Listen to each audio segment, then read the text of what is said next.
Morning again, friends, and we have now our session on the future of cooperative federalism. I don't know how much cooperation there is and how much federalism will remain, but we have three illustrious speakers, and I think it will be somewhat presumptuous of me to even introduce them to you in this city and state. But Mr. Chidambaram I think, has presented more budgets than anybody else in India's history, through 4 governments and 3 prime ministers, if I'm not mistaken, and is also well known as a leading lawyer and a public figure. Mr. Balagopal is the Finance Minister of Kerala. He has risen through the ranks of the Communist Party of India, Marxist, and has held various positions in that party before now becoming the Finance Minister. And Dr. Tyagarajan is, he's not only an engineer, he's also a PhD, and then he's got an MBA from Sloan. Now, that even beats Mr. Chidambaram, who's got only 2, which is a law degree and an MBA from Harvard. But so we have 3 illustrious speakers. By way of brief introductory remarks, I would only say that there are important questions on federalism that face the country, both economic and political. There is the whole issue of reallocation of seats in the House, in the Lok Sabha and Rajya Sabha, and how that will play out following the next census, whenever that is held. And then there is, with the new Finance Commission and other issues, the whole question of fiscal federalism and how that will play out, given the fact already that there is a net transfer of resources from the southern states to states elsewhere which are poorer, and you can defend such transfers. But if you have both a reduction in political voice as well as a reduction in fiscal balance, then you do get important questions on federalism and how that will play out. I think Dr. Tyagarajan, when he was the Finance Minister of the state, put out a white paper showing some numbers. Mr. Balagopal has spoken publicly about issues from the Kerala perspective. So there is a lot before us to dwell on. I will request our speakers to speak in the sequence that they've been listed. So we'll begin with Mr. Chidambaram.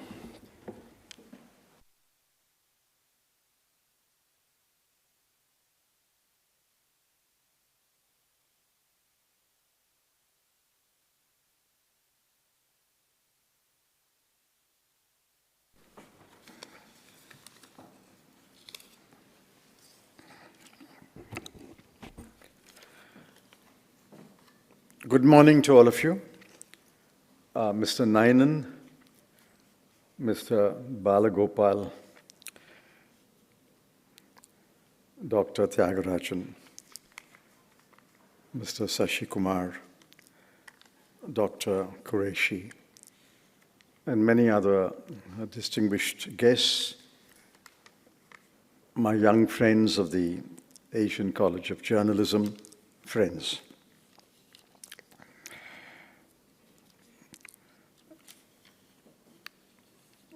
There are 2 kinds of people who look at cooperative federalism. The first are pessimists. The second are pessimists.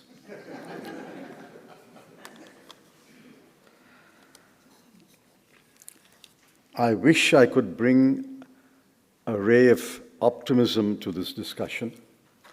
I'll try, but if I fail, it's not my fault.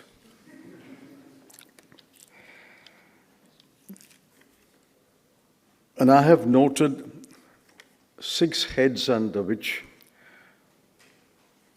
federalism is under threat, not to speak of cooperative federalism. The first is the centralization of legislative powers. As you know, legislative powers are distributed among Parliament and the legislature, there is a concurrent list, but there is also Article 254.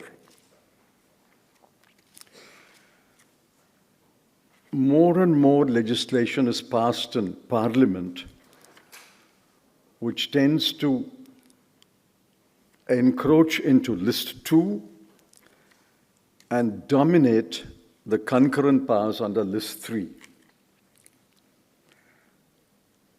I'll give you one example. 3 new criminal laws were passed.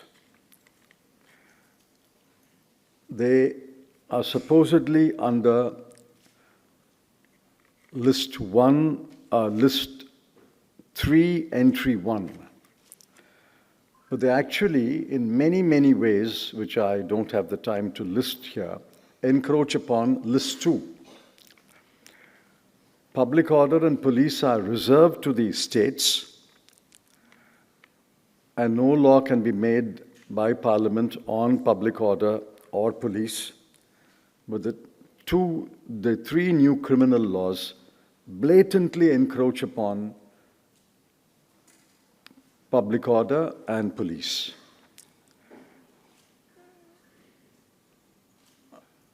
Even in the concurrent list, the constitution makers had provided a safety valve in Article 254, Sub-Article 2, that the parliamentary law will prevail, but if the state makes a law and it's reserved for the assent of the president, and if the president gives assent, the state law will prevail.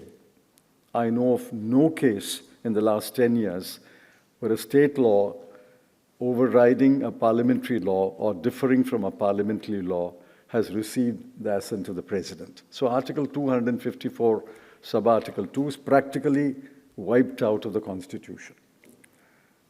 So effectively, if Article 254, Sub-Article 2 is wiped out of the Constitution, List 3 becomes List 1.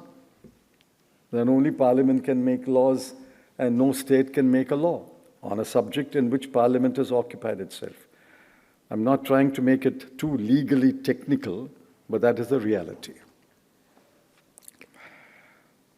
Executive powers, also there is a centralization. For example, we've always had centrally sponsored schemes and central schemes. But the central schemes were always tailored to meet the state's needs. Centrally sponsored schemes had a greater degree of latitude for the states because the funding is also partly from the states. Today, no centrally sponsored scheme can be implemented in the state, even if you change one word of the scheme. In West Bengal, the Maganrega scheme was stopped for practically 1.5 years. I think the same is the situation in Kerala. In Andhra Pradesh, because Chief Minister Jagan Reddy added a Telugu name to the masthead, he was asked to roll back. So today, effectively, all guidelines for central schemes and centrally sponsored schemes are not drafted in consultation or collaboration with the state, not tailored to the state's needs, but are imposed from the top.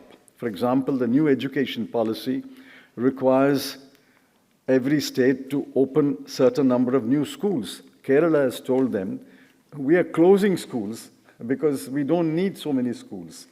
There's urbanization, there is expansion of existing schools in urban areas. We don't need to open so many schools in rural areas. We're actually closing the schools. But the NEP says you have to open schools. So effectively, legislative power and executive power is being heavily centralized, and that pace has increased in the last 10 years. I think the courts are also complicit in allowing judicial appointment power to be centralized by the center. For example, earlier, the state governments used to send recommendations to the High Court, and the state governments will be consulted before an appointment is made to the High Court. Today, state governments are not allowed to recommend, and if they recommend names, they are cast aside. And there is no question of the Colloquium consulting the state governments. There is a difference between consultation with the High Court and consultation with the state government. The Chief Minister has practically no say in the appointment of a High Court judge. So effectively, the power has been taken over by the Colloquium and the central government. There is some friction between the central government and Colloquium, but despite those frictions, appointments are made to the Supreme Court, appointments are made to the High Courts, transfers are made, and the state government is totally excluded. Earlier, there used to be a practice of consulting the Chief Minister before a governor was appointed. Today, governors are appointed without consultation with the state government. In fact, every Chief Minister has said that the Home Ministry informs them that a notification is being issued appointing a governor. The Chief Minister has no say in the matter, and the Chief Minister cannot even protest either before and certainly not after the appointment. So legislative power, executive power, and the power to appoint judges to the high courts have been heavily centralized in the last 10 years. The more challenging issue is the fiscal federalism. I was at the other end. Both Mr. Balagopal and Dr. Tyagarajan are at the other end of the spectrum, so we can have different points of view. I believe that it is the duty of developed states to sacrifice a bit so that the needs of the developing states are addressed. There will be a net transfer of finances from the developed states to the developing states. But that is because we pride ourselves that we are one country, and every political leader, every party must take the overall national interest in mind and not the sectarian interest of a state or the state to which the minister belongs to. Be that aside. Now, subject to developed states sharing resources with the developing states, and to that extent sacrificing a bit so that the developing states can increase their availability of funds, subject to that. The point is, the Finance Commission has been blatantly flouted. The Finance Commission recommended 42% of all central revenues to be devolved upon the states. After Jammu and Kashmir was dismembered into 2 union territories, that 42% became 41%. But the effective devolution to the states in the last few years has been only about 34%, which means 8%, nearly 8% of the funds that should go to the states are not being transferred to the states on one pretext or other. Over and above this pretext is the rampant use of cesses and surcharges, because cesses and surcharges are not shareable with the states. For example, most of your petrol and diesel prices is because of cesses and surcharges rather than central excise duty. While the central excise is shareable with the states, the cesses and surcharges are not shareable. So the government has made merry by imposing cesses and surcharges rather than the exact tax, because the tax is shareable while the cesses and surcharges are not shareable. Even in income tax, The surcharge is not shareable, the income tax is shareable. So if you want to keep more money, you don't increase the tax, you increase the surcharge. Fiscal federalism is a serious issue. Yesterday, the Chief Minister of Karnataka has made a long statement of how Karnataka has been cheated of so much funds on one pretext or another. I'm sure the situation is the same in every state, and the center is keeping more and more revenues to itself than sharing with the states. And we have the interview given by Shri BVR Subramaniam to Al Jazeera, who's now the Niti Aayog chief executive. And when he was Joint Secretary in the Prime Minister's office, he has revealed that the Prime Minister called the Finance Commission and told them that you must find ways to cut the shareable revenue or cut the share of the states. This is blatant interference with the independence and autonomy of the Finance Commission. The Prime Minister instructing the Finance Commission to somehow cut the shareable revenue with the states. The third is the role of governors. Now, I think from hereafter we should amend the Constitution to call them viceroys. They are not governors.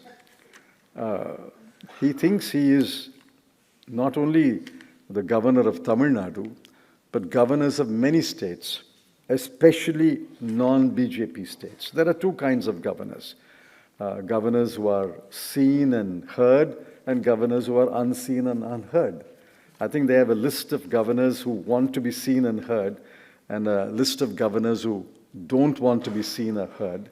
And they appoint from the first list to the non-BJP states, and the second list to the BJP states.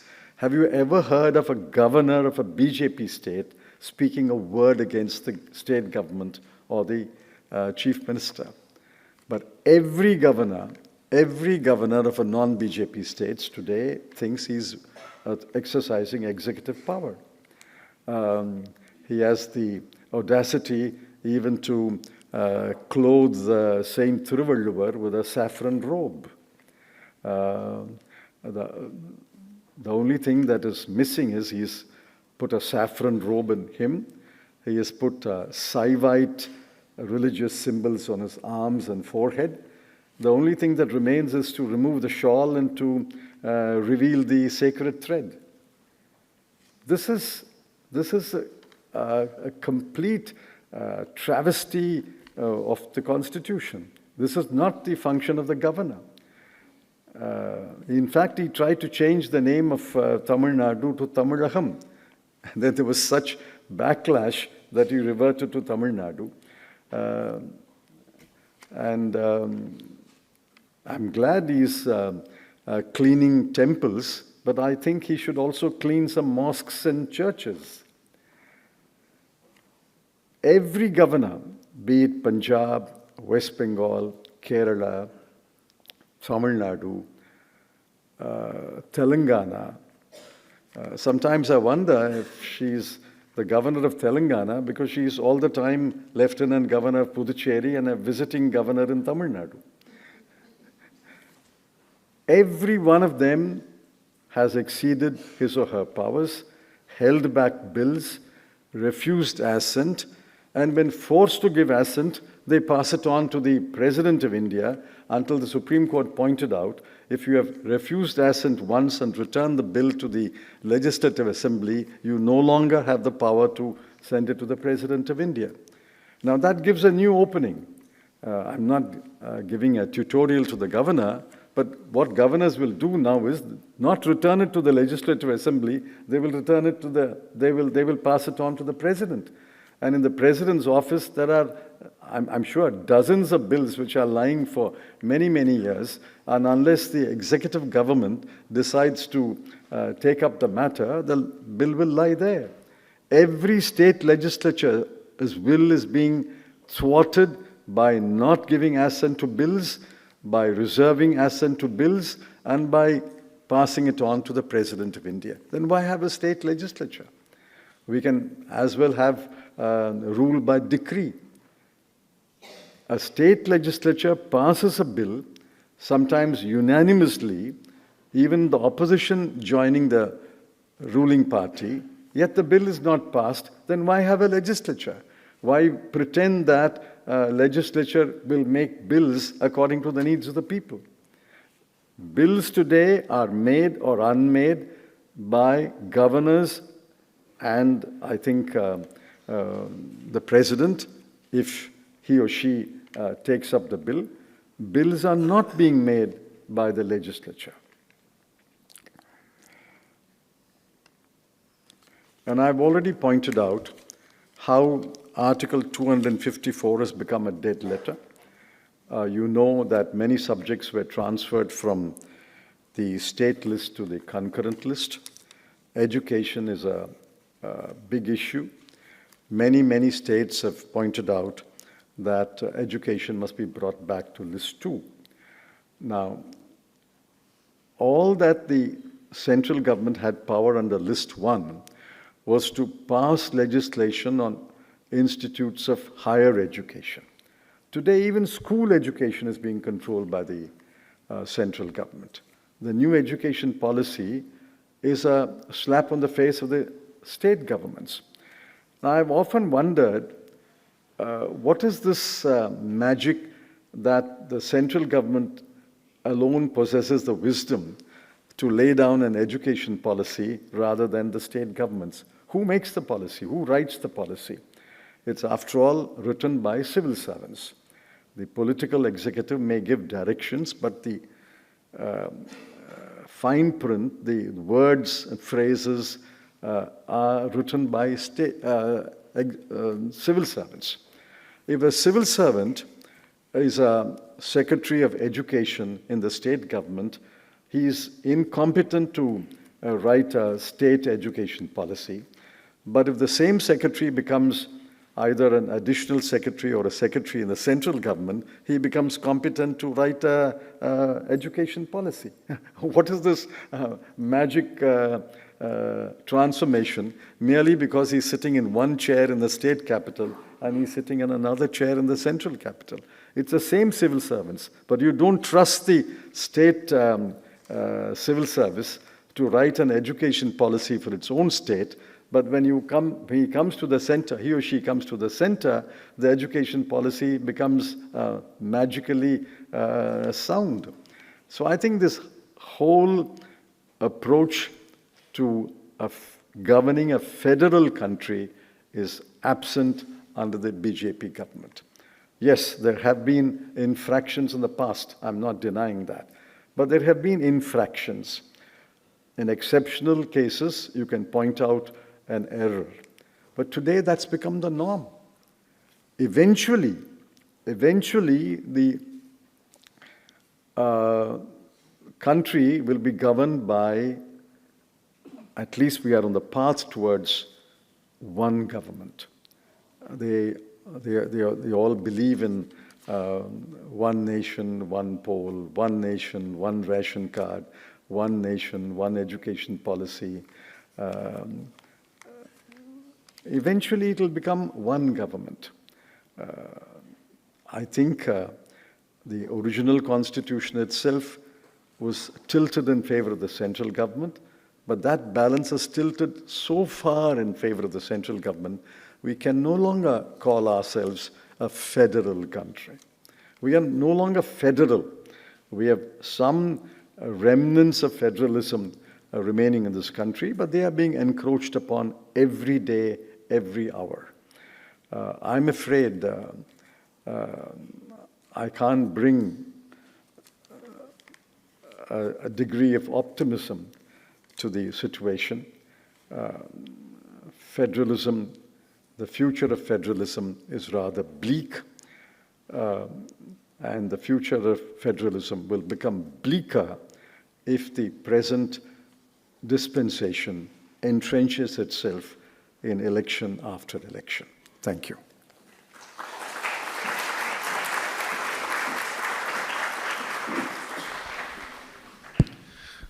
Thank you, Mr. Chidambaram. We'll now have Mr. Balagopal.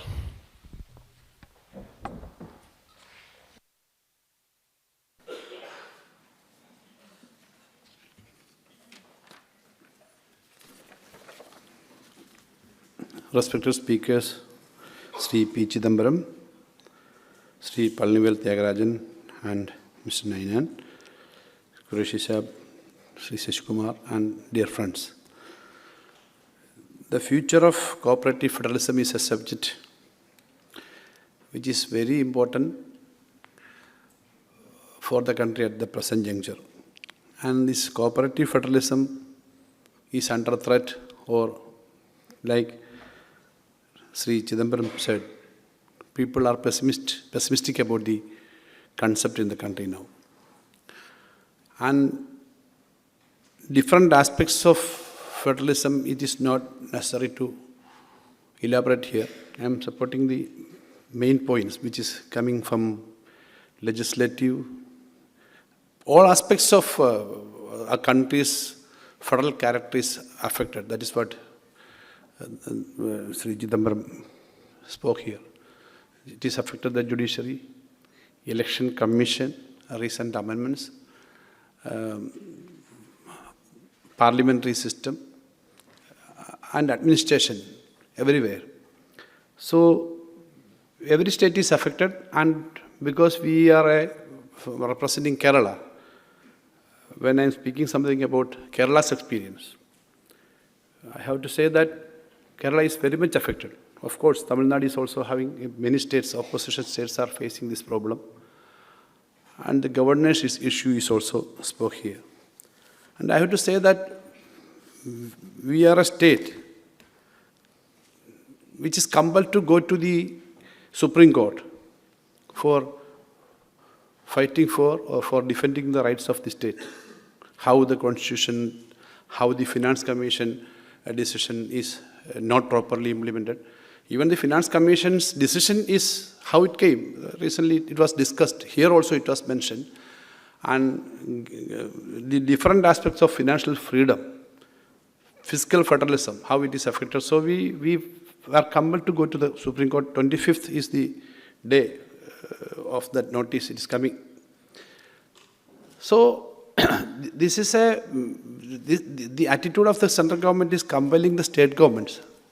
And now we decided, our chief minister, ministers, and legislative MLAs, members of the assembly, have to go to Delhi. On 8th of February, we decided we have to go to Delhi for a protest dharna in front of the Jantar Mandir, while the parliament is in session, raising the issues which Kerala is facing. So when we are discussing about the federalism and cooperative federalism, if the states are feeling like this, and if the people are feeling like this, then what is the future? That is what we have to think. The future is, now we are saying that it is pessimistic. The only thing we have to make is how we can take it into different aspects of the people and how we can proceed with it. And the union government have to take a leading role to make it optimistic. That is what we have to do. Different aspects, because Sri Chidambaram, he have all the experience, and while he was in the ministry, he dealt with many areas. So his experience is vast, so I am not going into the details. But while speaking about the fiscal aspect, I think I have to say something mainly about that. But before that, the threat which we are facing about governor, the same thing is happening in Kerala. Governors are competing each other. There is a competition. How much each governor says against the chief minister and government in their respective states. Then they are expecting that there will be some prizes. That is, it seems like that. So what they are saying openly, competing the governors in Bengal and Tamil Nadu. Our governor, he made an open walking exercise in Calicut, in the Mithai Teruvu, that Halwa street, like that. So things are happening in different states in different way. So governance issue is there. And the bills, what actually said is correct.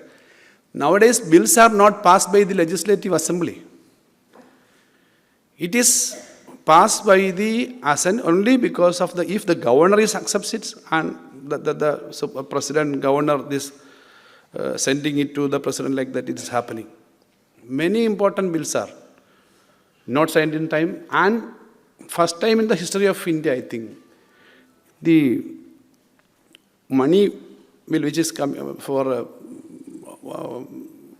before budget, some financial bill, additional authorization, SDG, that was passed by the Assembly. It was also kept in the Raj Bhavan for many days. Generally, SDG was these bills will not be kept in the Assembly. This is also happening in Kerala. So governance issue is like that. And the one country, one language, or one, it is not saying that one language, but the trend is like that, how they use the language like that. For example, the CSS, how they are denying the centrally sponsored scheme money to the states. This example was given here.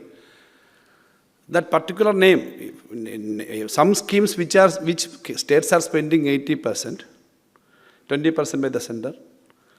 Even such schemes, the entire name is to be written in the same Hindi word, like the name we have to say, write like that. Color is to be decided. Color, we have to repaint the hospitals and other buildings. So the CSS scheme is not getting, we are not getting CSS as expected like this.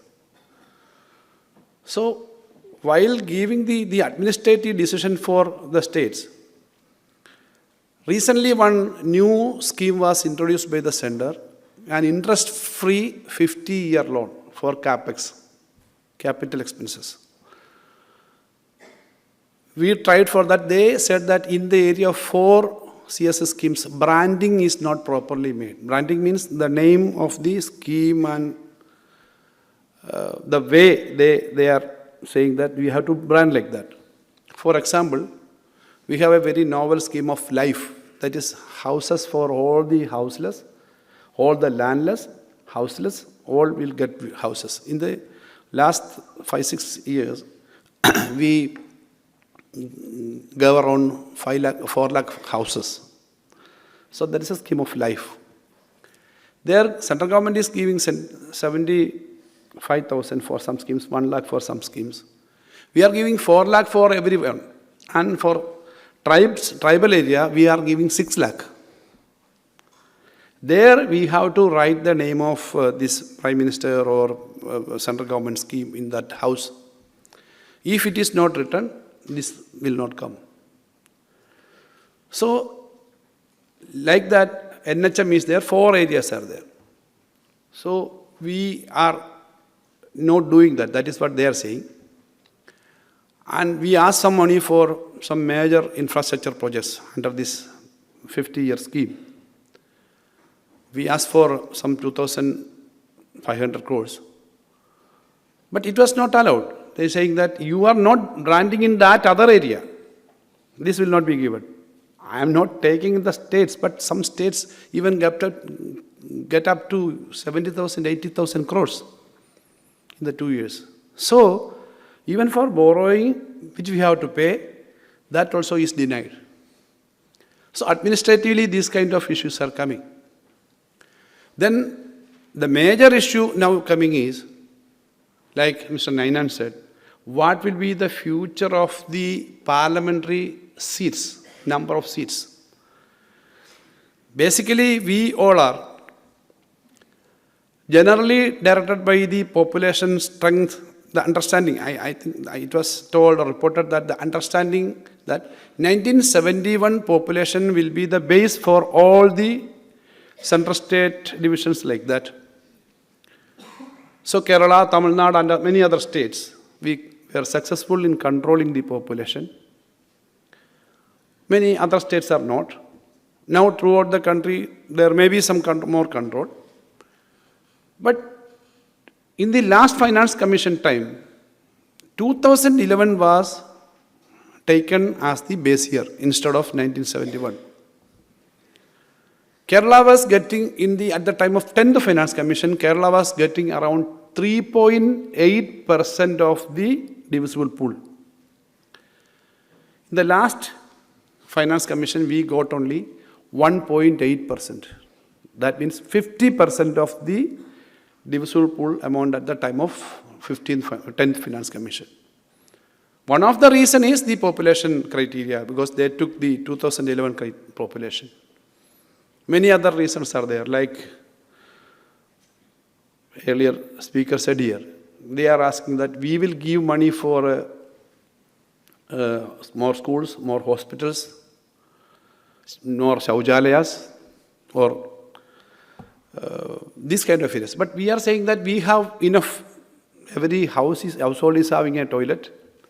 We don't have that toilet that one divorce is happened because of non-toilet in a house. It will not an effective advertisement in Kerala.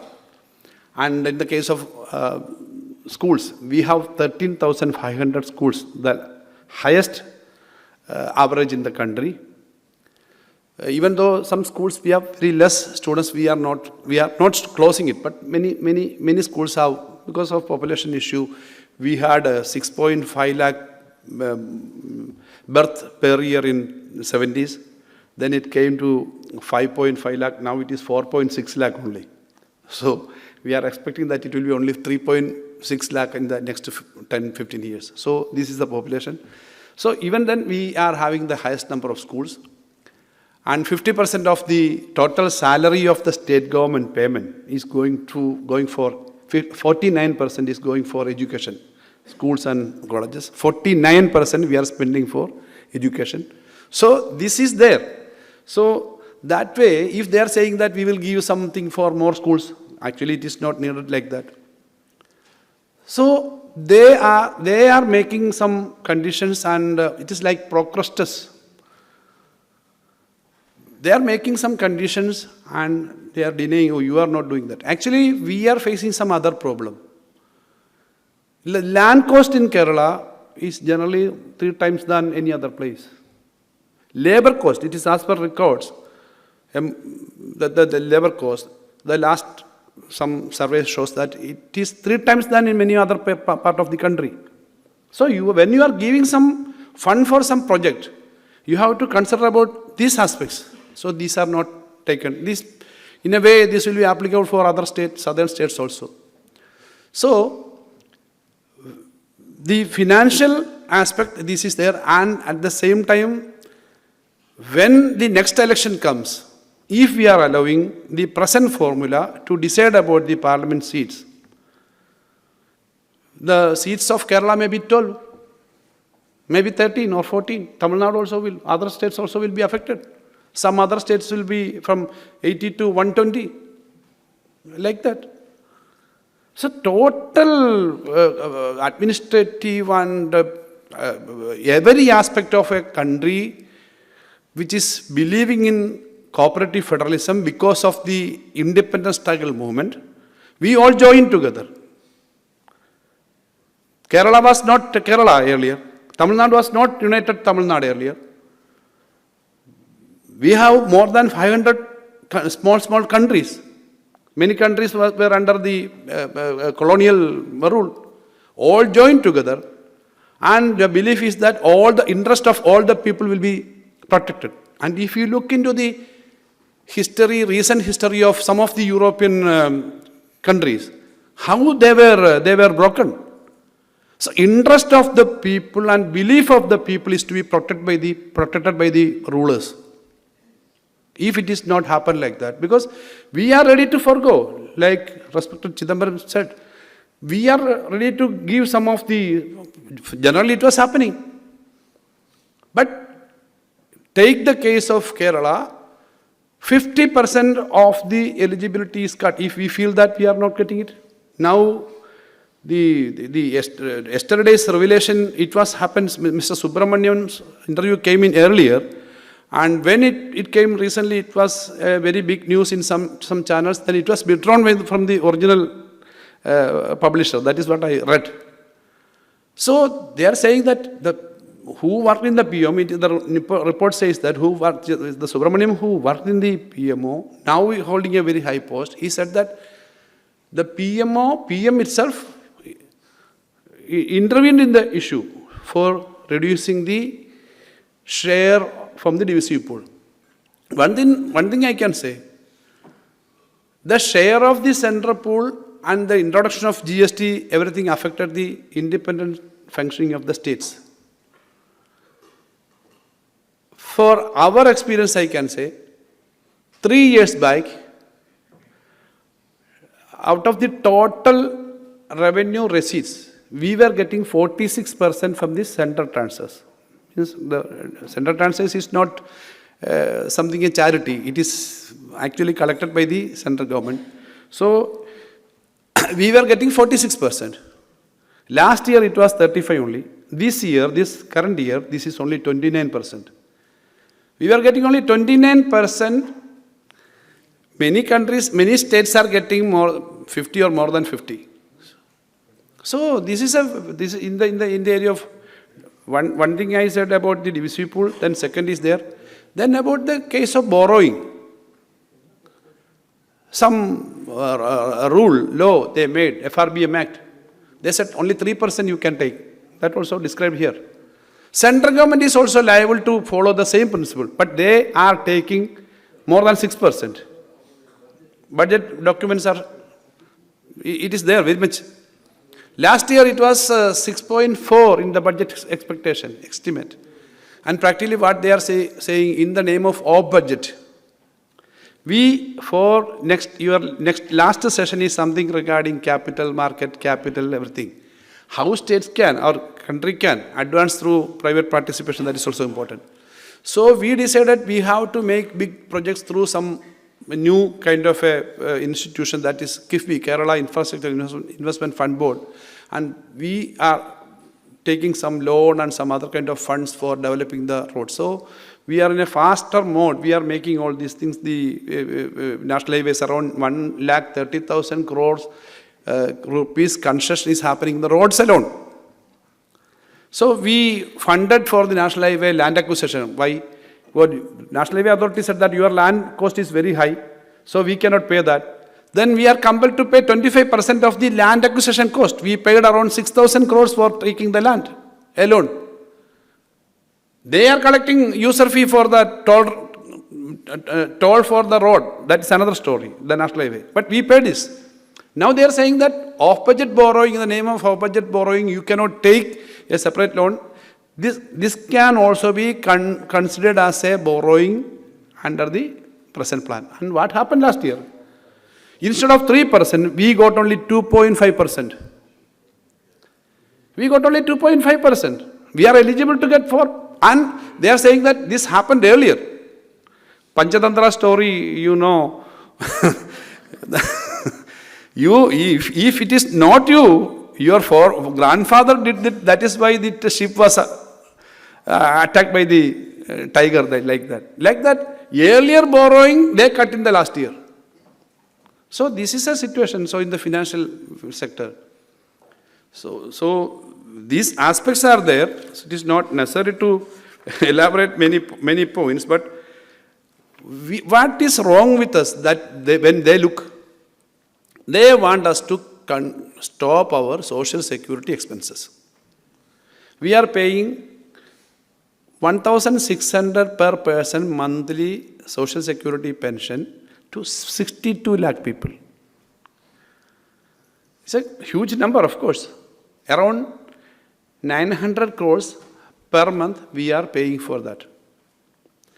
People may not support that. Many are saying that more you have to give, like that. But this is a very huge responsibility. And in the area of health, 42 lakh families are getting 5 lakh rupees free treatment in a year. 42 lakh families. It's a huge number. Naturally, financial constraints are affecting that area. Maybe when we are putting some money, it is going more than that. We have to pay more than that. So we cannot cut that. We cannot close down the schools. In the last 6 months, I read it from a news which is reported a parliament question. They said that in the last 6 months there were public service recruitment, total India states, 25,000 happened. I read it from a newspaper, so I don't know about all the states. 25,000 public sector PSC, Public Service Commission appointment happened, and out of that 19,000 at that time, 19,000 was in Kerala. Many states are now, they are compelling not take people. Even in the central government itself, 10,50,000 vacancies are lying, which should be filled by the Public Service Commission. But now, even now, we are not stopping that. We are filling that. So naturally, financial constraints will come. But we think that we have to continue with the present practice of giving employment, more social security aspects. So these areas is affected. So after GST, generally we have to get tax. I am concluding my this intervention. In a state where this cooperative federalism, for successful cooperative federalism, center have to protect the interest. It should not be subordinate federalism. Cooperative federalism should not be subordinate federalism.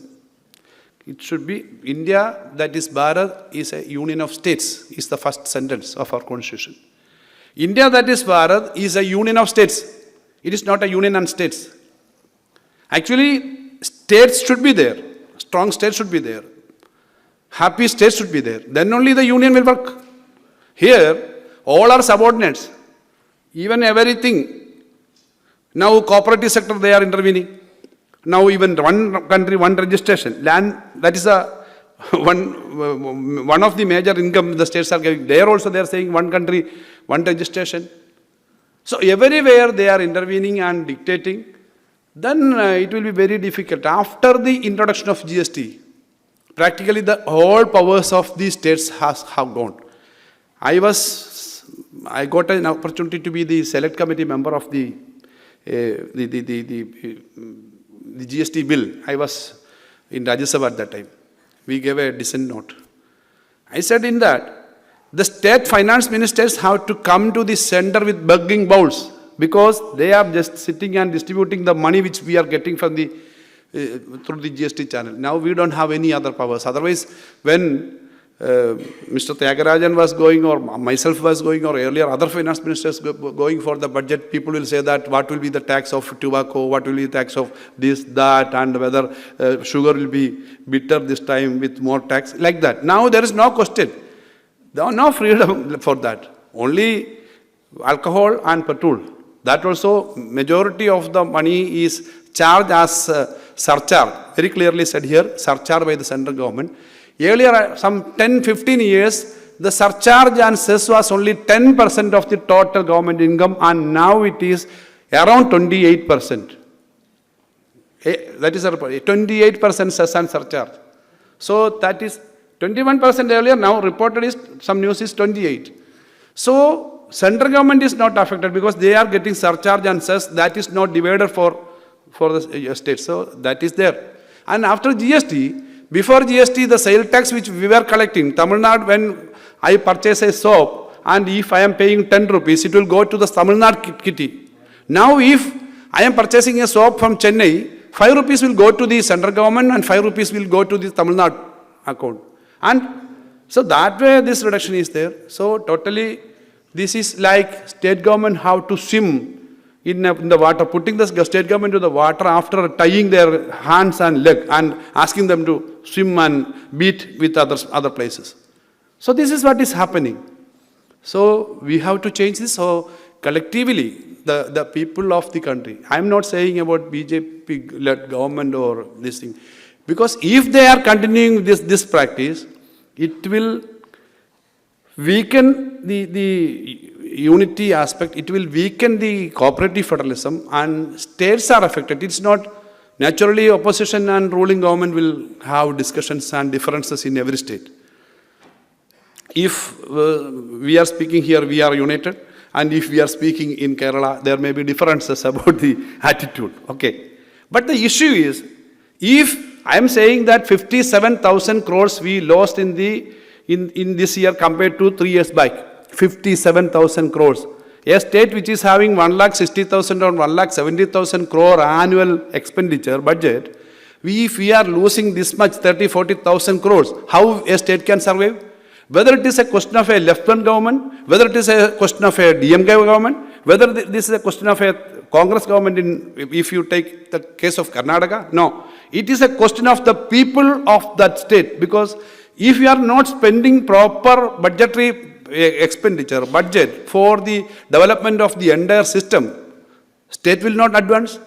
So governments will come and go. Ruling parties may change, but the states are states. They have to get due share. Every state should get due share. Every state should get due share. That is the issue. That feeling is not there now. That is the issue. This is a very serious challenge for the future of cooperative federalism. We have to collectively, unitedly correct this and strengthen the cooperative federalism. That is what I have to say. Thank you.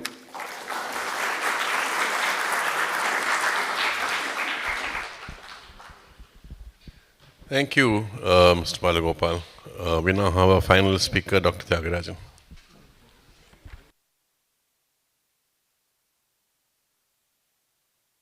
Mr. Nayanan, respected senior former Minister Chidambaram, my colleague Mr. Balagopal, distinguished guests, ladies and gentlemen, I'm not sure I have much to add because I think both the previous speakers have spoken quite eloquently and quite great detail about the issues.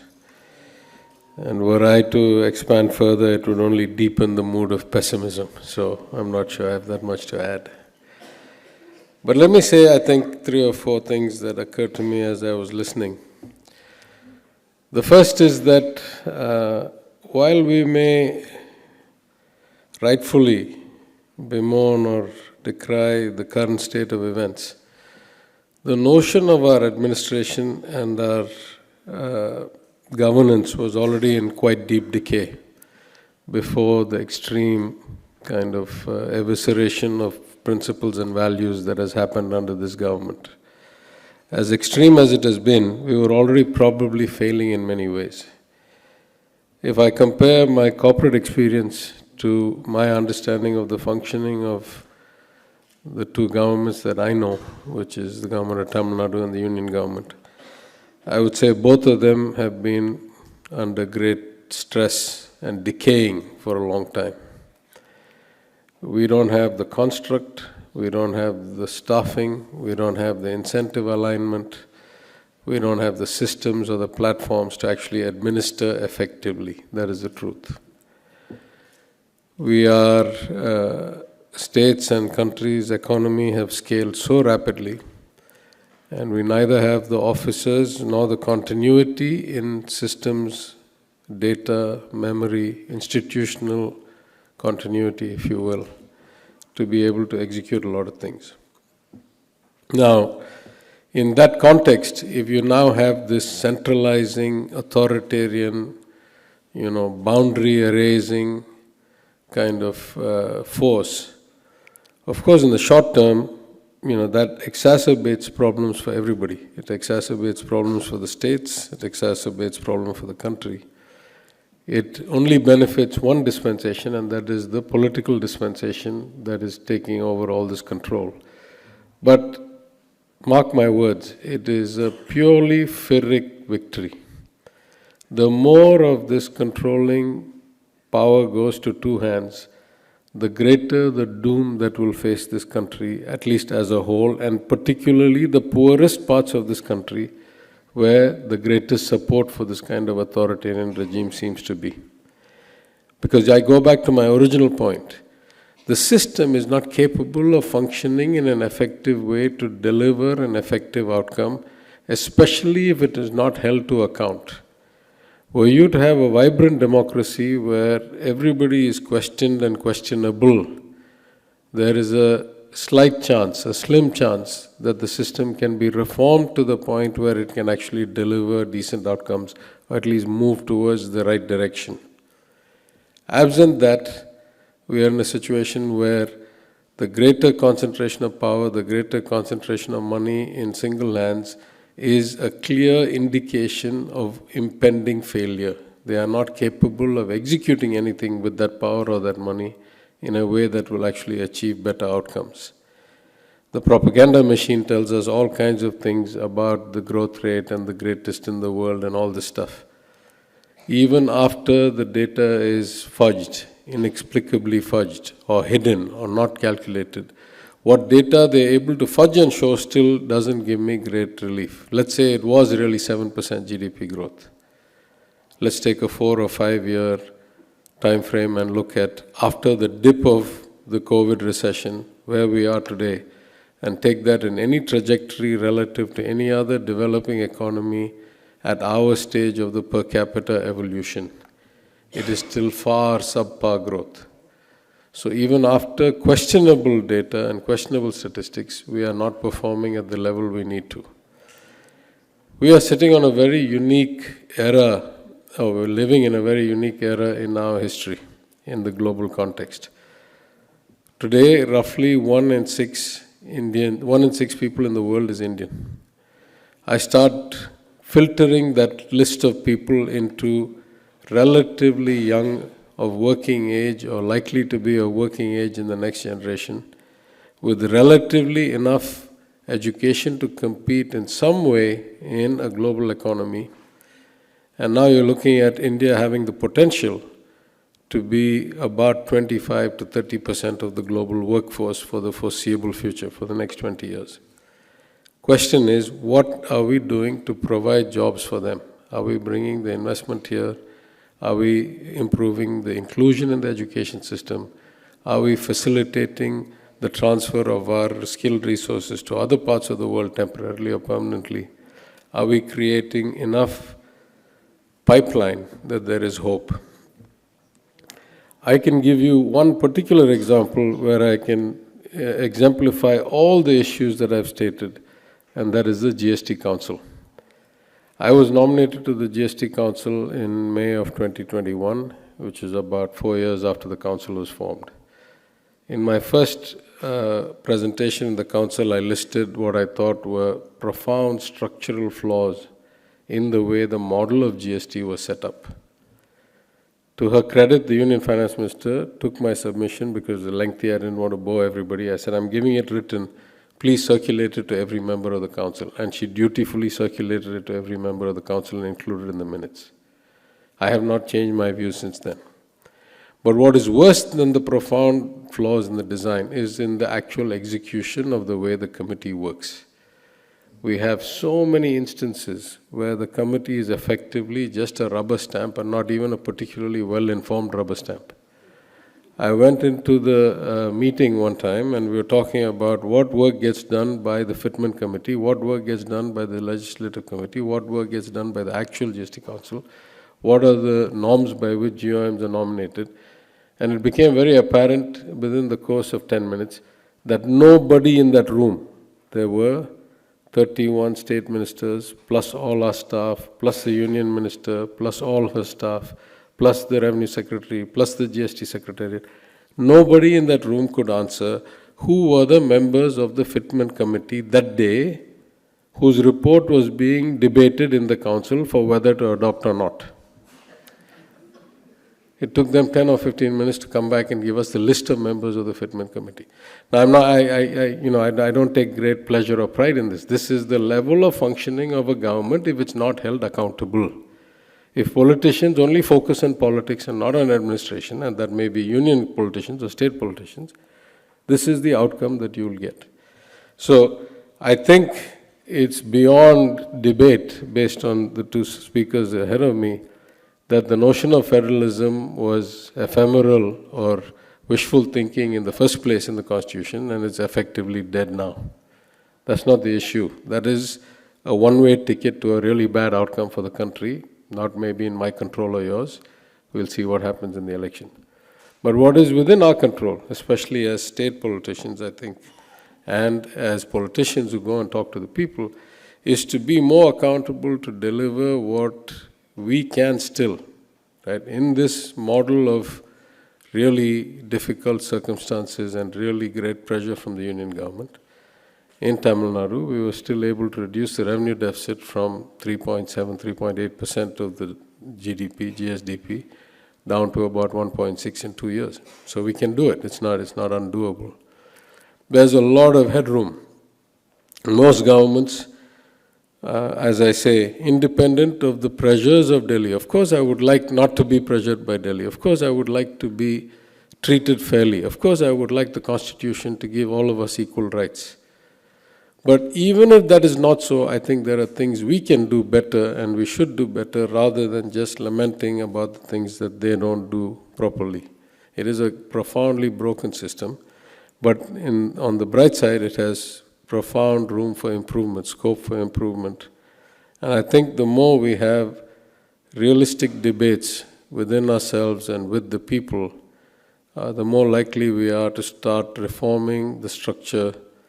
And sometimes what you cannot win by argument of logic or call to reason, results can show that actually it's doable and it can be replicated.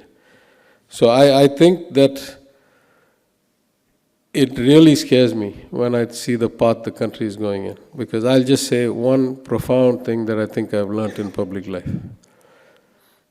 I went to the 15th Finance Commission and I presented as then an opposition member, MLA, through N.K. Singh and committee. And I said, you say that the Finance Commission's goals are equity, efficiency, and transparency. I said, transparency nobody can argue with. But equity and efficiency, what is your definition of equity and efficiency? For me, the job of a finance commission should be to allocate the finances in such a way that it accelerates the rate of growth and increases the rate of equality in some measure, per capita income, access to health, access to education. That's what equity and efficiency should mean to me. It increases the overall rate of growth, increases the effective fairness or equity of the outcome. I said, if that's the case, then at least the last 5-7 finance commissions have been spectacular failures. Because every finance commission, you keep increasing the amount of money you take as gross transfer from the well-to-do states. You keep increasing how much of it you give to the less well-to-do states. And you keep on getting a divergence in every measure of progress. Not only is it not leveling, it's not stable, it's not widening, it's accelerating in its widening. What is the point of transfers if you have accelerating widening? Well, first tells you there are things that we can do that are not subject to the union government kind of supporting us. Of course, it would help a lot if they did, but with us giving away more and more money, we have been growing faster and faster if we do some things right. That's not a given. So both in terms of efficiency and equity, if you take the overall growth rate of India for the last 20-25 years, and I'm not that it's a fair comparison, but compare it to China, we used to be roughly the same GDP per capita, now they're 3 to 5 times us, depending on whose statistic you believe. So that all happened in the last 30 years. That's all happened in the last 6 finance commissions. So efficiency has not been great, and equity has gotten worse and worse. There was a recent fake news, as there always is from the right-wing propaganda, about the fact that UP had overtaken Tamil Nadu as the second biggest economy. And I just watched it with great, amusement for a couple of weeks. Because it is such a stupidly irrelevant statistic, right? If you go back and look at the history of states, particularly till the 91 deregulation, states were not that far apart from each other in almost any measure. The best to the worst was probably 2:1, maybe 3:1. Now you have 5:1, 6:1, because those of us that the human capital and the education system and the inclusion, we accelerated dramatically once we had a deregulated global economy. So it would be senseless if UP, which had between 2 and now 3 and change times our population, if they did not have a total economy bigger than Tamil Nadu, something must have been profoundly wrong. And in fact, they did. For 30 or 40 years, UP was a bigger economy than Tamil Nadu. It's only in the last 5 or 7 years that their rate of decline or their relative slowdown has been so dramatic that Tamil Nadu's economy has overtaken theirs in absolute size, even though our population is 1/3 theirs or less than 1/3 theirs. Let's say that that is starting to reverse. Should that be upsetting to me? It should be gladdening my heart that there is a state where they've at least achieved 1/3 per capita income as me. After all the money is going there. Let there be at least some result for it. The profound stupidity of having a debate saying that they have become bigger economy than Tamil Nadu, therefore they have profoundly great administration and therefore Tamil Nadu has bad administration. It's inane, it's stupidity. Look at the per capita numbers even more stark. Today Tamil Nadu's per capita income, according to the RBI, is 3.42 times that of UP, 3.42 times. Then you go look at the last 5 years. Including the COVID last 5 years, Tamil Nadu's per capita income grew about 11.47% nominal a year. UP's grew by 9.5%. Which direction is this trend going? Then I did the reverse math. I say, let's say that they're going to grow by 2% greater than us. Oh, I think, sorry, mine was 9 point something, theirs was 7 point something. Let's say they're going to become 11 point something. How long will it take? We continue to grow at 9.4% notional, including inflation. They will grow at 11.4%. How many years will it take before UP's per capita income matches Tamil Nadu's? Everybody take a guess? 76 years. 4 generations. Right? Why are we having debates about inane, irrelevant, moronic things? The country is not on a good trajectory. The concentration of power is the spelling of doom. The concentration of decision-making without any voice of reason or logic to intrude into it is a harbinger of really bad outcomes. It is still not our doom. We can do a lot of things at our level within a state. There's a lot we can improve. That's the reality. We should focus on that. And we should hope that someday, nothing lasts forever, someday the people in the north who have been continuously the beneficiaries of this income and continuously falling behind, ask the question, what's in it for me? Beyond the temple, what's in it for me? When will I get a job? When will my children get an education? That day, we can hope for enlightenment in a better country. Thank you.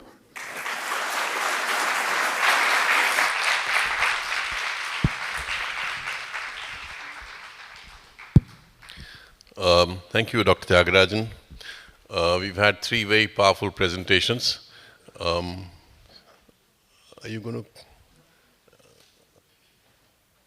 you conducting question answer? No.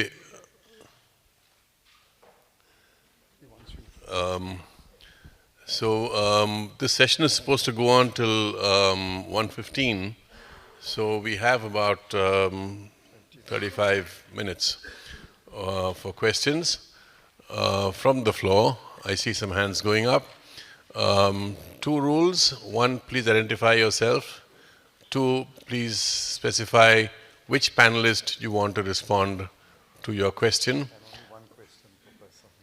And only one question per person. And only one question per head. Absolutely. Hello. So, I see lots of hands, so I hope I'm not being unfair when I start picking up who should come, but why don't you go ahead?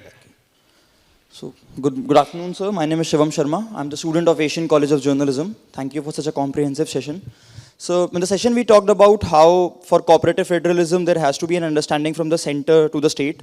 I just want to know what is the role of the states when it comes to maintaining the same understanding, because we see during the Bharat Jodo Yatra, the central leaders of Congress criticized the Adani row, whatever happened in Hindenburg. But 2 days back in Telangana, the Congress-led government signed MOUs worth more than 14,000 crore. So not as a journalist, but as a voter, it creates a second doubt in my image that, in my mind, that the issue which was crony capitalism, which was genuinely highlighted by the Congress government, they are following the same thing in the state as well. Who are you addressing So, this to? Mr. Chidambaram, sir. I expected you to say my name. Firstly, crony capitalism issue is not the subject of today's debate or discussion. So, to borrow the words of Dr. Tyagarajan, it's an irrelevant question. We are talking about cooperative federalism. Unless you say that the industrialist you named is also part of this equation of between center and states. So I decline to answer your question because it's completely irrelevant to the subject. Sorry. Okay, who's next? I see a hand up here. I'll come back that side next. Yeah. Hello, my name is Ahona, and my question is to Mr. Chidambaram. What kind of functioning model do you have in mind when you say that developed states must sacrifice a bit and transfer resources to developing states? I'm glad that both Mr. Balagopal, Finance Minister of Kerala, and Dr. Tyagarajan, former Finance Minister of Kerala, Tamil Nadu, agreed with me that developed states must share more with the developing states. There is no quarrel. After all, I'm Tamil, but I'm also Indian, and I'm concerned about Bihar and UP and Odisha. The point I'm making is, you cannot squeeze the developed states to such an extent that they cannot provide enough, as Mr. Balagopal said, for education and roads. So you'll have to hold a consultation with all the states. See, the Finance Commission today holds consultations with each state. You have to hold a consultation with all states and agree on a formula by which how much the developed states will sacrifice in favor of the developing states. There is no consensus on that. Suddenly, you get a Finance Commission report which reduces the share of your state, as Mr. Balagopal said, from 3.8 to 1.8. What will the Finance Minister of that state do? He was hoping he will get 3.8. He was maybe mentally prepared for a share of, say, 3.2 or 3.1. And if he is hit with a share of 1.9, what does he do? Where does the state go?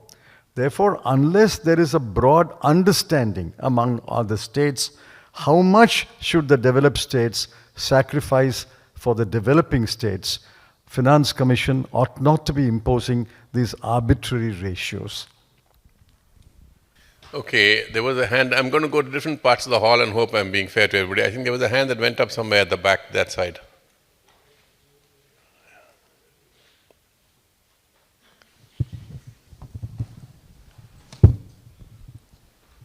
Good afternoon, I'm Kavya. I'm a student of Asian College of Journalism.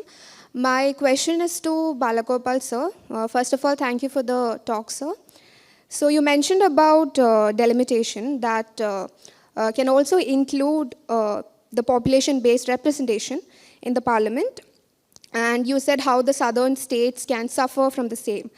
But it is also mentioned in the Election Commission that the Delimitation Commission's orders cannot be questioned before the law. So, if not legally, how do you think we can go about this? The decision about delimitation is not came that way. What I am saying, if this trend continues, then if we are taking the population like that, this may be the result. So legal aspect, how we can ask, because technically or legally we cannot do all these things. I am not feeling like that. Because states, when I went to Rajya Sabha, there was a continuous agitation for Telangana. So after a long agitation, the state was formed. But no member shouted any slogan in the parliament, both houses, but Jammu Kashmir happened. So how the government and governance, how they are intended to do, that is the issue. So if these kind of aspects are coming, if collectively we are not questioning, it's a difficult situation. That is why pessimism question came. But this, if we are allowing like that, it will affect the total federal structure. That is what I am saying. So what will happen in the future, I cannot predict on that. I think you have to add something. No, at the back. Yeah. You. Hi sir, my name is Hariharan. I'm a student from the integrated batch. My question is to Mr. Palanivel Tyagarajan. Sir, vanakkam sir. And my question is in case of disaster relief given to the states. Why is there a huge difference between the amount requested by the states and the actual money granted by the center? Is it due to the lack of funds or is it due to the difference in methods of assessment between the union and state governments? I think it's pure politics. I think like most decisions made in Delhi, if you were a conducive government to them and they felt like being benign to you, they will give you. If you aren't, they will not, right? It's, the reason I was a bit depressed when I was listening to the two previous speakers, it was just the encapsulation of how low our politics has dropped, like it has sunk. There is no decency, no dignity, no kind of concept of shame left, right? It is blatant, it is shameless, it is political in every way. There's not even an attempt to justify it intellectually or rationally or it's blatant politics. I get to say and you get to listen. If you don't like it, tough. If you genuflect before me, maybe everything will work. Of course, it's a disaster, because nobody is that good. And certainly these people are much worse than great.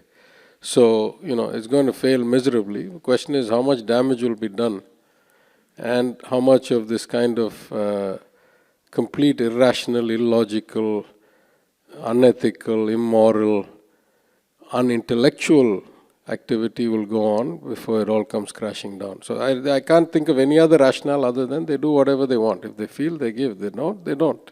It's not like anybody is holding them to account, right? The media is in their pocket. They do whatever they want. I noticed these two, but I'll first go to Dr. Qureshi, and then the young lady there, and over here you three. Sir, my question is to Mr. Chidambaram and also the other two. Federalism was part of the basic structure of the Constitution. And every authority has a desire to increase its power, even become authoritarian. That's natural. But the system, the Constitution provided for a system of checks and balances. I wonder what has happened to the checks and balances. How could they so easily be wiped out?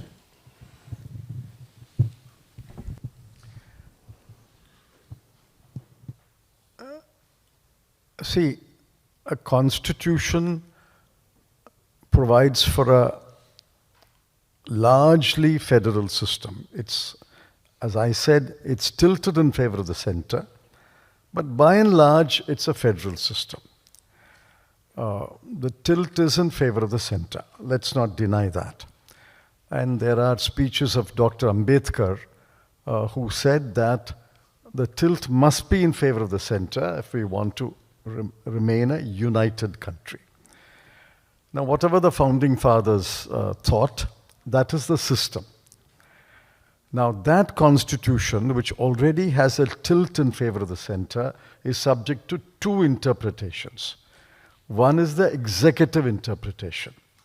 Day-to-day administration, the executive, the minister, the civil servants interpret that tilt in one manner. The second is the judicial interpretation. When a matter goes to court, the court interprets it. I think the executive interpretation of the center will only worsen the tilt. That should be corrected by the judicial interpretation. Unfortunately, that is not happening. I'll give you one example. The Lieutenant Governor of Delhi asserted, you know that story over the last 5 years, that he is the final authority on all matters. We went to court. The AAP government went to court, and the court held that he is bound by the aid and advice of the Chief Minister and the Council of Ministers, that in all matters except the 3 reserved subjects of land, public order and police, he is bound by the aid and advice. So that brought back the correction. Then they said, you may be aiding and advising, but all the services are under the center's control. So you may decide whatever you want to decide, but I'll instruct the officer not to obey, which is what the LG did. No officer was willing to listen to the minister's decision. He was not willing to carry on the minister's orders. He was referring the matter to the lieutenant governor. They went to court again. The court said that services are an integral part of executive decision making. Therefore, these secretaries must report to the chief minister and the ministers, and they must carry out, except in the 3 subjects they can refer it. So that tilt was again corrected. Now the third thing happened is that, all right, if services are subordinate to the Council of Ministers, I will take over the power, and who will select who to appoint as secretary. So today, the position is there are 3 members of the Civil Services Board.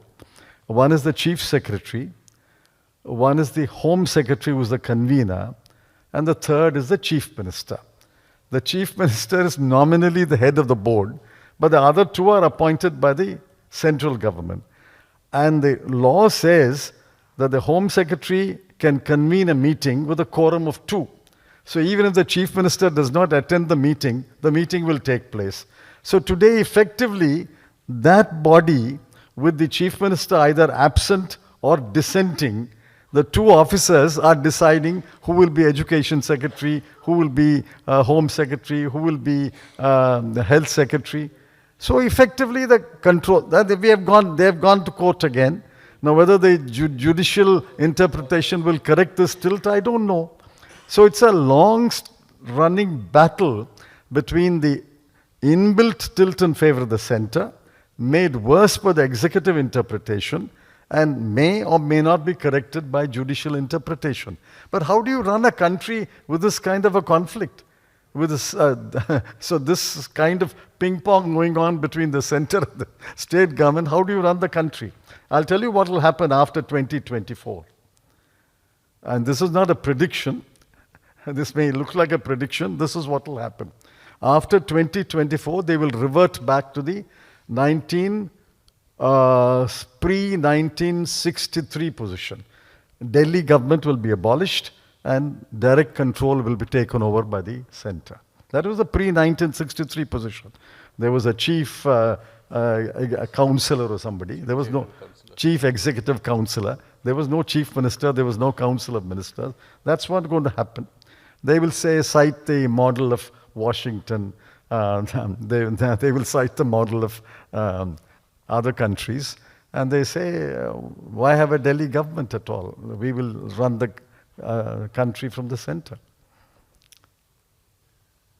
Okay, I'll come to you here. Yes, the lady there. Down here. I'll come to Nitin and come back.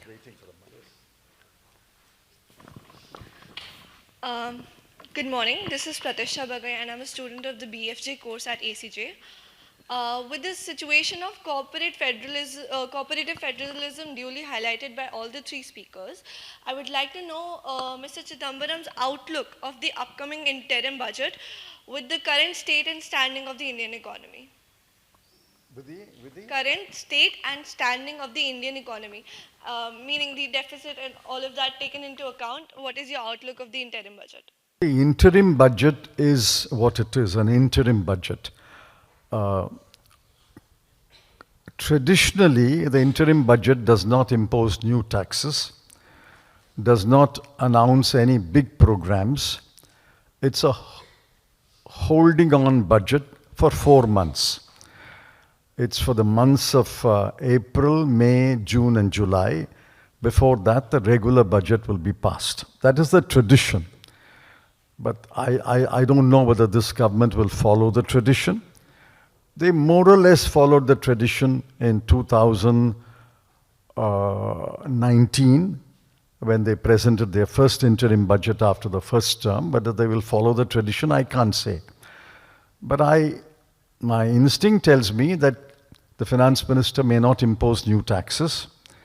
She may have one or two big announcements, pre-election announcements, and she may tweak a few schemes, like for example, the Kisan Samman, which they're giving 6,000 rupees for farmer, I'm told may be increased to 8,000 or even 10,000. That's possible. The tweaking may be possible, but I don't think there will be any dramatic changes in the interim budget. Yes, over here.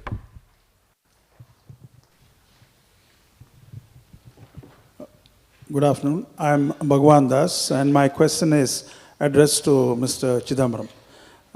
While I understand the pain and agony of the Finance Minister of Kerala and the former Finance Minister of Tamil Nadu, sir, cooperative federalism would mean distribution of legislative, political, and financial powers between the various entities of the country called India. GST has recreated a lot of problems for state governments. They are the ones who are actually in touch with the people residing in their jurisdiction, and they are supposed to deliver prosperity, benefits, welfare, and education and health. But from the presentations made by the representatives of Kerala and Tamil Nadu, it looks like things are not very rosy. When GST was introduced in the first 3 months, I presented a paper at Ambedkar Law College where I highlighted the issues that are now being talked about. For example, the number of rates, the loss of power to tax for the states and the local bodies, and also the consumer, the nature of GST. It's a consumerist-oriented tax measure and not a producer-oriented tax measure. And of course, eating into the fiscal autonomy of the states. These are all issues that have been addressed. GST has been a work in progress for many years. It will continue to be a work in progress. I think the ultimate form of GST will be when we have only 1 or 2 rates and not the so many rates that we have. And all the cesses and such as disappear. But I would like to ask you this question. Mr. Chidambaram, is it possible for an amendment to the Constitution which would give opportunity for developed states to raise resources through taxes or otherwise, which is not specifically mentioned in any of the tax laws that we have today? For example, I know that when Mr. Tyagarajan was in charge of the finance ministry, he tried to address the problem of revenue deficit. And I congratulate you, sir, for bringing down the revenue deficit. Also congratulate you for highlighting the need to improve the state's own resources, own revenue resources, tax or non-tax. So, there was a time when the Constitution even mentioned the salaries of the judges. Yeah, my question is, how can we provide possibility for states to raise resources outside of what is prescribed today by the Constitution? And then the second part of my question is, okay, sir, thank you. See, please remember, the GST was not in the original Constitution. GST was brought about by an amendment of the Constitution. At that point of time, all states agreed that one nation, one tax on interstate trade and commerce and intrastate trade and commerce is good for the country. And I believe that that amendment was the correct amendment to introduce a GST. The GST idea was first mooted by me. I mentioned it in Parliament and I said VAT will eventually have to develop into a GST. And all states agreed. That's how the amendment came. Now, of course, you can reverse the amendment. You can amend it again and repeal the GST law, and all the states will get back their original taxation powers. But I don't think that's likely, and I don't think that's the right way to go about it. On the second question, The residual power of taxation is only with the center under the original constitution. List 1, entry 97. There is no residual power of taxation in the state government unless the tax is specifically mentioned. It's very unlikely that an amendment to the constitution will pass giving residual power of taxation to the states. For example, in America, residual power of taxation with the states. That's not likely to happen. But I don't agree that these two constraints, namely GST by amendment and the residual power of taxation being with the union, stands in the way of a properly designed and properly implemented GST. The fault of the GST is not GST itself. The fault of the GST is the design of the law. And what made it worse was the terrible implementation of the law. I mean, Dr. Tyagarajan told you about the Fitment Committee. I can tell you many more horror stories about how the GST Council functions. The GST should have been a single rate, and the GST should have been a single low rate. And the GST administration, at least up to a certain level of turnover, must be left to the states. This design turns it on its head. It's high rate, multiple rates, and instead of a horizontal division of administration, there's a vertical division of administration. All this can be corrected by a proper government and a proper Minister of Finance. And we have said clearly, and we will say it clearly in the new manifesto, that the present GST laws will be repealed and we will reintroduce GST 2.0. Okay, first Mr. Sethi here. Then I'll come to you. Okay, two hands there. Thank you. My name is Nitin.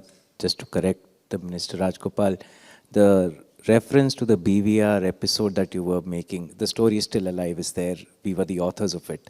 But there was another part that Mr. Subramaniam had mentioned in that talk, which has now disappeared from public records. He referred to the union government asking the states to divulge their EBR data in the last financial year and using that to then choke what states would be allowed to borrow.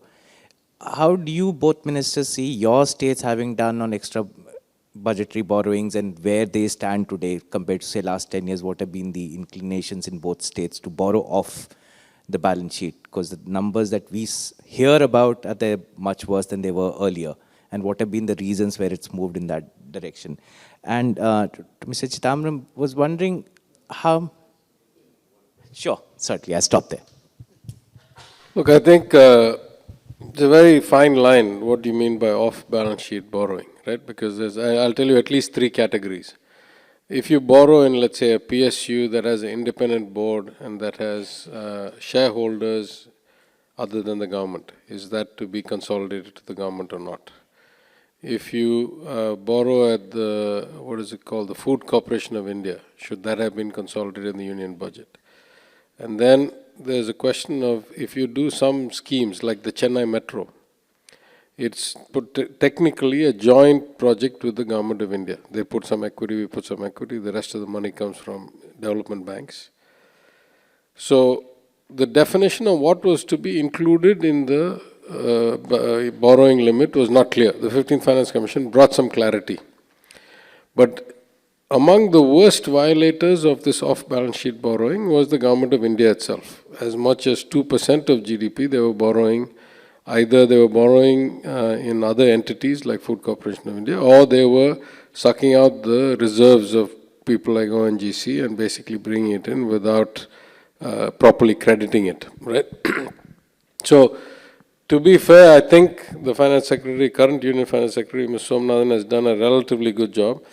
It was a perverse reason, that is, that they had claimed they were going to do a huge amount of stimulus spending during COVID, and they actually didn't do it. So they had to somehow make their word look true, and so they went and took all the off-balance sheet borrowing that was hidden, brought it back onto balance sheet, and made it look like they had done stimulus spending, when in fact they had not done any stimulus spending. So two evils were offsetting each other. But if you look now, the rules are very much skewed in their favor. They want to choke all the states, and they're very, very, precise about what constitutes off-balance sheet, and therefore will be brought back into your borrowing limit and all that. I suffered a little bit of it, but by God's grace, I had actually used the other loophole provided by the Finance Commission. That is that if you don't use your borrowing limit every year, you can roll it forward. So both years in a row, I was bringing the revenue deficit down so rapidly that I had rolled over capacity to borrow. But take the Chennai Metro. The minute the government of India puts their equity in, it is now considered a centrally sponsored project, and therefore its borrowings from the World Bank or from ADB or AIIB doesn't come against your borrowing limit. But if they don't put their equity in, then it comes against your borrowing limit. So these are mercenary leverage tools. They will use every tool in their box to make you a beggar and make them the donor. Right? They have not put their money in. They have not put the 3,000 crores in. So we are not able to borrow further because it goes against it. The minute they put the equity in, then it's exempt. So again, the rules are framed to suit their political agenda, not based on whether it's good for the country or not. I'll give you another example. When we first came to government, they had a soft rule where they were threatening the development agencies, the World Bank, ADB, AIB, all these guys, that you cannot fund more than one project per state per year. And so if there were 2-3 exciting projects in Tamil Nadu, we want to do a metro in Madurai and a metro in Coimbatore, they are happy. These are the kinds of projects that are ticking every box in these kinds of agencies, priorities, right? They reduce congestion, they reduce pollution, they're public transport, and they're very easy to be modeled and get the money back. But what these guys did, you can't do. So then I had to go and argue multiple times, and I said, if you do that, you're effectively killing the total aid that India is going to get, because you cannot force bankers to go and lend money in places where they cannot meet the credit criteria or the track record criteria that their internal boards and their committees are going to ask for. So if you try to prevent, you can give an incentive and say, we encourage you to go and do first-time project in state X that has never got any fund. But if you say you cannot do more than one a year in Tamil Nadu, the net loser is all of India, because they're not lending only to India, they're lending all over the world. They have a balance sheet, they have a lending target. If they don't give it to Tamil Nadu, they'll go and give it to Pakistan. It's not like they can only come to India. So at least for the 2 years that I was there, they lifted that ban, that soft ban, and we were able to get multiple projects funded. But in every way possible, they are on an aggressive stance to limit your capacity to function without them. That's just the way they play politics. Okay. There were these two, we're going to be starting to wind down soon. Yes, please. Sir, my name is Khushi Malhotra. I am from the Business Finance Journalism course. My question is for Mr. Chidambaram. Sir, I wanted to know what are your views on the country's current fiscal deficit target, especially in the context of how the government is spending this money, and how do you think this will manifest into a common person's life?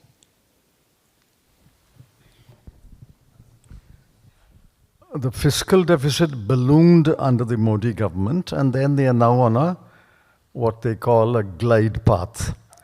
This year, I think they may be able to achieve the fiscal deficit target of 5.9, and next year they may be able to fix a target of 5.4 or 5.3. They may or may not achieve. I can't say unless I see the budget. But I think this year they will achieve the fiscal deficit target of 5.9. But why did this 5.9 come? That's the question. Apart from that, that is a larger question which I will answer separately later. Now, how are they controlling this fiscal deficit? In the last 5 years, 1 lakh crore allotted to agriculture has not been spent. So if you don't spend, obviously you will cut your fiscal deficit. But is that a good cut or a bad cut? You don't spend 1 lakh on agriculture. Then on every head, I've listed it, I don't have the numbers, health, education, midday meal scheme, Maganrega, the 2022-23 revised estimate and 2023-24 budget estimate, there was a sharp decline. They allocated less than what they spent actually in the previous year. All right. Another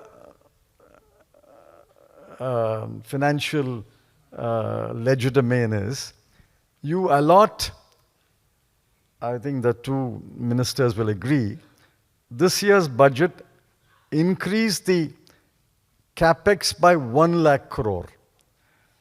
And they called it, this is for states to spend on capital expenditure. Therefore, the expenditure budget of the central government was boosted by 1 lakh crore. And to that extent, the fiscal deficit became 5.9. Now, if you spent the 1 lakh crore, if the states had spent the 1 lakh crore and they had allowed it to the states, and then yet 5.9, I'll give them full marks. But the states are not going to achieve the additional 1 lakh crore expenditure. You ask Mr. Balagopal, they are not going to allow, not going to spend the 1 lakh crore. So it's not the number which is matter. It's the manner in which you achieve that number. You must spend and yet achieve the number. If you don't spend and achieve the number, I mean, that doesn't require a finance minister. It requires an accountant. I just want to add, this 5.9 is a target they set themselves with no authority other than the market. That is to say, if they were completely profligate, I assume the credit rating of India would get downgraded and their ability to access international funding will go down. But it is typical of the utter and sheer hypocrisy that they practice every day. One rule for them, one rule for us. That they set their number at 5.9 with no constraint. They set our number at 3.25 or 3.5 with all these additional constraints, with all these other variables and controls. And on top of that, there's a profound question.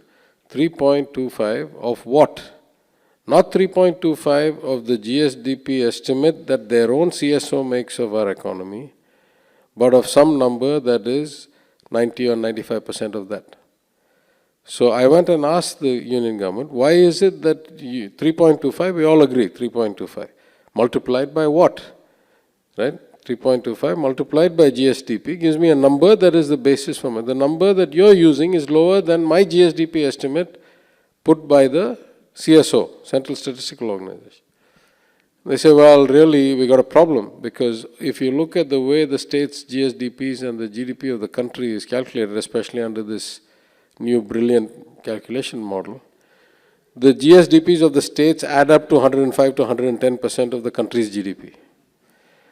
And therefore, we will put that haircut on you, not on themselves, they put that haircut on me. And say that therefore that 5%, 10% will be scaled out of your estimate, and then only that will be multiplied. So effectively they're making sure that your borrowing limit is about 10% lower than it otherwise would be by their math. And that's another way of choking you. And another way of giving themselves more room to borrow, because one of their paranoias is that at some level the analysis of total debt is an accumulation of state debt plus national debt or union debt. Therefore, they want to keep the states down to give themselves more room. So it's actually self-interest as well. So, it's intelligent, thoughtful people will not have much time to debate this. It's mercenary leverage with great hypocrisy. Question here, and then if there's time, I will ask one question. You have to leave? Okay. Hello. My name is Srijita Bose. I'm a student of the Bloomberg program in Asian College of Journalism. My question is to Mr. Chidambaram. You did mention about the 3 new laws, criminal laws passed recently. There have been 4 laws actually, the telecom bill as well. My question is, do you think the Telecom Act? Yeah, it's not, no. Yes.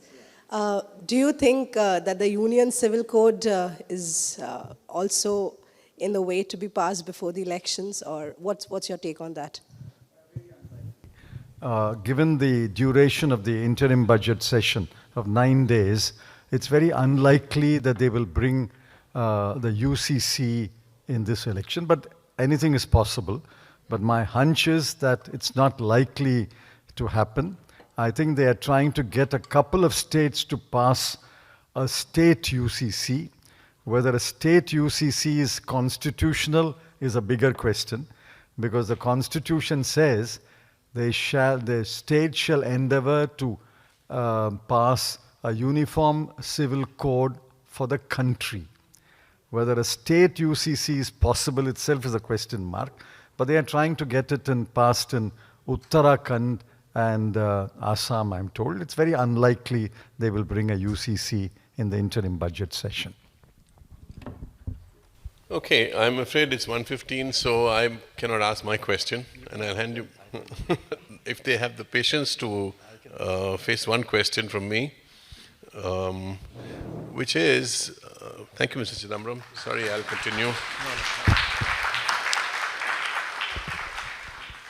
Quick question.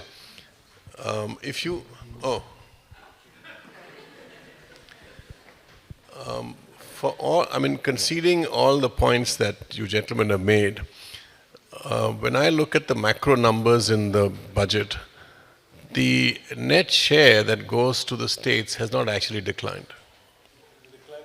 Number one, compared to previous years, number one, in its totality.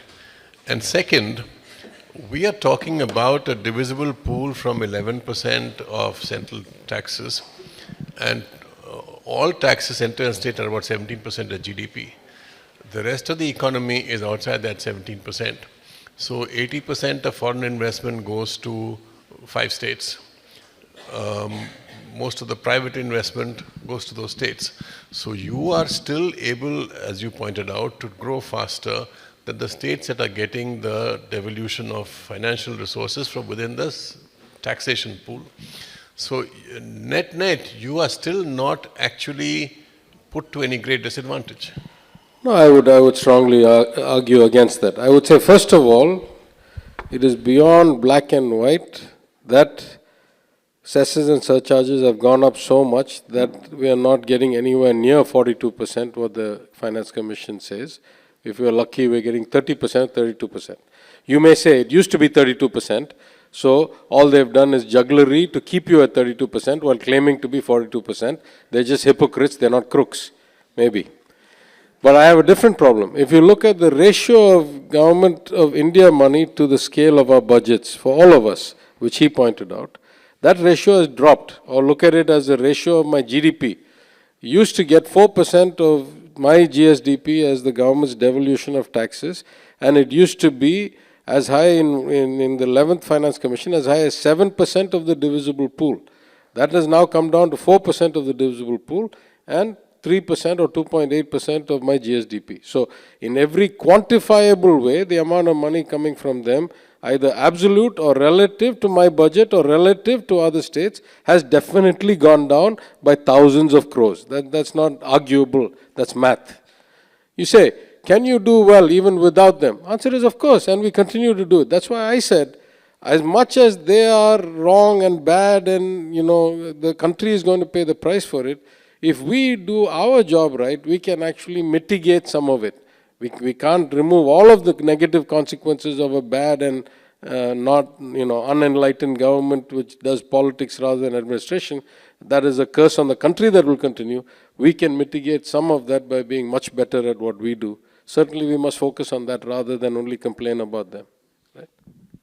Okay, Ms. Balagopal. See, the cut is very huge. For example, I can say that the 1.9% we are getting this year is around, if monetarily we calculate, is 21,000. So it's very clear that 21,000 in that itself we are losing. So it is there, but we are actually it is very difficult to manage nowadays in the recent cuts in different areas.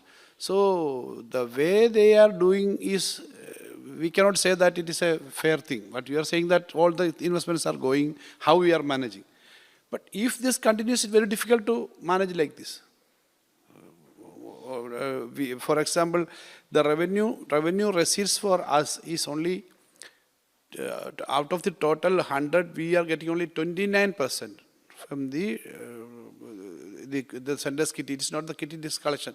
The 15th Finance Commission said that out of the total receipts of the country, 63% is going to the sender, 63 point something. And out of the total expenditure, around 64% is borne by the state governments. See, that means 2/3 of the expenditure of the country is spent by the states. And 2/3 of the income is going to the sender. This is not us. We didn't tell this. We are not saying about this. It is the Finance Commission figure. Last 15th Finance Commission is saying that this is the injustice or imbalance among. So it is there. Because we are sacrificing many other areas. I was just asking about Mr. Tyagarajan, what are the areas we are making non-tax revenue? It is very limited. Non-tax revenue area which you can be making is very limited. And we cannot borrow, you cannot tax, you cannot do anything. Then how the state will survive? That is a very serious issue. It is now in a last 10, we went up to the last stage. So if this cannot continue like this, that is the issue. Okay, thank you very much. We've had a very rich session. I must thank our speakers and panelists.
Good afternoon, everyone.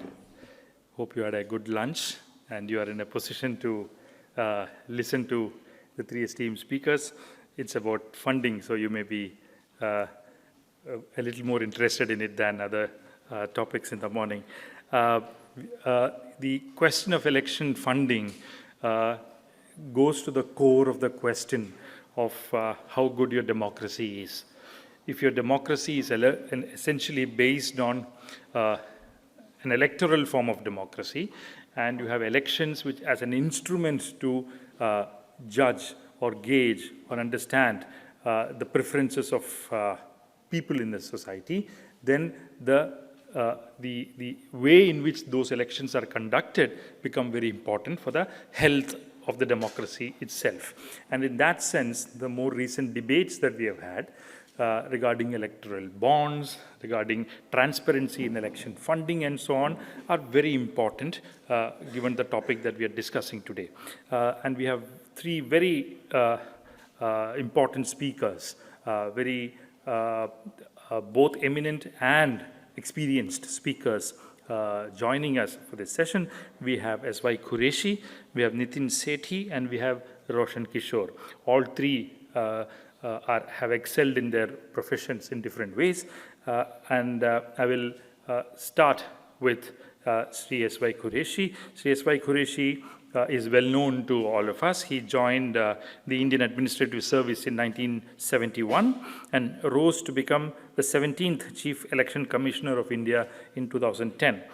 He introduced a number of electoral reforms, such as the creation of a Voter Education Division, Expenditure Monitoring Division, the India International Institute of Democracy and Election Management, and launched the National Voters' Day during his tenure. In October 2017, he was appointed the Ambassador of Democracy by the International Institute of Democracy and Electoral Assistance in Stockholm, along with Kofi Annan, of which he was a board member till 2021. He is the author of the book, An Undocumented Wonder, The Making of the Great Indian Election, published in 2014, The Population Myth, Islam, Family Planning and Politics in India, published in 2021, and has edited The Great March of Democracy, 7 Decades of India's Elections, published in 2019. Lovely. There it is. Mr. Qureshi's name is called India's Experiment with Democracy, The Life of a Nation Through Its Elections. It came out 3 months ago. Lovely. Mr. Qureshi's name also appeared in the Indian Express list of most powerful Indians in 2011 and 2012. So it's a great pleasure to have him with us, and I would like to invite him to make the first presentation. About 20 minutes, sir? Yeah, thank you. I'll prefer to sit down because I have a knee problem. I have been a civil servant, but I can assure you my spine is intact. It's only the knee. It's only the knee which is troubling me.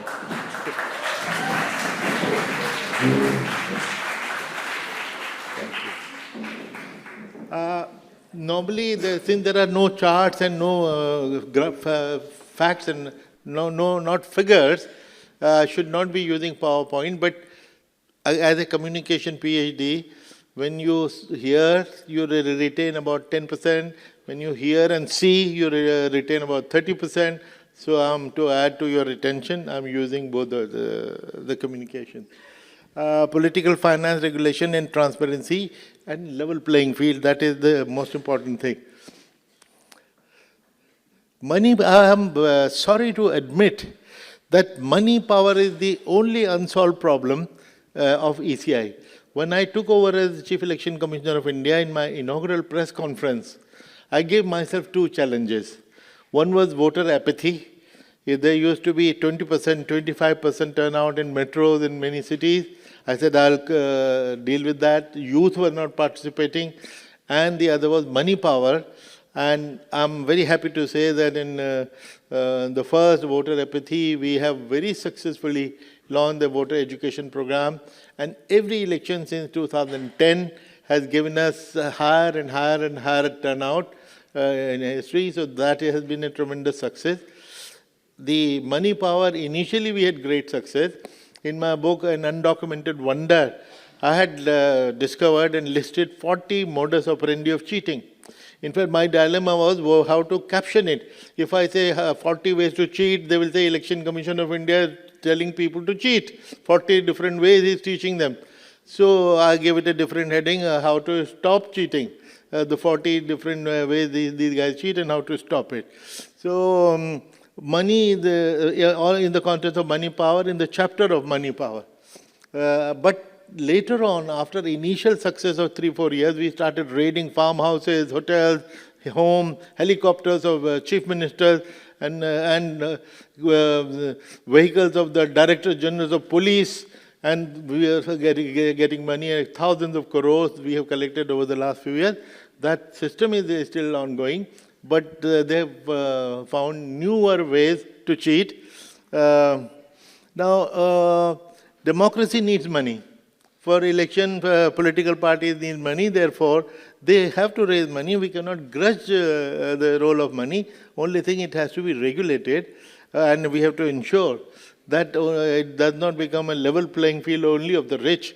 Even the poorer people can contest election. Now, the political financing, which is the subject for today, first is funding of election expenditure of candidates and political parties, and the election expenditure. The other is funding of political parties. Lots of people suggest that, there is so much of corruption and let there be the state funding of elections, which I oppose. Because funding of elections, it is not the white money in the election which bothers us. As you know, for a Lok Sabha election, it's about, limit is currently now 90 lakhs or maybe 95 lakhs.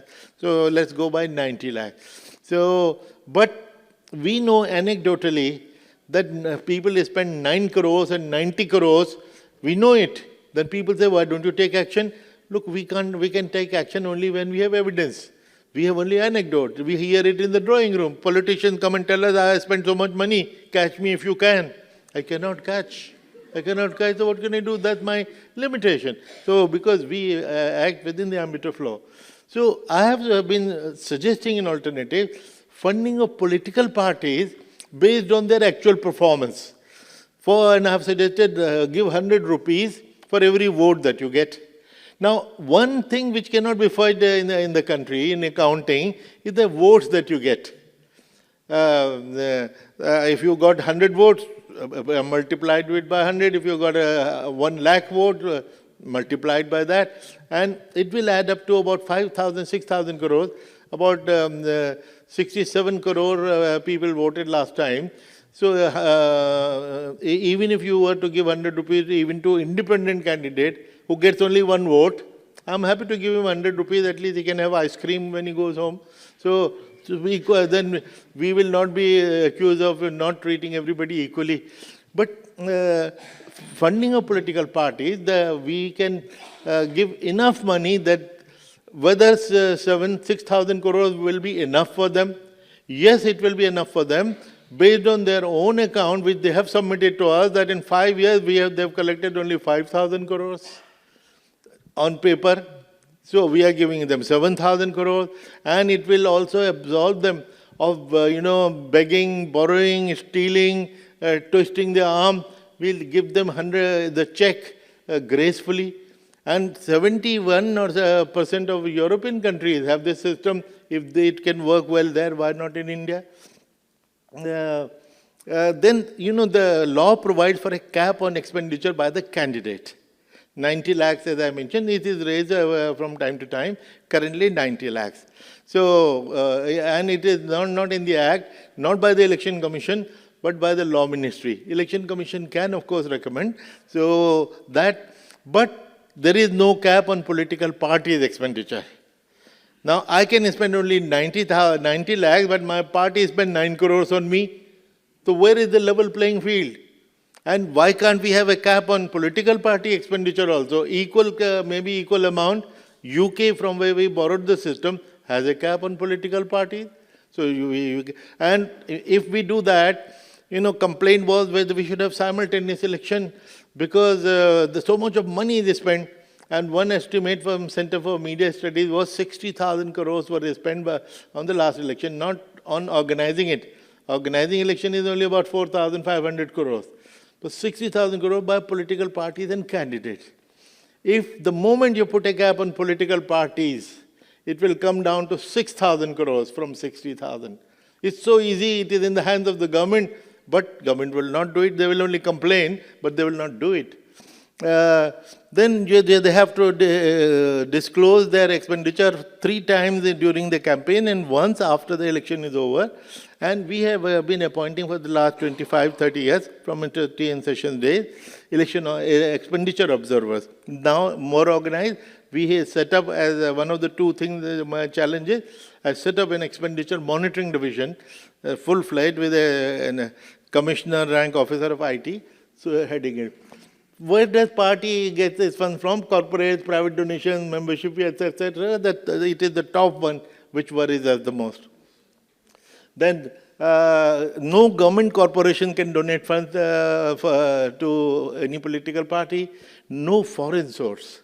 But that was earlier, after the amendment of CRA Act, political, the foreign contributions have now been exempted from this restriction.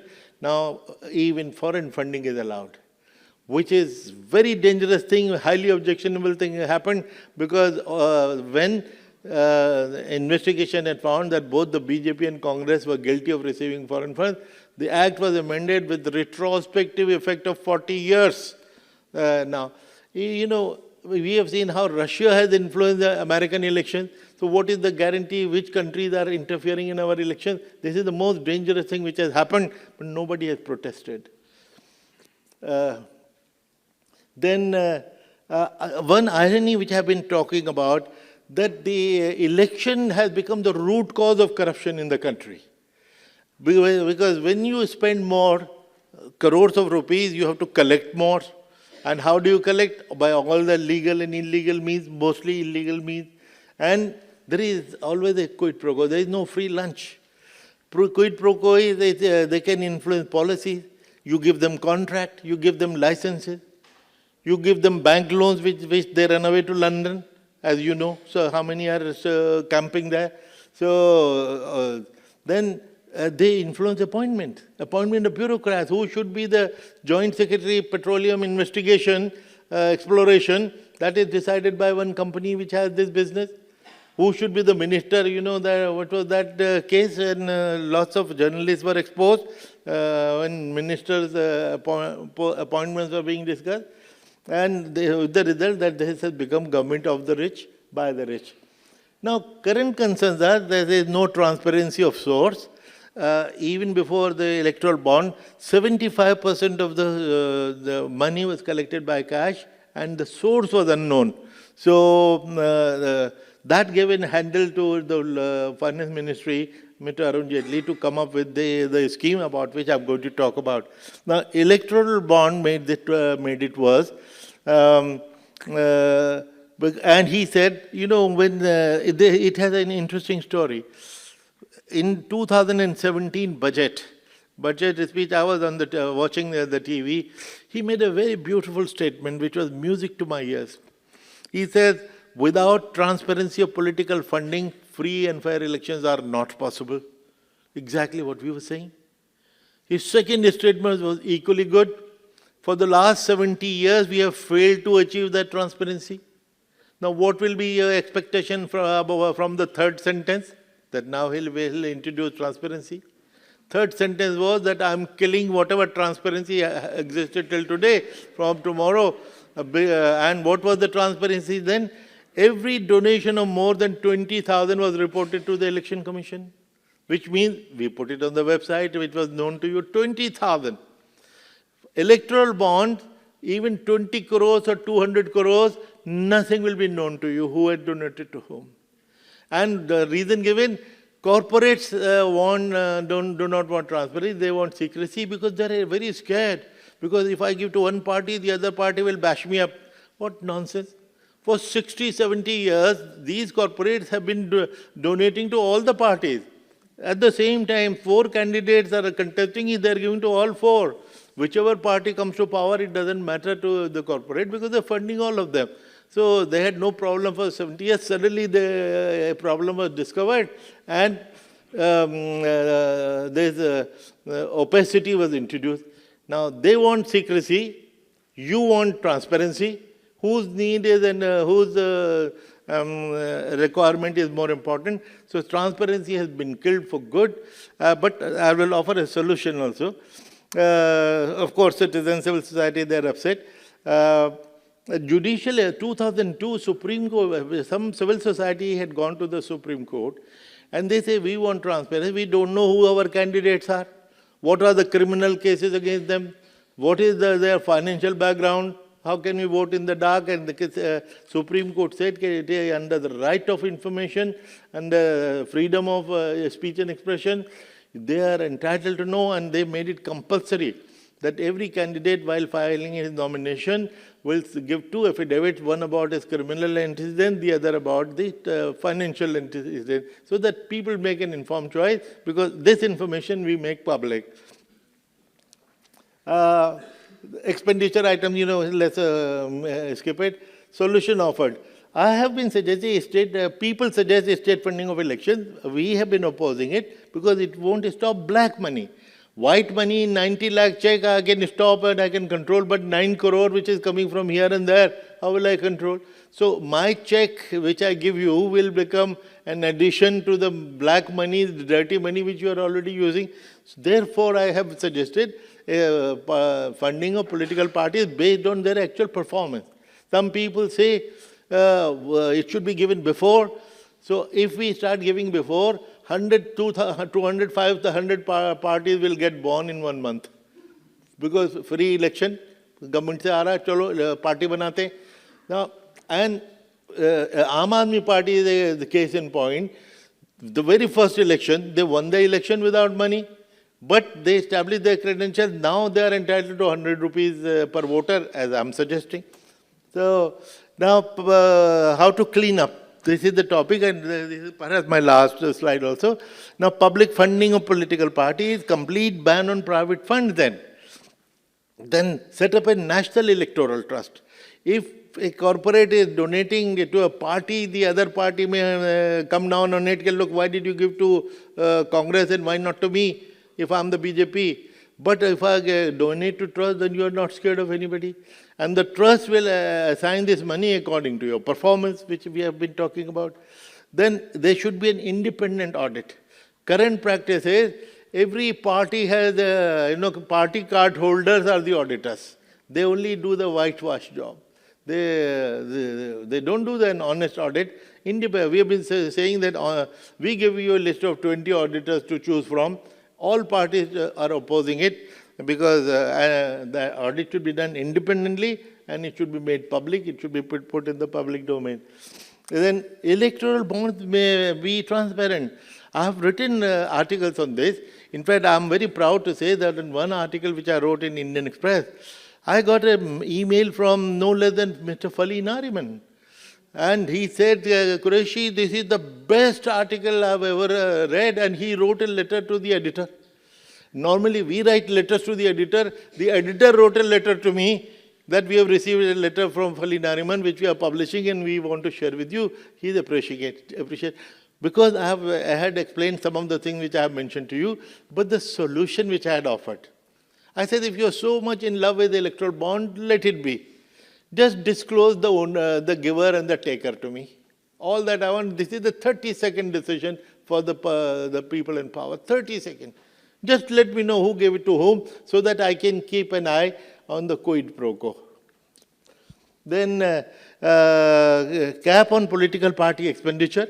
Again, it is in the hands of the government, put a cap. UK has learned this model and immediately the expenditure will come down and shorten the election period. Now, 7 phases, 8 phases, of which we are guilty for a good reason we conduct election in phases, basically to save lives. But the times have changed. We should go back to one-day poll, because if the election extends to 2 months and 2.5 months, every day millions of people, rupees are flowing. That would stop if the election time is shortened. These are various acts, but I will skip them. Thank you so much.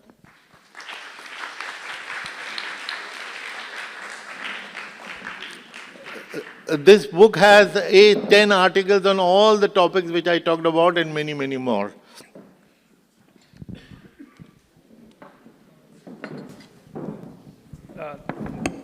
Thank you, Mr. Qureshi, for ending before time. You didn't take your full time, so we can have more time for discussions towards the end. Next in line is Nitin Sethi. Nitin is a journalist and the trustee of the Reporters Collective Trust. He is a visiting faculty at Ashoka University. He has written much over the last few years on India's political economy, natural resources, environment, climate change, economy, public finance and development. He has also won several awards, including the ACGS Award for Investigative Journalism and the Prem Bhatia Award for Environmental Journalism. He has worked with several groups in the past, including the Business Standard, the Scroll, the Hindu, the Times of India, Down to Earth, and so on. He has also been the media lead at the National Foundation for India and a partner at Land Conflict Watch, besides advising several media and non-profit organizations in a pro bono capacity. Nitin, over to you.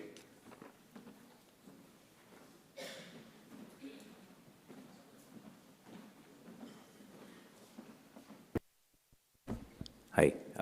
Trouble is you hand over the bio to them and they read it back to you as if, and then you act as if, oh, I did not know you were saying such nice things about me.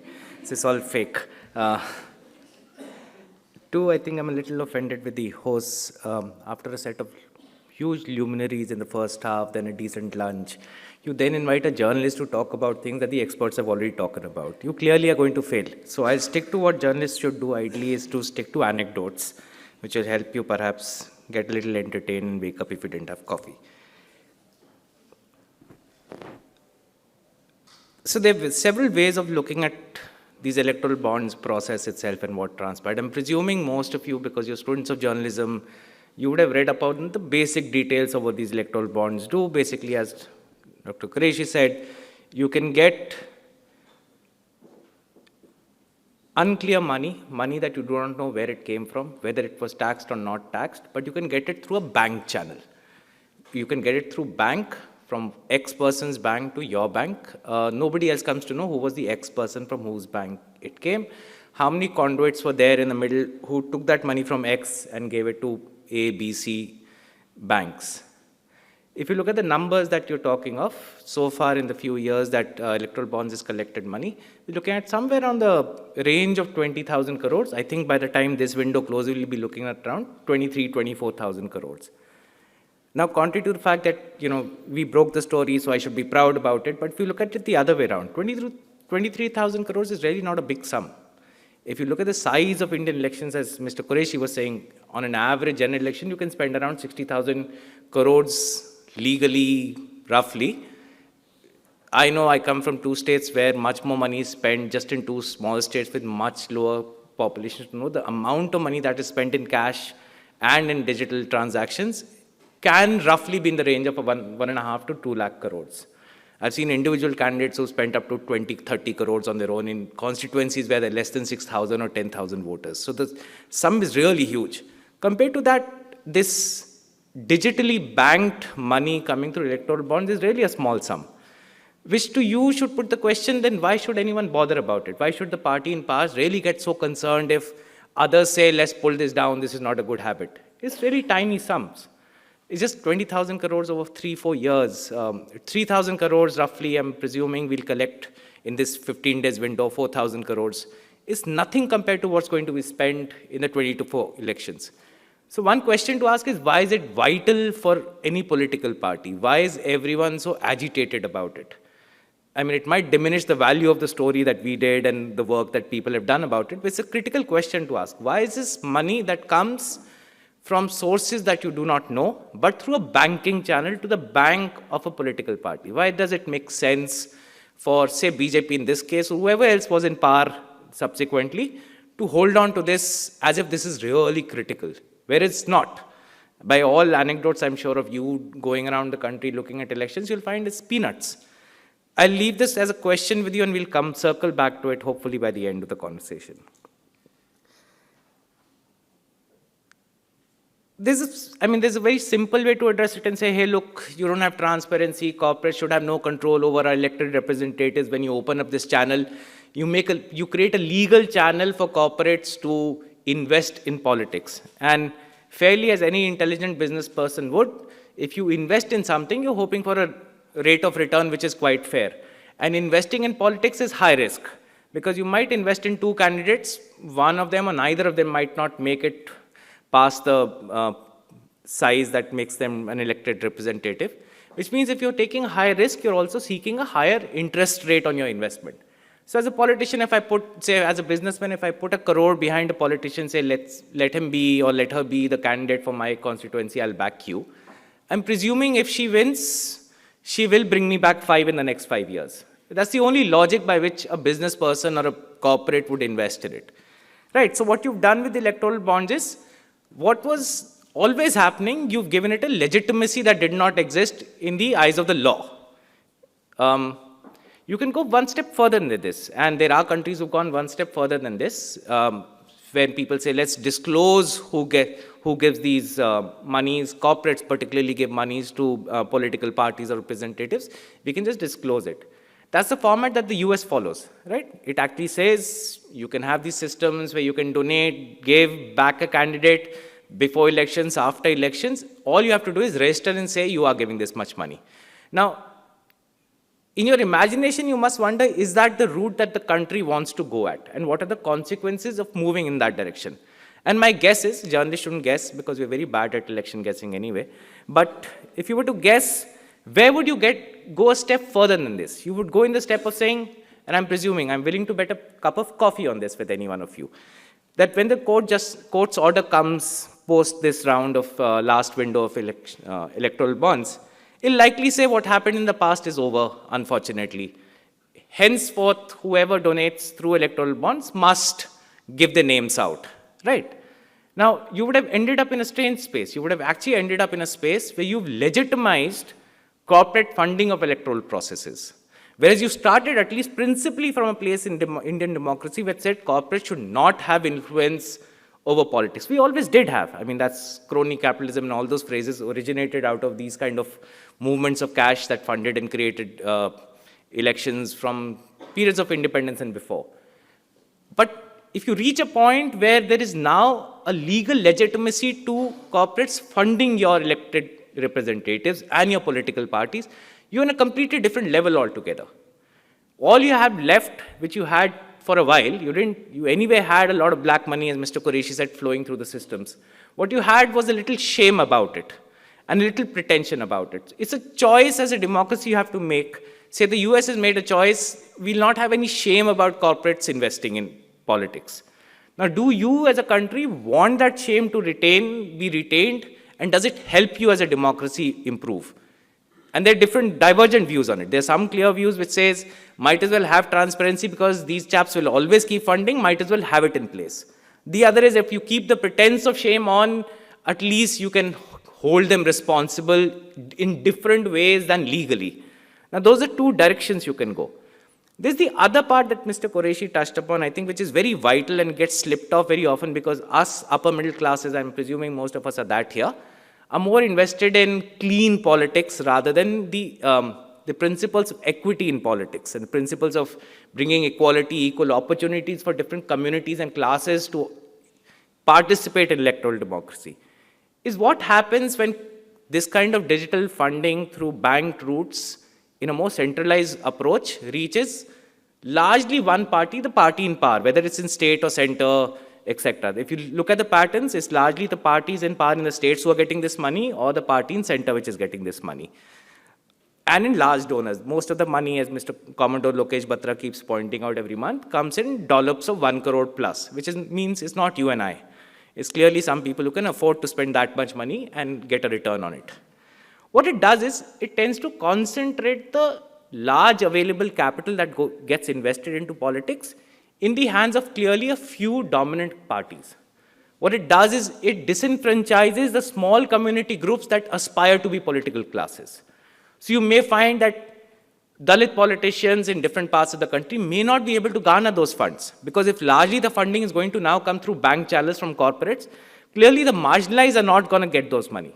It is a certain vested interest who hold a certain social capital and wealth and engage with power over last generations who will repeatedly get this money. And it's quite visible even today, which is why in the first round, which is the only time the data came out, 98% of the funds went to the BJP out of the electoral bonds. From the annual reports that we assess, around 74% now goes to BJP. The rest 25% gets distributed over all other parties. So they get more than what next 10 parties put together get. And that's only because they're in power. It's not ideologically moved money. This is, as we say in Hindi, forgive me for the use of the word, Suryavanshi money, money that goes towards the rising sun. So whoever the sun is rising, this money tends to go towards them. What it does is it disenfranchises these communities. What it also does is creates, in some sense, without saying so, a monolithic system of governance. Because you're feeding the same beast and making it bigger than bigger. It overshadows other beasts. I'm not saying they're any better or any worse. But to me, after 20 or 25 years of journalism, you don't remain optimistic. You became at best skeptic, and hopefully you're not, a cynic. If I'm going to remain in that belt where I'm skeptical about things changing rapidly in our democracy and things suddenly improving, my hope is if we are going to have a corrupt political economy built out of this kind of electoral funding, I'd rather have a decentralized corruption. I'd rather that money goes to many other people than remain in the hands of few. And are there examples of decentralized corruption in India? Fascinatingly, there are. And they work wonderfully well. They have not attempted to change the nature of democracy. In fact, they've dealt with a more cynical understanding of what Indian democracy does to them and has adapted to them. These are states in the Northeast. They very factually have figured out the Indian state's relationship with the regions in the Northeast is almost like an agency function. We control you, we own you, we'll deal with you the way we want because you're border states, we need you in a certain way. It's more about the lands than the people. There's a whole history to that, and I'll not get into that. Now, what does these states do? Let me take two examples which are closer to my heart because I have some relations there. Say Arunachal, Nagaland, and Manipur. There's 70% voting, right? For all measures of saying, are they really emphatic and they believe in democracy, seem to believe in democracy more than many of us, at least in UP, Bihar, Delhi. In Arunachal, there are constituencies that have 98% voting. It's incredible. And these are parts where people have to walk 6 kilometers, 8 kilometers to find their next booth and vote. So you imagine 90-year-old people walking down and giving that single vote to a candidate. It seems to be incredible. But there's also a similar, parallel, fascinating character happening in that area. Whatever is the party in power in center, automatically comes into power in one of these states. Whether it happens at the times of election or whether 6 months later, it does happen. So in an old example of Mr. Gyogang Apang, who was the chief minister in Arunachal, if I'm not mistaken, I might be off by 1 or 2 numbers in this. He had 59 MLAs of the Congress first time he came to power. When BJP came to power in Delhi, all of 59 of them went into BJP. When Congress came back, all 59 came back. Now, you might say, oh, this is corruption. This is actually great intelligence. Because if 90% of your funding is linked to what will be sent from Delhi and there's no other private sector available, there's no state revenues available, you are synced to Delhi by hook, crook or other methods. Therefore, you do not fight the system. You turn it around and say, this is what it is. You might as well go, vote, get a little bit. But the third part of this in Arunachal, Nagaland, and to less extent in Manipur, which is fascinating, is the levels of corruption are beautifully distributed. And it is truly beautiful. I'm not saying this cynically or skeptically. I'm actually saying this in appreciation of what people have learned to do over there. If you went to any of the constituency elections going to be held in the next 3 months, you'll find villagers going to their candidates saying, this is all the things I want in the next 3 months. Which can include getting your hospitals repaired, going for surgeries, getting your houses done, getting 4-wheel drives because you don't have roads, so you can't have other cars, you get 4-wheel drives or motorcycles, getting your children educated in public-private schools outside Arunachal or Guwahati, hopefully, getting large surgeries done in Delhi. All of these are being done in the next 3 months. And villagers have rights to go and ask it of the candidates. Candidates cannot, unlike in UP, Bihar, rest of India, say, no, I only have 5,000 rupees each to give you. They will actually distribute this, and once they come into power, they'll actually distribute, I've seen this personally, they will distribute contracts to their community in an open forum where he'll say, this is how I'm distributing the fruits of corruption. And they'll be held accountable for it. Aapne 2 contract usko diye the, why didn't you give us this time? That kid has got 4 crores, I only got 50,000. And there'll be an open discussion where it's actually distributed. Now what they've done is they've used and they've figured out this democracy in its way that it functions. Electoral democracy particularly is perverted, and they've utilized it to their ends.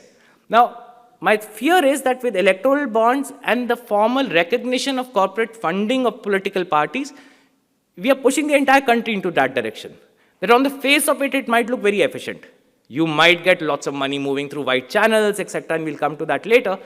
And you'll find people are still voting fairly well. And you'll find there's a clear majority of one leader or the other coming out with great clarity and much more efficiency. You get efficiency in the system in that sense. What we'll find is the labyrinth of this democracy will be built on a distributed economy that nobody acknowledges. That it will be built on only some people trying to subvert the system so systematically that it will no more be conversation. So say take Nagaland.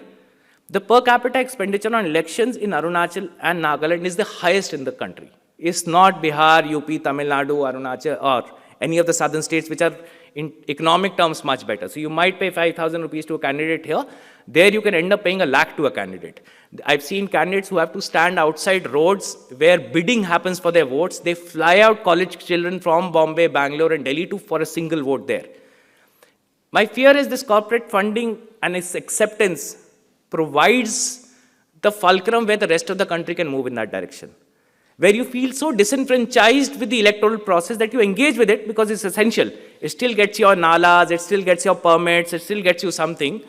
But at the end, you're so disenfranchised that you build your own systems that subvert it and live alongside, and it becomes normalized.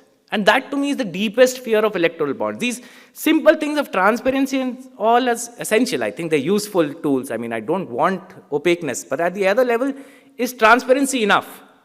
The other hand is also the second part. Do I have another 5 minutes? 5, perfect.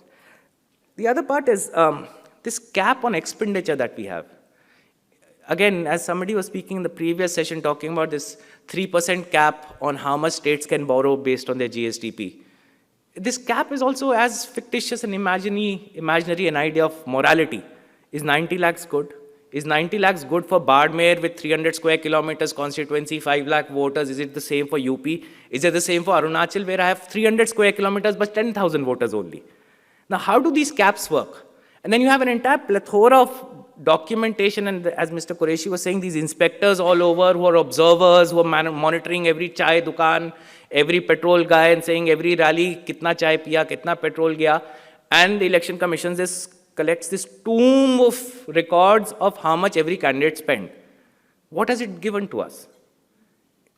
Does it come out of a false morality about expenditures in elections adopted from Anglo-Saxon world from where this nature of democracy came to us?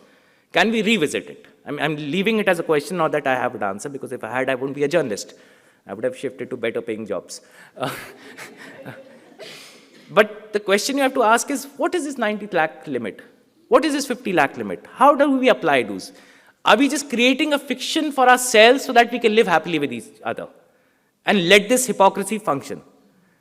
I think these questions are more fundamental, and to stop at electoral bonds, I mean, it's nice, it's really worked, it's given everyone a tool to bash this government, etc.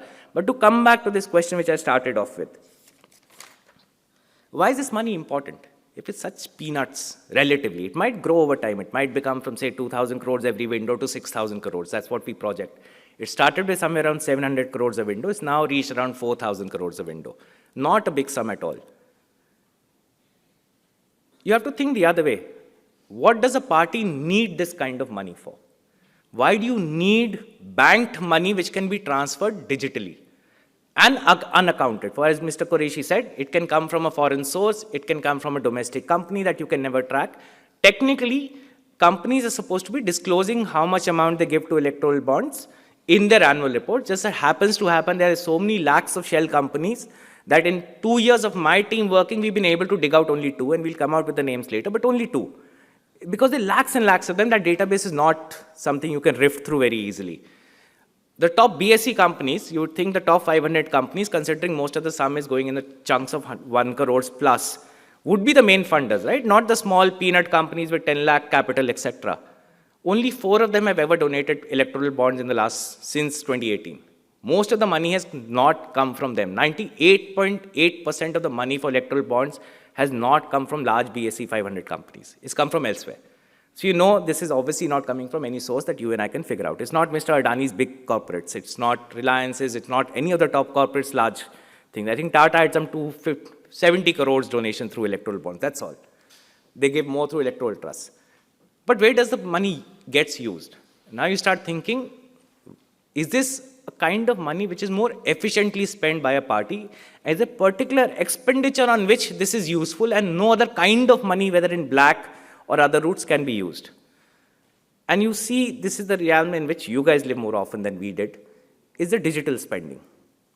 Because when you pay international platforms for advertising, the money has to be moved through bank channels. That's where you get this money. If you pay for large corporate services to your party, is where largely you need to move digital money and through bank routes. So if you want to pay for chartered helicopter services from an ex-Ukrainian firm, banking channels. If you want to pay Facebook for the number of ads you need to present, so if you look at the Facebook ad library, if you've done some of the work, you'll show how much money they are able to spend. The bang for the buck or the digital ads are much higher than this print ads now. So for a rupee spent on Facebook, they can reach much more people, even though recall value is lower than they can by spending a rupee on Hindu or Times of India. So the money you need is small. To reach 1 million on Facebook, you need around 150 rupees.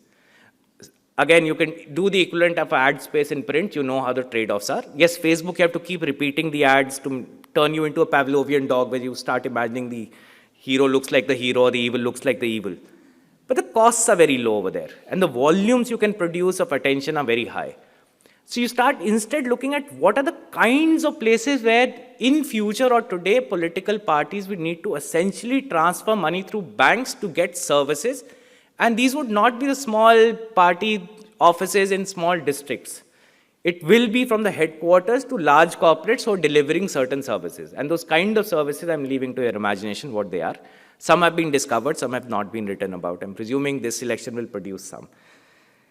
And the last, and I'll leave with this anecdote. Why did this all come out in the first place? If you remember, initially when these electoral bonds were presented in the parliament, the rules came out, most of the political parties were hush about it. They didn't make much noise. They said something or the other, but more or less they were okay because, as Dr. Qureshi was saying, the retrospective effect of taking away FCRA prohibitions on political parties have been removed. So both Congress and BJP were quite okay with it because both of them, otherwise, some of them would have had to go to jail. Why it came out was because there was an officer inside the government.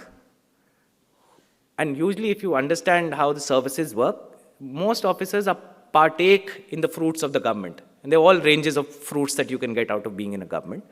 One officer was really piqued by what was happening. And in all the files that we got out, some 700 pages, in first time in at least my professional life for 25 years, this officer, a very junior level, director level IAS officer who does not have too much of space to be himself or herself, actually writes down, the Prime Minister's office has asked us to do something illegal. He actually pens it down because he's so scared of what's going to come with this. And he pens it, obviously got transferred within 2 months, but he put it down. And that's what triggers everything, because that makes it too evident. It's very rare in government files. You don't read government files and ministers saying, yes, I'm going to be corrupt in this case. Right? They find sophisticated ways of explaining what they're doing, how they're doing, and without saying who will benefit out of it. In this case, the officers themselves were so scared that they kept on putting on record, maybe not, let's not maybe do it, maybe not, think again. Can the PM say it again? And the PM is saying, yes, do it again. So if the finance minister is asked, should you do it? The finance minister within 10 minutes says, yes, do it. And it moves. And therefore the file recordings were so scary for the officers that it became, when we started reading it, became very evident that it's troubling even if you want to call it a deep state or the state, whatever. It was troubling even them. That once this comes into place, we won't get a share of the pie. It wasn't about being too honest. It was about the fact that many of the ministers would not get a share of the pie. That money would go to a central kitty through a single button. So it's a very efficient system. It goes into the party that you want to give it to, it goes through a single window. And this, for most corporates, is a very efficient system. More corporates prefer a single window system of corruption simply because it's hassle-free. You give the chief minister money, the chief minister, in this case, say earlier Jayalalitha and many other chief ministers, they're known as efficient by the industry when they're just say, once you give us the money, we will deliver. Do not worry about the second minister or the third minister. Now you turn this into, which means you're even removing the decentralization from the political party itself. You're disenfranchising the other political actors except for the one who's sitting on top. And to me, at many other levels, taking up from the session earlier, and I'll end here, the trouble with electoral bonds and this kind of funding is that it centralizes in a way that we haven't imagined before. It disenfranchises different segments of our society in a way where we haven't seen, we perhaps have a symptom of, and it makes it all legal. The only layer left is morality, and that can go step away when Supreme Court says, oh well, why don't you just disclose and it'll be fine. And then you would have ended in the realm that US now lives, saying lobbying openly is fair. And I'll pause here. Thank you.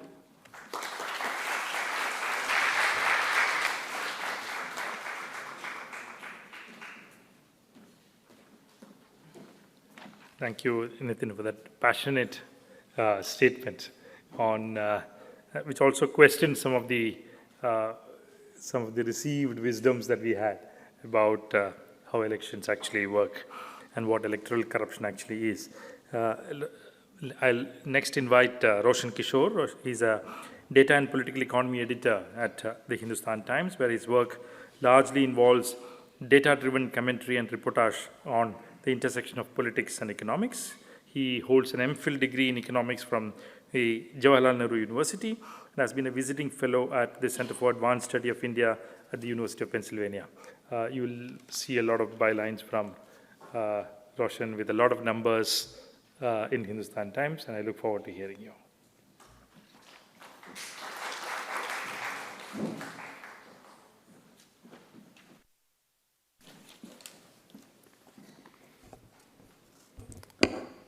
Thank you, Professor Kumar. My fellow panelists, thank you, Asian College of Journalism, for giving me this opportunity to come and talk to, most importantly, the students. You know, job is much easier after excellent presentations by Qureshi Saab and Nitin. I have a slightly different take, so I'd start. No, one can take two views of the problem with the nature of electoral funding or the larger political finance regime in this country as of now. The first view, not necessarily wrong, I mean, we hear about it every day, is that the BJP, which is, an extremely dominant political party in our country today, is like completely almost monopolized political finance. It is collecting far more money, it is spending far more money than anybody else does. And, political finance is almost like the state of political competition in this country today. It is increasingly becoming one-sided. But then, to be sure, it is not that, the problem per se has arisen for the first time in our history. Like Nitin explained that in great detail, ruling parties, especially parties ruling the center, have been known to have access to far more funding, than any other political party has had at the state level or smaller political parties or that thing. So I think the problem is more with the scale of the problem under the current regime rather than the nature of the problem itself. Where one can legitimately criticize the BJP, I think, is that they have actually made it more one-sided and opaque through implicit and explicit use of the state machinery. The explicit use electoral bonds, Nitin has spoken at great length about, I don't think we need to talk about it. The implicit rule, I would say, is the selective use of investigative agencies of the state. Almost every day now the Enforcement Directorate is raiding locations. These locations are either of opposition leaders or of business aids of opposition parties in this country. No matter what you say, I would also say that it is very difficult to argue that the money which is being raided has not been gotten through corrupt means. How else do you see so much cash sitting? And all of us know that it exists. So, it is unfair because, it is very difficult for a non-state actor, journalist or anybody else to prove that, what the BJP is doing is actually doing an error of omission. It is only going after certain sources of corruption, whereas it is not going after certain other sources of corruption. Political leaders who are against the BJP, if they join the BJP, all cases against them disappear. Once again, this is not something which is happening for the first time in this country, but I mean the scale of it, I mean where one has to give it to the BJP is that it has become so brazen that the moment you say go against the BJP, you would have a raid or something like that. I mean the opacity bit of electoral bonds I don't need to talk about. The problem as far as I see with this kind of an argument is the following. Why do I think that this is not like, it is the correct criticism, but it is not, I think, enough as if one has to criticize the nature of electoral or political finance in this country, is that the nature of the problem is circular. And I think this goes beyond political finance. A lot of what was being spoken in the pre-lunch session also. So what do people say is the problem? The problem people say is that, the BJP is actually, because it is in government, it is actually abusing institutions, it is actually abusing or sort of, browbeating provisions of the constitutions to make these changes to laws or regulations. Some regulations are not being made, some are being flouted, and therefore it is actually vitiating, say, a level playing field in Indian politics. And therefore the BJP is winning elections. Now the problem is, if the BJP is in power and it is abusing power to keep these changes, because of which it will keep winning elections, then it also means that the BJP will never lose elections. So I think, this is a pretty self-defeating argument as far as politics is concerned. And like to go back to a lot of what was being discussed in the pre-lunch session about the nature of fiscal federalism or other things. You see, I like to think that, it is very important, if you stay in a country, if you want to write about a country, if you want to report about a country, it is very important to understand institutions, understand rules, understand how governance works, etc. And I would say with all our limitations, I mean, you have to look at the subcontinent and other countries in the global south. I would say India even today has done a much, much better job of, we are still a young democracy. I think, look at Pakistan, Bangladesh, Sri Lanka, other places. We have done a phenomenally good job of being a democracy, barring that thing under the emergency. But I also think that if you're thinking that actually, institutions can control politics in any society, it is basically like thinking that the tail can wag the dog. Never happens in real life. It is always politics which will control institutions. So, how does one have a larger criticism of political finance in India? Let me begin by asking a simple question. Goes to what Nitin was talking about. I mean, this is a country where during the pandemic, the BJP government actually gave free food, 5 kilo rice, 5 kilo wheat, some kilo, 1 kilo of salt or something, to 80 crore people. That's almost 2/3 of our country's population. More than anything is, and the BJP and the Prime Minister, they have now made those PDS provisions free. In real terms, it basically means savings of a few hundred rupees for a household. That's it. That is the monetary value of the thing. The BJP, the Prime Minister keeps harping upon it. They think it has given them political benefits. They think it will continue to give them political benefits. More than anything, this basically shows that a very large share of our country's population, we may choose to call them poor, technically speaking, or not call them poor, they are basically extremely poor. What separates them from, say, starvation and life is basically those 5 kilos of food grains. Now, in this country, where around 80 crore people have to live on this kind of a handout from the state, why should you have elections which are now, by some estimates, the most expensive in the world? No other country spends more in elections than we do. Once again, 2014 and the period after that might have worsened this problem, but this problem has existed since much before that. I mean, it will be gross intellectual dishonesty to say that elections were clean or this kind of money was not spent. So what model is better? Is, like Nitin actually made this interesting, and I think it is a very important question to ask. Which model is better? Is the model of a hegemonic political party, which is extremely politically dominant today, controlling not only political funding, but political funding right at the level of the top, where even party actors do not get access to funding? Is that a better model? Or should we have a model which, like Nitin described, works in the Northeast, but actually works in pretty much every state in the country? What is the operative part of the second model? It basically means that in a state like Tamil Nadu, no matter how progressive you call it, whatever, and there have been progressive legacies of the Dravidian movement, unless you can give a few thousand rupees to voters, you do not stand a chance of winning elections.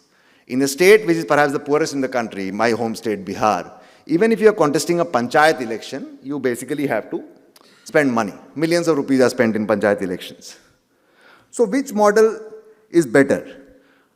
I think to be able to even engage with this question, we have to actually try and ask a different question. Why is it that the BJP today has the kind of political dominance in our country which no other party has had? 1984 was a different kind of an election. That question I do not think can be answered unless you engage with the political economy of Indian markets or Indian capitalism or Indian economy, whichever you may choose to call it. What explains the BJP's political dominance today? The way I see it, there are three things. First is a core voter base, which basically says, even if I have to sell my house, as long as Hindutva is in power, I'll vote for the BJP. That voter base has been there historically in our country. The RSS is a 100-year-old project. The Jansangh used to exist before the BJP. Even at the peak of the Babri demolition, I think that voter base would have been around 20%, not more than that. So I don't think the BJP is only winning elections because of that voter base. I think there are two other elements to the BJP's current political dominance today. The most important element is that there's an extremely large voter base of very poor people who feel personally obliged to the Prime Minister because of the welfare schemes which has been given to them under this government. They can be houses, they can be LPG cylinders, they can be toilets, they can be piped water, they can be anything. The BJP has done a phenomenally good job of actually politically weaponizing this welfare delivery and sort of taking political attribution and benefit for it. You can't blame a political party for doing politics. It's fair game. The third most important component of the BJP support base is that it has very committed support from the big business of this country. I think this kind of political support from big business of this country is also unprecedented. Now, if you look at formal sources of funding data, even when the UPA 2 was in power, the BJP would actually do much better. I mean, they would actually fall behind when you took the unaccounted money, but in terms of corporate money, the BJP would do better even then. Are there any contradictions in this tripartite strategy of the BJP? The way I see it, there are two contradictions.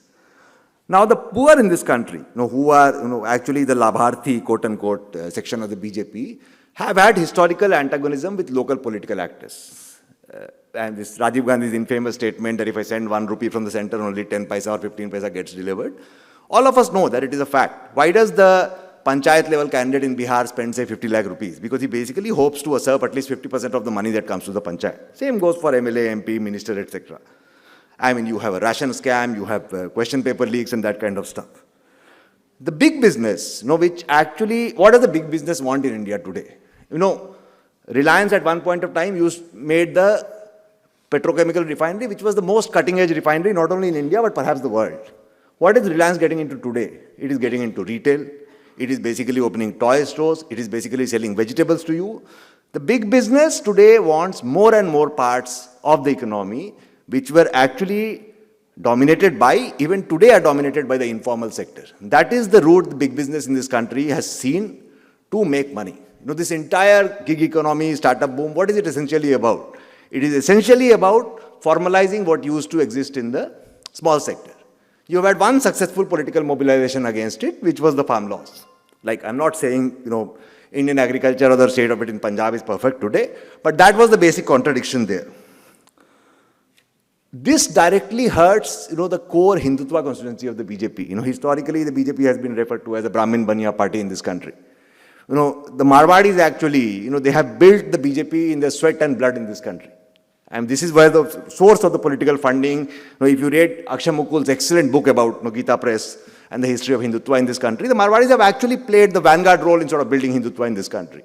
I went to Ranchi, I studied in Ranchi for my +2. I went there during the 2019 elections. So, a lot of East Indian states actually have a center of Marwadi business, like it's Bada Bazaar in Calcutta.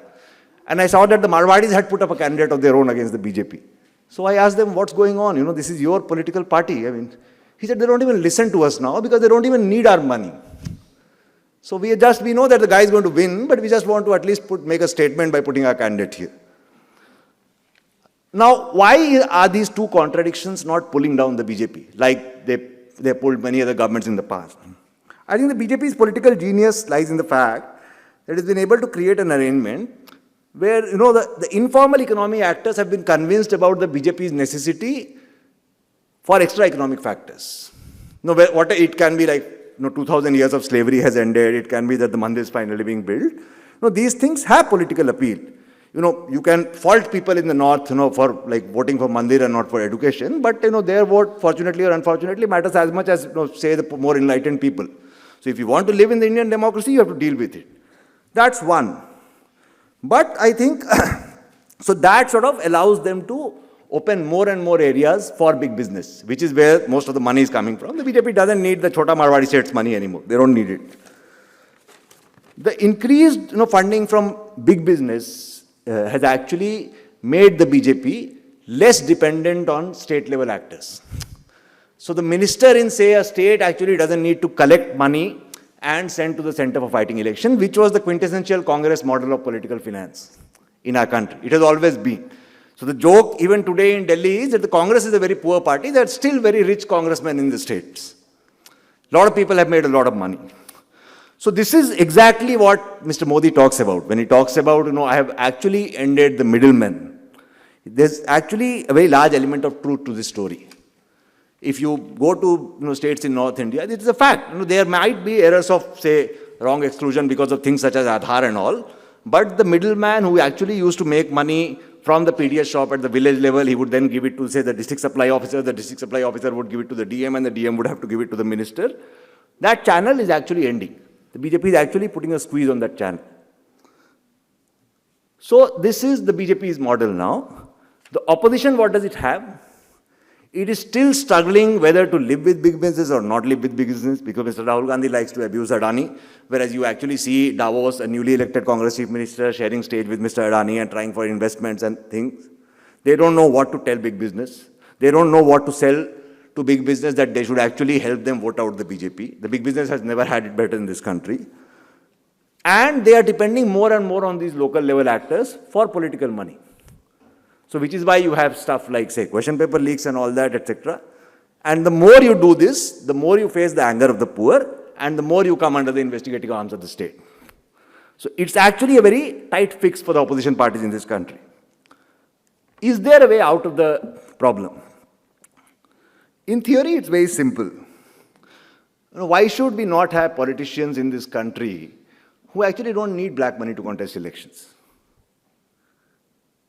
Because, like Mr. Qureshi said, there's documentary evidence from however contaminated, election expenditure data is, that the richest guy doesn't necessarily win elections. I'm just finishing, I'm done.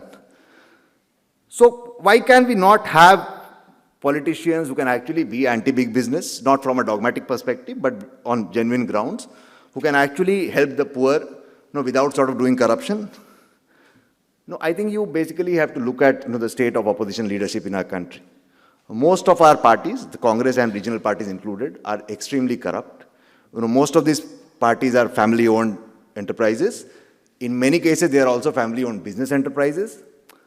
Most of these parties, and this unfortunately now actually also includes the left, they have actually come to the conclusion that the best way to win elections in this country is basically use the fiscal capacity of the state to give money to the people. So basically, you give 3,000 rupees, I will give you 5,000 rupees. You make election cylinders for 400 rupees, I will give it to you for 300 rupees. Now the problem with that is, now even if all of fiscal federalism and the problems which were discussed in the first session were to go away, we as a country are nowhere close to income levels which would support a welfare state such as what is seen in the Nordic. We are still a poor country, we don't have that kind of money to be able to distribute. Even if we were to say, reverse the corporate tax cuts, how much money are you going to get at the end of the day? You actually want to transform people's lives through fiscal intervention, you have to be like a Saudi Arabia, that the Arab Spring comes and you basically fill people's bank accounts with money. That you might not have a democracy, but I'm giving you a few $100, you keep it and I'll give you more. We don't have that kind of money. What this welfare delivery has done is, it has actually prevented destitution in our country, it has done certain good things, but I think it has effectively demobilized political parties and people at large from actually trying to highlight, precipitate class contradictions in our society. You actually don't have class politics in the old sense of the term in this country. Basically, the idea is left, right, center, whoever comes, whatever tax, non-tax you're getting, give some money to the people. Now, as long as that is happening, I don't see this changing. Now people might say that I'm actually making a very defeatist kind of an argument. And I think the problem with a lot of the opposition leadership and some very well-meaning commentators also is that they are somehow in criticizing the problem of the political finance regime or the larger political economy regime today, wishing for restoration of a certain kind of status quo ante, that things maybe should go back to what they were earlier. I think it is also an opportunity and a time to ask a very serious question, that the kind of uneven development we have had in this country, and the kind of diversity we have in this country, and all said and done, we are still a democracy. If you have to have this kind of uneven development, then is something like the BJP, where you actually have at the top a leader who is extremely popular, who knows how to balance economic pain with, say, extra economic appeal or whatever you may call it, is it not the natural culmination for a country like ours? My belief is that unless politics at the grassroots does not change, unless you do not get out of this, throw a few thousand rupees at people to get votes, unless political actors do not start highlighting genuine class contradictions, the BJP and the kind of regime which we have, I think is the natural choice for a country like India. Thank you very much.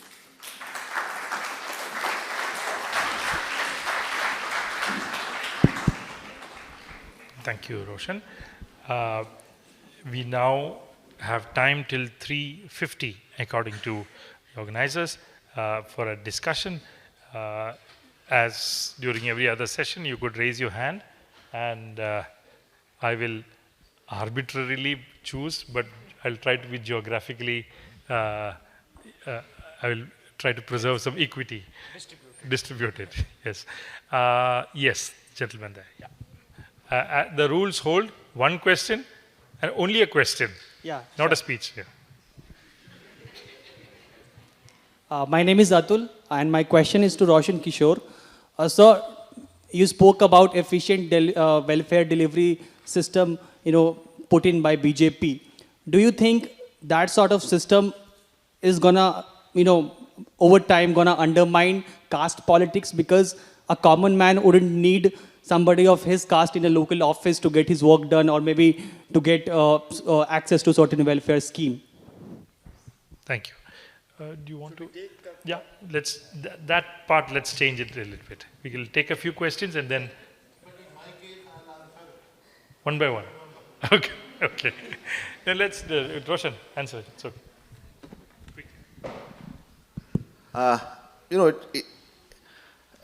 As far as the question of will it change power relations in villages, I think that is an important part in which caste politics works in India. I think it is already changing.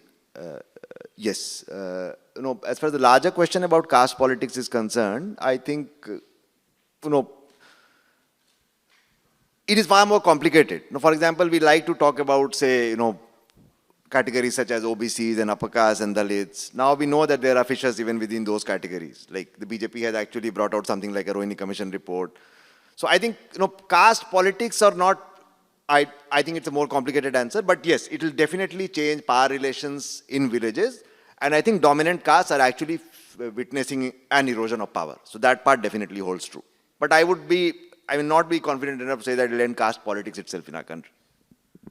We can discuss it later if you want. Question is again to Mr. Kishore.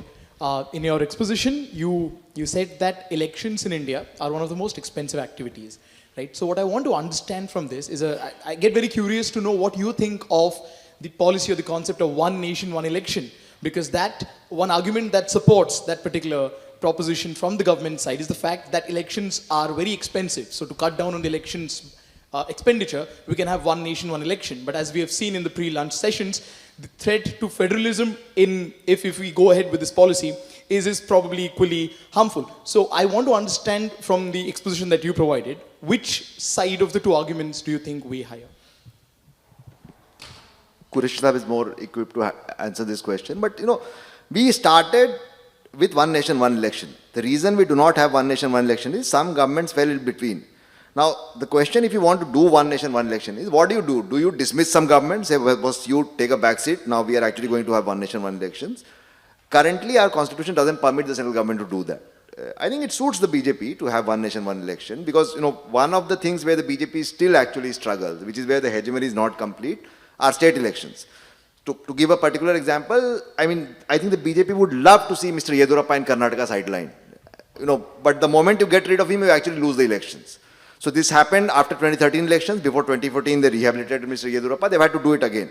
So it perhaps, maybe take some more time for the BJP to do this. But the reason we do not have one nation, one election is not this. The reason is, if a government falls in between, what do you do? I mean, will you do what is happening to the state, the Union Territory of Jammu and Kashmir, not hold elections? I think that is a principal violation of democracy.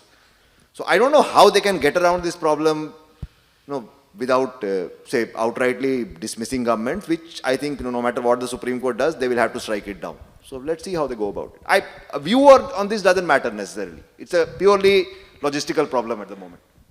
Not just for the past, but for the future also. Yeah. What if one government falls in the middle of those 5 years tomorrow? You'll wait for 5 years to have the next election there. That's also there. Kurish Sahab, you want to say something on this?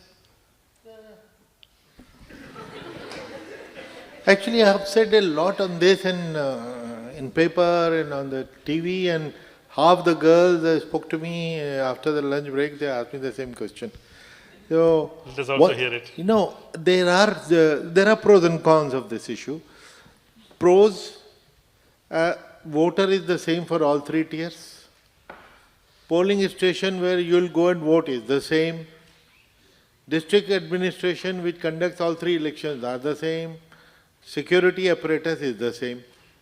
Therefore, for you to go and instead of pressing one button in one election, you press all the three buttons, you should be happy. In any case, Election Commission should be very happy because we conduct one election, play golf for 5 years and come back again to conduct the next election. But our convenience cannot be the consideration. Some leader of BJD once in a public forum asked a very good question. What is that the people want? Most people in India are extremely poor. The so-called educated, the rich people don't come and vote, and they brag about it. I've never voted in my life. They told their moustache, I've never voted in my life. So instead of feeling embarrassed and ashamed about it, who are the people who come and vote? The poorest of the poor. Because this is the only power they have. And if the election happens repeatedly, their power gets asserted. The accountability of the politician increases. How many times have we read in the papers, you're all journalists, wanted, missing, MP is missing for 4 years, MLA is missing for 4 years, 5 years, because after winning the election they never come back. Is that the system that we want? So, therefore, repeated election is a good idea. I was once attending a youth parliament in Pune, MIT Pune, where one young girl from Chhattisgarh made a very interesting slogan, which I still remember and I sighed. She says, "Jab jab chunav aata hai, गरीब के पेट में पुलाव आता है." Now, it is now the 60,000 crores which we are talking about, too expensive. I think 60,000 crore getting recycled, black money of politicians going to the laborer, driver, painter. I think that is very good for the economy. There are so many economists sitting here. I think some interpretation should be done, a serious study, whether it is good for economy. So after all, from politicians, the money is getting transferred.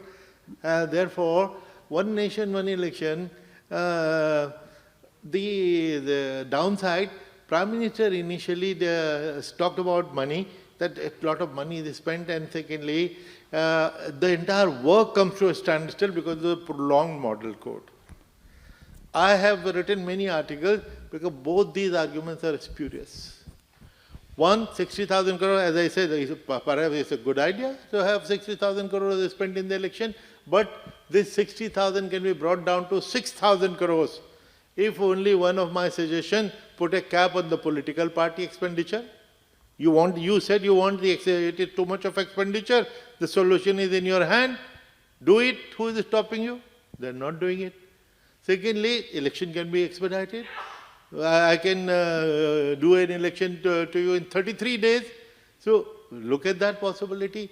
So finally, the Prime Minister also realized at that time that there are problems, which is why he said he wants a national debate on it. He did not push it down the throat of the nation. And the debate has been going on for 10 years. Now he is losing patience.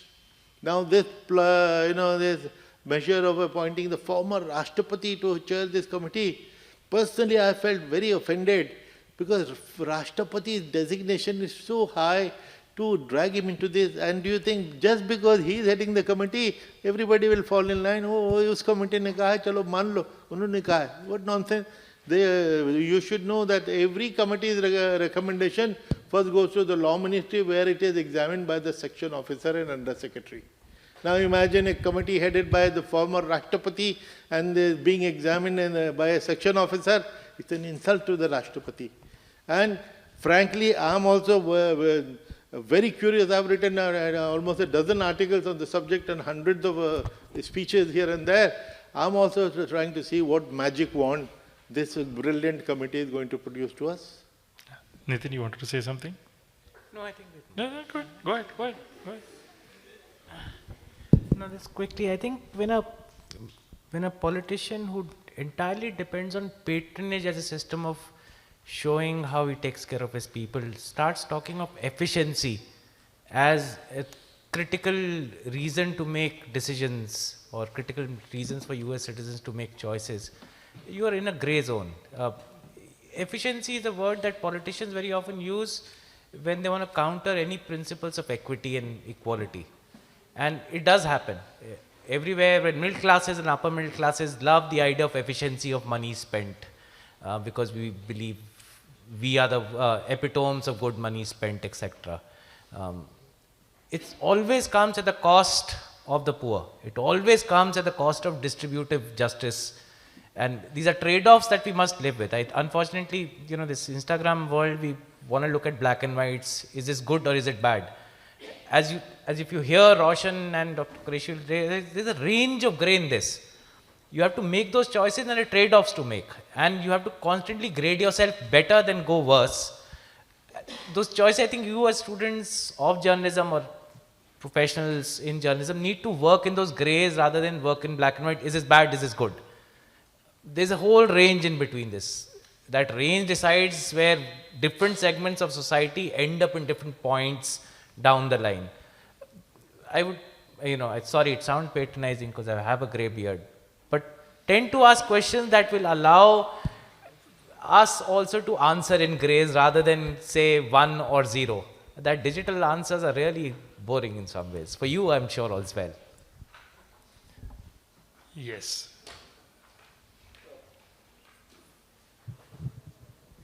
Hi, my name is Manas. A question for all three of you.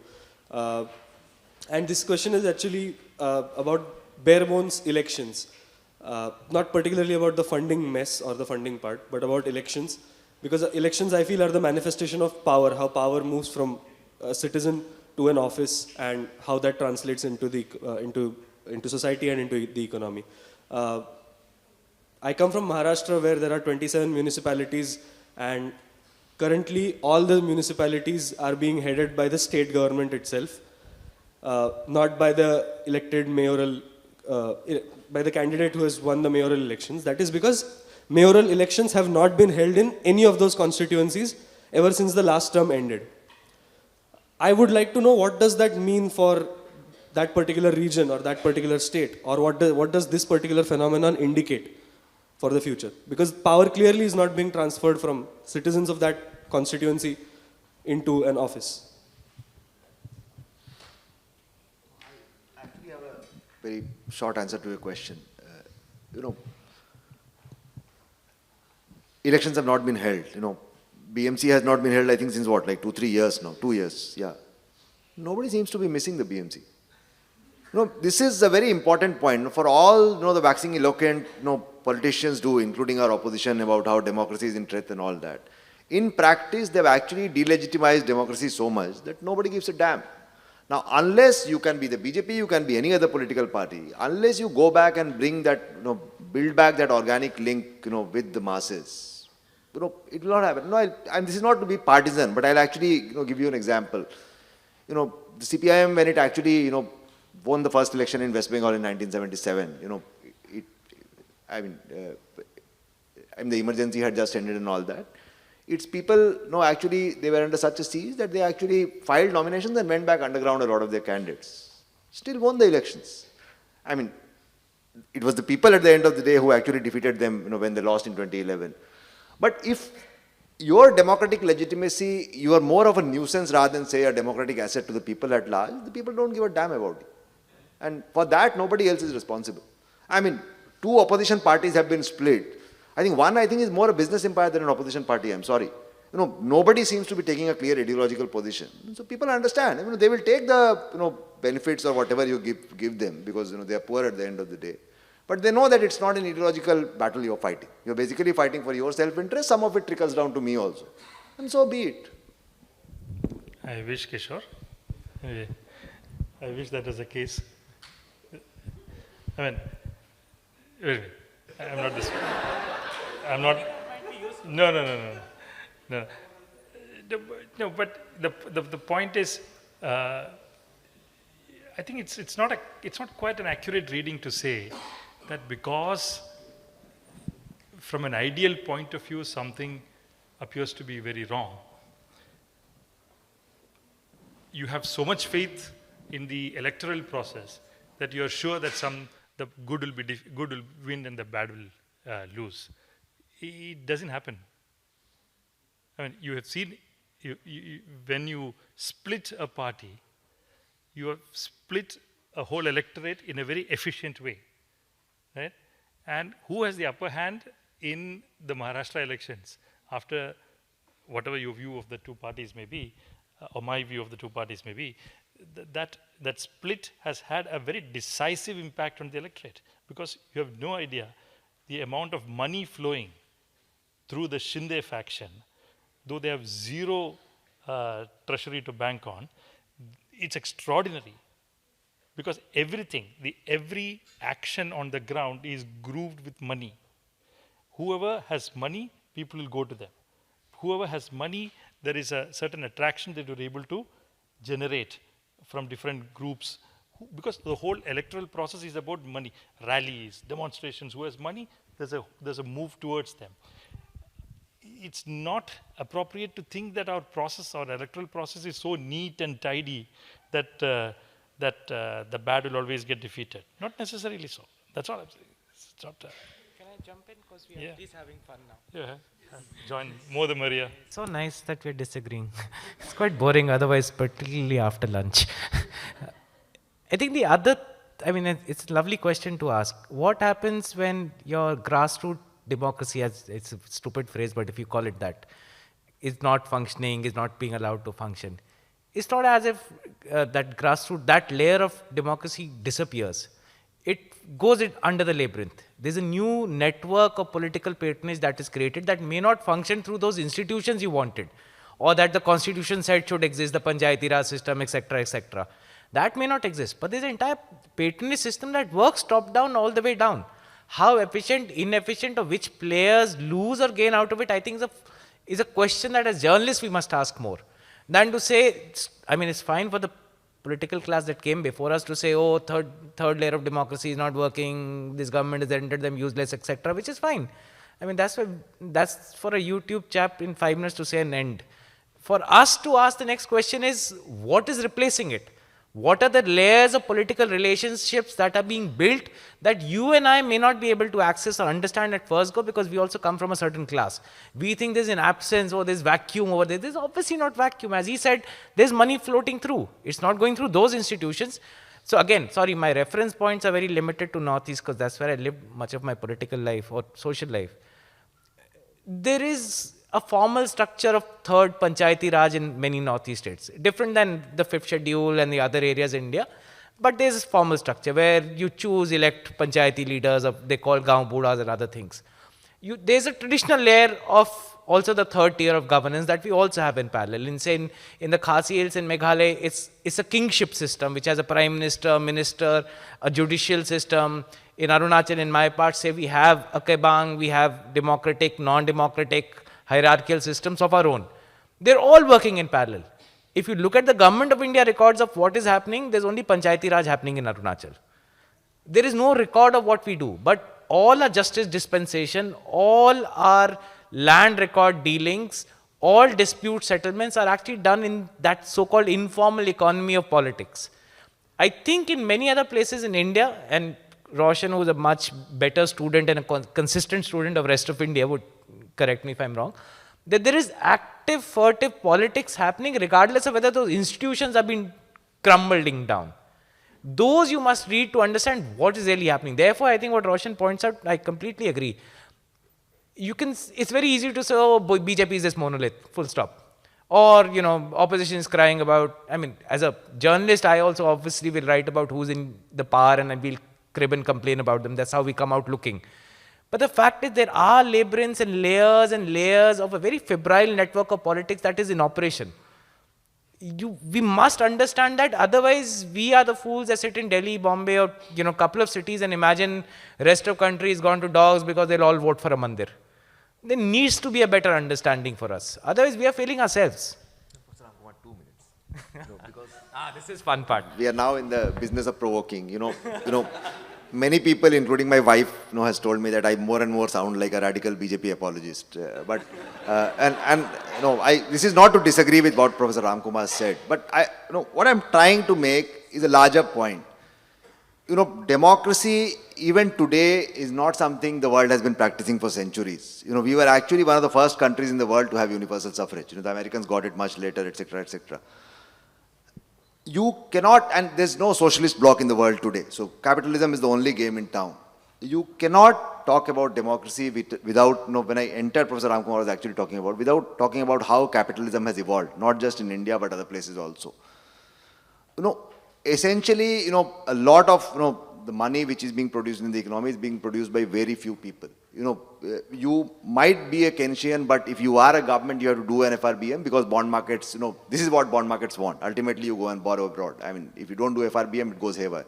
The point I'm trying to make is, that you actually started during the Cold War with some kind of a golden age experiment. That ended, with the neoliberal revolution. The socialist bloc collapsed under its own contradictions. I think one of the biggest reasons was they could not get their prices right, more than anything else. I'm not even talking about the ideological decay in the communist bloc.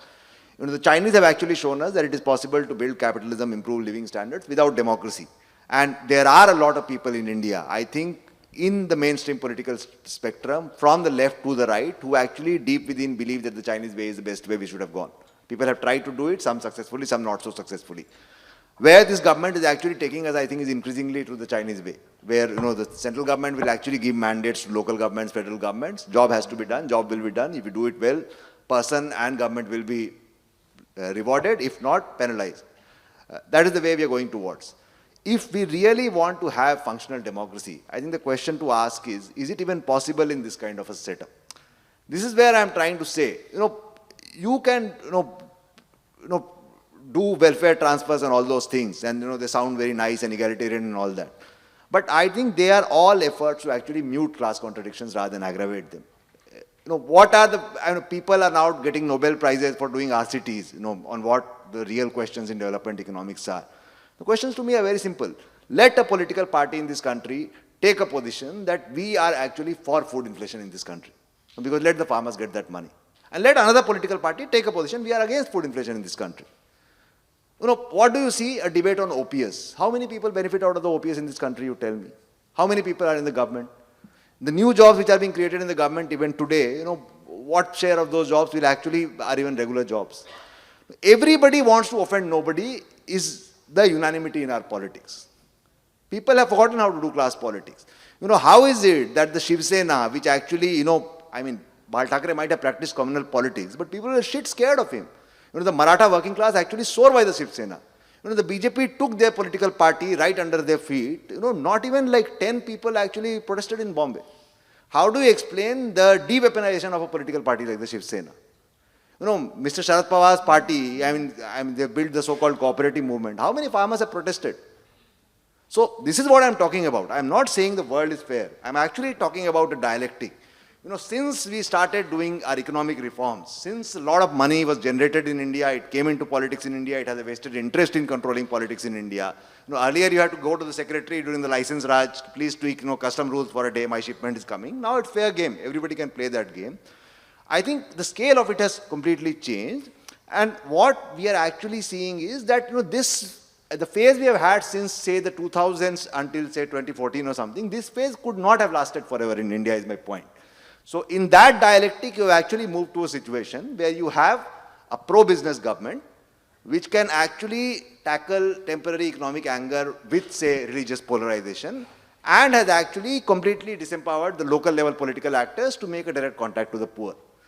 Unless you take this model head on and try and develop something else, I think everything else, it can give you short-term, quote-unquote, victories here and there, but it's not going to take care of the larger problem, is the point I'm making.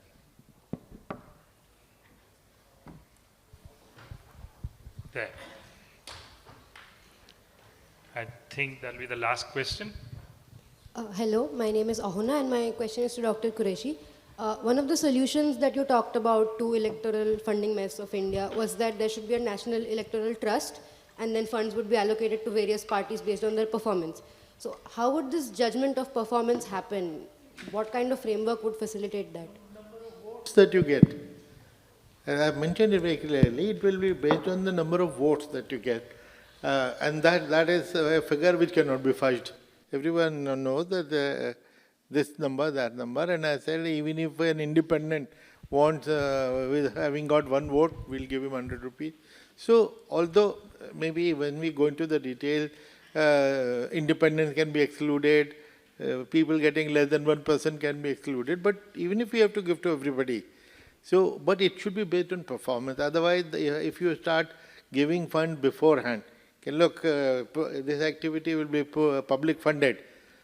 I assure you, within 30 days, there will be 3,000 new parties formed. Free mall but रहा है, सरकार पैसे दे रही है, बनाओ party, लड़ो election होगा और उसमें से what they do is normally in the party, every political party gives to the candidates. Some parties take from the candidates to give them ticket, but there are others who give them money to contest election, 2 crores, of which any potential loser knows that he is going to lose. He will pocket 1.5 crores and spend some money, token. So this kind of deception game goes on all the time. So we need to do something about it. One thing I would like to mention more to lighten the thing. You know, the 40 modus operandi of cheating which I mentioned, one of which was very interesting and we discovered somewhere in Tamil Nadu.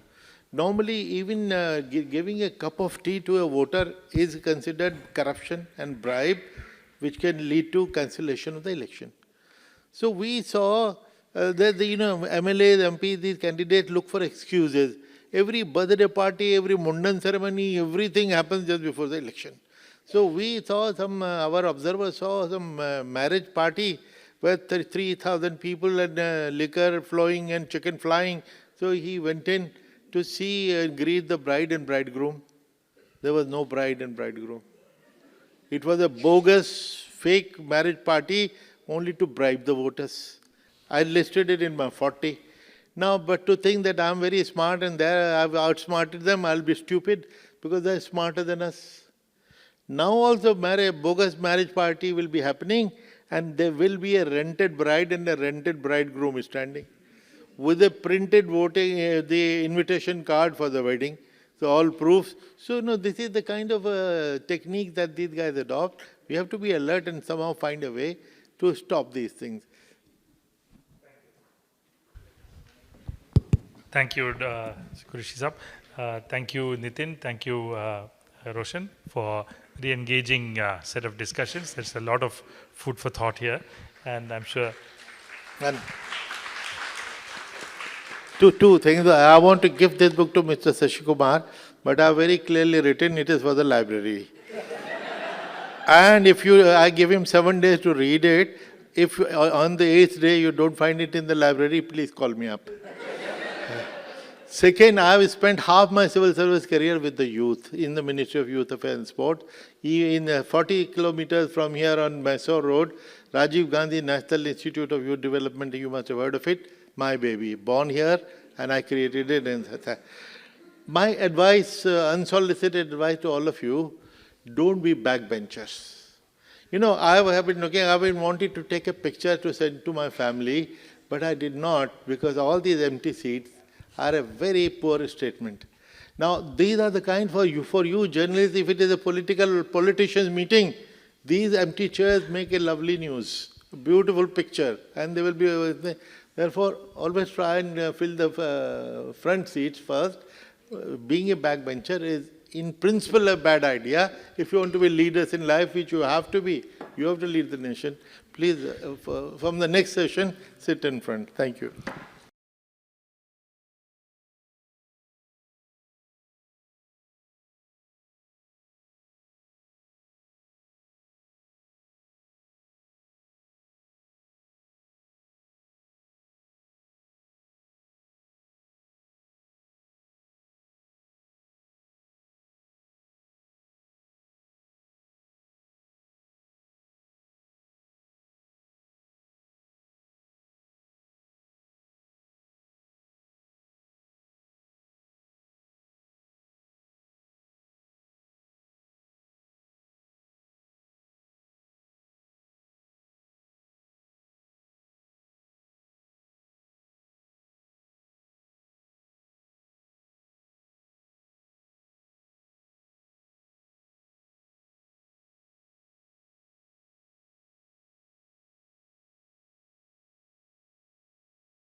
Good evening, everybody.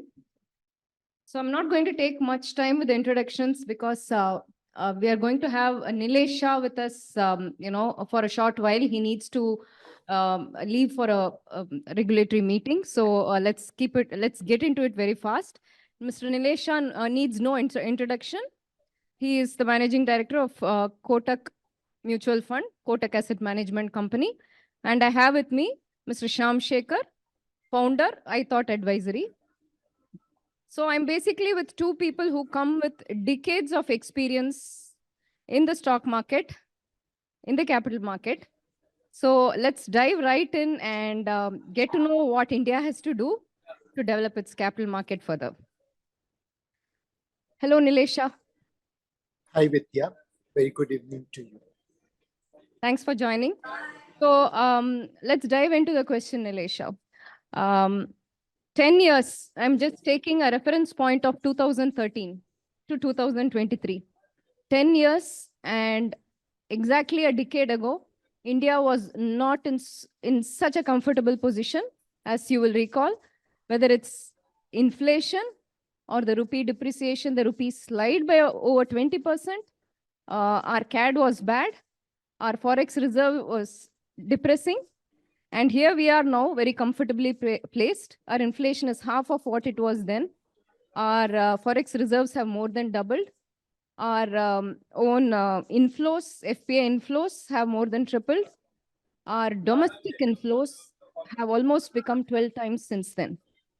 So when you look at this, what do you think? I look at this whole scenario as a kind of a top-down and bottom-up approach. So what has led to this growth? Has it been the large companies being comfortably funded and the growth happening through these large corporates and India generally benefiting from these companies? Because obviously there is a ripple effect that happens when large companies grow. Or is it at the grassroots level, our small and medium and micro enterprises which increased which grew and contributed to the growth of India. So which part was well funded?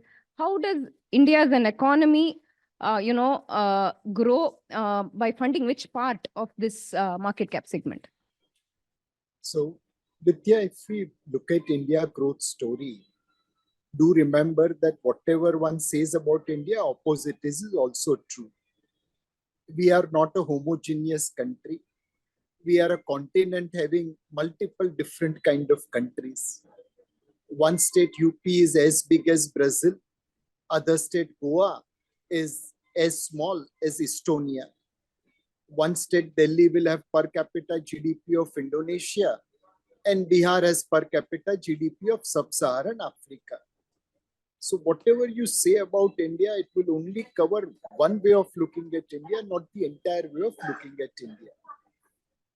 Now, the growth of India on a top-down basis is driven by three things. One, there is talent retention. Throughout 50s to 90s, our talent was going abroad for better opportunities.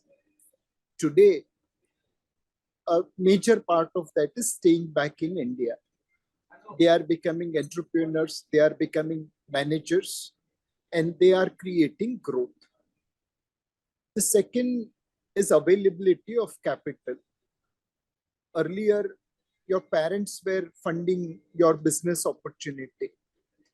Today, there is a robust private equity venture capital ecosystem, which has funded more than 90,000 startups with $140 billion in last decade.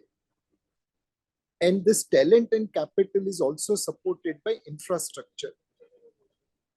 The infrastructure which we had in 2013, almost similar level of infrastructure is being built between 14 to 24.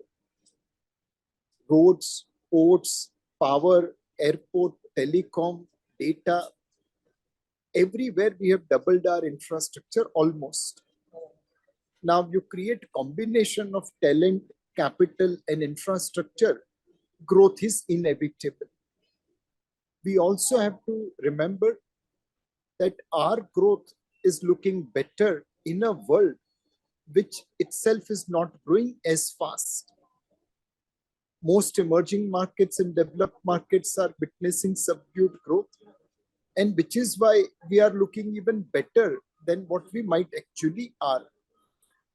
So growth is function of many things, government as well as private sector, large as well as small and medium enterprises. But in totality, I think it's combo of talent, entrepreneur, and managerial, availability of capital in public as well as private market, and a rapid infrastructure creation, which combined has created growth opportunity for India.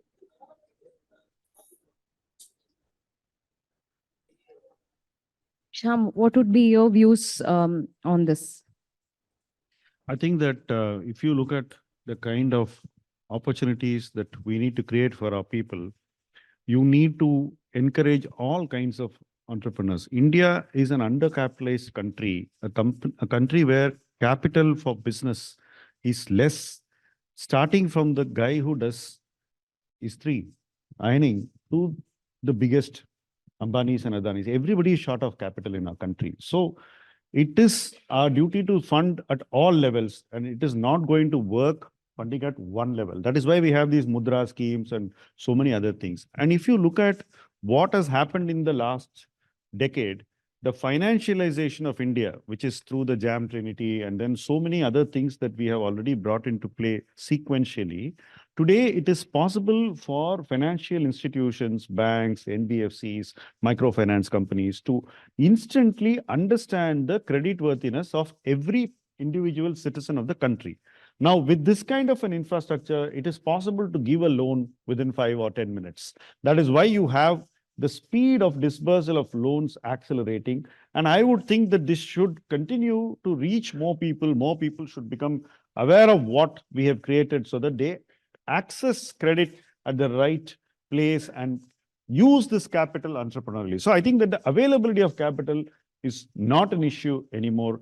Access has been democratized far more in recent years than we have had in the previous 5 or 6 decades. And I would presume that this democratization and access of capital to all levels of people should definitely only accelerate further. So I would think that it is for everybody and it is not for any particular section of society, be it the large corporate or just for somebody at the bottom. I think that at all levels, this is going to be available for us to use. And the proof that there is availability of such the tremendous growth that we have seen in microfinance institutions and non-banking finance companies, their pace, especially post-COVID, has been in very high double digits in terms of, the credit lent and also their own profitability. So, and even much as we might think that there isn't credit, if you take credit deployment report by Reserve Bank, on the amount that banks lend to small and microfinance institutions, it's 16%, 16% is not a small number because these are not large loans, right? These are small ticket loans, but there is a certain proportion that goes to SMEs, to priority sector, to SMEs and all that. And the money, it is ensured that there is grassroots level funding at the bank level, NBFCs, microfinance institutions. So I would tend to think that there is a both top-down and a bottom-up approach that India is taking at this point in time, and perhaps a very healthy approach. The proof will lie in the pudding and how we see ourselves in the next 10 years' time, in terms of growth. So, but, I'll move on to the next more interesting question. So the first question I spoke about was a more broader funding for India. Now I'm moving to a very key, source of funding, which is, the capital market, the listed market money that comes both from foreign investors and domestic investors. So on that count, Nilesh, I have this question, having been in this industry for so long, we all know earlier how volatile the stock market used to be, and the kind of, inflows and outflows that we saw from foreign institutions. Now our market has become much more stable thanks to the domestic inflow that has been happening, both from mutual funds and insurance companies. We have been hitting new highs in the, we have seen new highs in the assets of mutual fund industry and, the retail money coming through SIPs. The question is whether this is sustainable, whether this will be gainfully used to grow the capital markets in the country. So Vidya, you are asking a barber whether there is a need for a haircut or not. I have been beneficiary of mutual fund and my views are likely to be biased. But discounting my interest, selfish interest, I will still make a statement that this time domestic participation via mutual fund in equity market is on sustainable basis. SIP is now no longer a lexicon for the rich or urban India. It is as much, a father telling a daughter when she's starting her journey that beta ek SIP kar lena. Second, there is a huge amount of maturity today, which I am seeing among investors. There was a time whenever market used to correct, I'm sure you and Shyam also would have received such queries that ab kya hoga, what will happen? And we used to, kind of tell people that don't worry, long-term story is good, and so on and so forth. Last 2 days, there has been a small correction. I can't even call it a correction, it's such a small drop. And yet investors are calling us saying that we want to invest money. So there is a maturity. Now, obviously, there are exceptions to the rule, so there will be some inexperienced people. But by and large, retail investors have become matured. There is a huge segment of mutual fund distributors who are hand-holding customers. There are a set of customers who have positive experience of equity market. And put together, I will put my money that bearing few exceptions, this is likely to sustain. Our markets will become deeper with participation of both domestic and global investors, and there will be matured behavior by investors. different, question from this to Shyam. Nilesh, of course, thinks this is very sustainable. So we are seeing channelization of retail savings into the market, right? Now, this channelization in the past decade has been partly driven by the fact that real estate was not doing well. It has just seen a pickup. And, gold has become a lot more volatile ever since, the inflows of global ETFs, etc. So people have found kind of a respite possibly in this source. Or is it something else that is driving this flow? I just start by asking a question. How many of you have made an investment in a financial product, even if it's 500 rupees? How many of you have done a transaction in the stock market? Quite a few of you. Does the product include cryptos? I doubt that. Anyway, the point I want to make today is, if I tell you that in the next decade or a little longer, all of you should be owning financial assets worth at least 1 crore of rupees. How many of you have thought about this? That is the reality that we are now moving towards. And if you have this financial strength in your hand in the form of financial assets, that is the only thing that will make you buy a house on better terms. Otherwise, you're likely to be indebted for a longer part of your working career, which is not a good thing. So you compound, create capital, and then invest that capital, then your indebtedness will be for a shorter duration of time. I think that a lot of young people don't want to be indebted today, and that reflects in their willingness to invest. The second thing that I see is that with the way we are handling inflation as a nation, maturing over the years, I would think that investors would need to take risks, because otherwise their returns from debt would be suboptimal. It would not be like what it used to be in the years, because whenever you had the economy and the macros not doing well, debt investments started giving you higher returns. I don't think we are going to return back to that era in the near future. So given that, you need to take risk, and that is not something that you can shun. But the good news is that we have an economy which for 3 decades has chugged along at least 6%. And in that economy, we are seeing the country formalize more and more. Corporate growth has been at least between 10 and 12% at the aggregate level, which means that the profit growth of corporates can be at least between 12 and 15% over the long run, which means that if you buy stocks or mutual funds at a time when the valuations are reasonable, you are likely to make returns which mirror at least the lower end of the corporate profit growth, which is around 12%, or let's say 10, 12%. So this opportunity is before all of us. And it is only now, post-COVID, that investors have woken up to this. And you've seen the SIP books of mutual funds rising to 17,500 crores. Today, we feel delighted that this is a big number. We should see this number grow much higher, because you have barely about 2 crore people who have actually come into the system in the recent years. And that itself has contributed to, our assets going to as high as 50 lakh crores in the Indian mutual fund industry. And this is a very small sum. I think that India is now having a very, very sweet spot in the investment world, for the simple reason that so many of us are still yet to get in. So many of us are still yet to test our waters, or make some investment and start investing. Most people are still giving money to the banks to do their business. I think that most people will move towards making their money work for themselves rather than just give the money to the bank, which is why today you see the banks struggling to raise deposits. I think that that is also a reflection of a paradigm shift in the minds of the younger generation, and also in the minds of people who already have bought homes. Now they don't want to buy one more home or the second or the third home. They think that they should be financially stronger. And this wave of financialization is something that's here to stay for a very, very long time to come. So mouse money is in, I guess. So no more, carrying on of physical assets, etc. for the present generation. So that helps.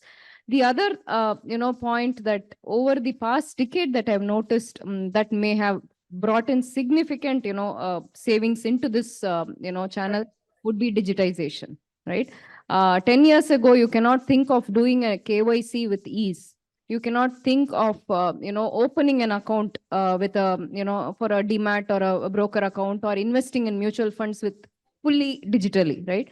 Now that has become so easy for most of you. I mean, you can open an account in an app, you can, kind of start investing, etc. I think that is a big game changer. So innovation in terms of, digital technology has definitely played a large role in terms of channelizing the savings into, the domestic capital markets.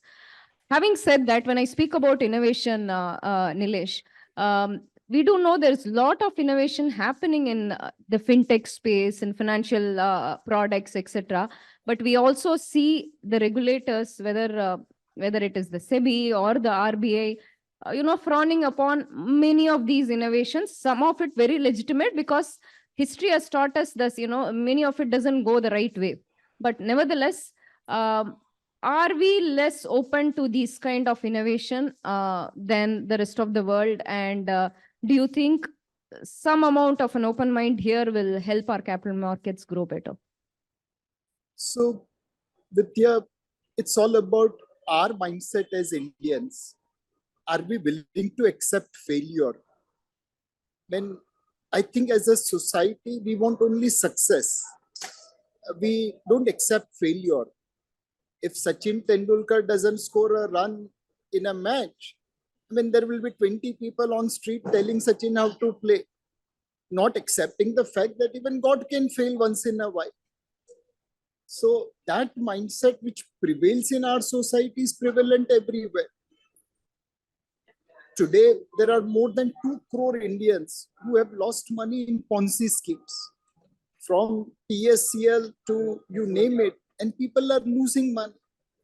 But there is no regulatory intervention which is adequate, sufficient, and proactive to stop that. In the name of innovation, 10 crore Indians, are playing games like Rummy, Ludo, poker. There are 18 crore Indians who have traded in crypto. So we do want innovation, but innovation with guardrail. You can't have a bowling game without guardrails. And we have to balance between innovation as well as the guardrails which are necessary to protect investor interest. Unfortunately, in our judicial system, economic crimes don't get as much attention as, let's say, other crimes. Now that creates a very, very imbalance where honest people are burdened with compliance and crooks are willing to break laws because they are not afraid of punishment. So that's one thing which regulator has to take care, which is why they become more cautious. But at the end of the day, is there any debate about innovation? Answer is absolutely no. We need innovation. We need new products. We need new channels. We need new ways of spreading financialization. Just to give you a very small example, as Indians, how much gold we own, no one knows. In 21 years of this century, we have imported on a net basis $373 billion of gold. For about 300 tons of gold jewelry a year, but import 1,000 tons of gold, net 700 tons of gold come into India. We also know there is rampant gold smuggling based on all the gold seized at various customs. We also know there is, gold coming through Green Channel where people go like a normal human being and they came back like papillary loaded with gold. Collectively, would we have spent $500 billion in just 21 years for import of gold? Quite likely. Imagine if that money was invested in mutual funds, insurance business, bank deposits, or something else. What kind of growth we would have created? What kind of GDP we would have? Now, why are we not able to break this centuries old tradition? It requires innovation. It requires out-of-box thinking. It requires new way of marketing financial product. So there is a dying need for innovation.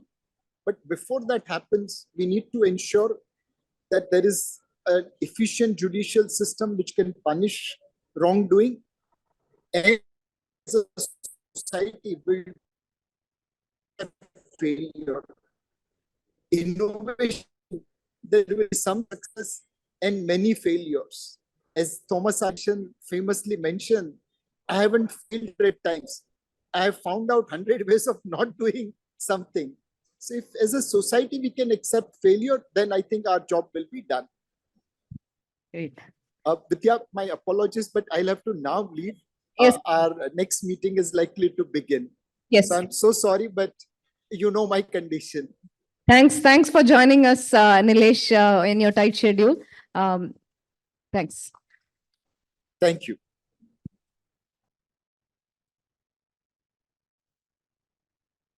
So we spoke about innovation there. Shyam, so over maybe the past decade, what do you think, you could talk about one innovation or more than that, that has really changed the way capital markets work in India? I think the most important thing is how fast we are able to settle transactions. A simple thing as this. In good old days, if you deposited a check which you received from someone, let's say in Bombay, it would take you days together and you have to go back to your bank to check if the money has been credited. Today, you don't have that, right? Absolutely. Similarly, if you made an investment in a stock, let's say you bought a stock, for you to receive the shares in your account or to physically receive the share certificates would take weeks. Today, you receive it the next day. Let's say you sell shares. For you to receive the money in your account would take weeks. Now you receive money the next day. Come April, it's going to become even faster. If you want, you can receive the money the same day. So there is so much of speed. Then, let's say you applied in a IPO. It would take 30 to 45 days for you to get the money back in your account. So the money would go to the company and then the company would have to return it back through the transfer agents. And then there would be an agency to transfer the money. Today, the money doesn't leave your bank account. It's blocked. Yeah. It's only blocked in your bank account by a mechanism called ASBA. And if the company is allotting shares, the company can intimate your bank and then take the money. So the rest of the money is freed up the next day. This cycle, which used to be 45 days, has been now shrunk to 7 days. I'm talking the time between your application and then the listing of the shares. And the actual allotment period is only 4 days. So we have actually created a system which works seamlessly and efficiently and in a way in which it protects the investor and the capital of the investor. It creates so much of efficiency and safety. And I could say so many things are there today in the system which protect you. For example, share certificates. Today, if you go and check the website of a government entity called the IEPF, Investor Education and Protection Fund, there are shares worth probably lakhs of crores of people which have been lost because they lost the certificates. Or let's say your grandfather would have bought some shares and he would not have told your parents and they wouldn't even know. And after his passing, for some reason, they wouldn't trace the share certificate. These have been lost. Yeah. Today, there is no question of you losing any asset because it's all in the dematerialized form. So all these things have changed the whole ecosystem to a more investor-friendly way, a more efficient way, a way in which capital is traveling faster, which means that you are automatically going to get security and efficiency. And all this is only going to get better with time, which means that more and more people will become comfortable. And that is why you have crores of people today exercising an option, making a choice between whether they should give that money in their bank to the bank as a deposit or instantly click and make a mutual fund investment. Or go and buy a sovereign gold bond from the government whenever the issues are open. Or even buy a government security. Even today, how many of you know of a purchase of a government security made by you or by your family or friends? How many of you know? Very few. That's the point. Government security has the highest safety in our country, and despite being a highly financialized country, we are yet to see the spread of the culture of investing in government securities, whereas in America, everybody owns treasury bills, right? We are yet to see that happen. So we still have some parts where we are ahead and some parts where we need to get ahead. But overall, the system is getting more and more efficient, and it is becoming more and more investor-centric and investor-friendly.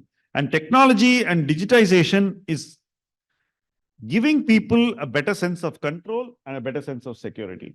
Right. So when Shyam mentions about being investor-centric, I think one of the biggest breakthroughs over the past decade that SEBI has been consistently working on is reducing the cost of investing and holding. Right? SEBI has been constantly pushing, whether it comes to your transaction costs or whether it comes to your paying commission for the brokers and distributors. This has steadily seen a fall.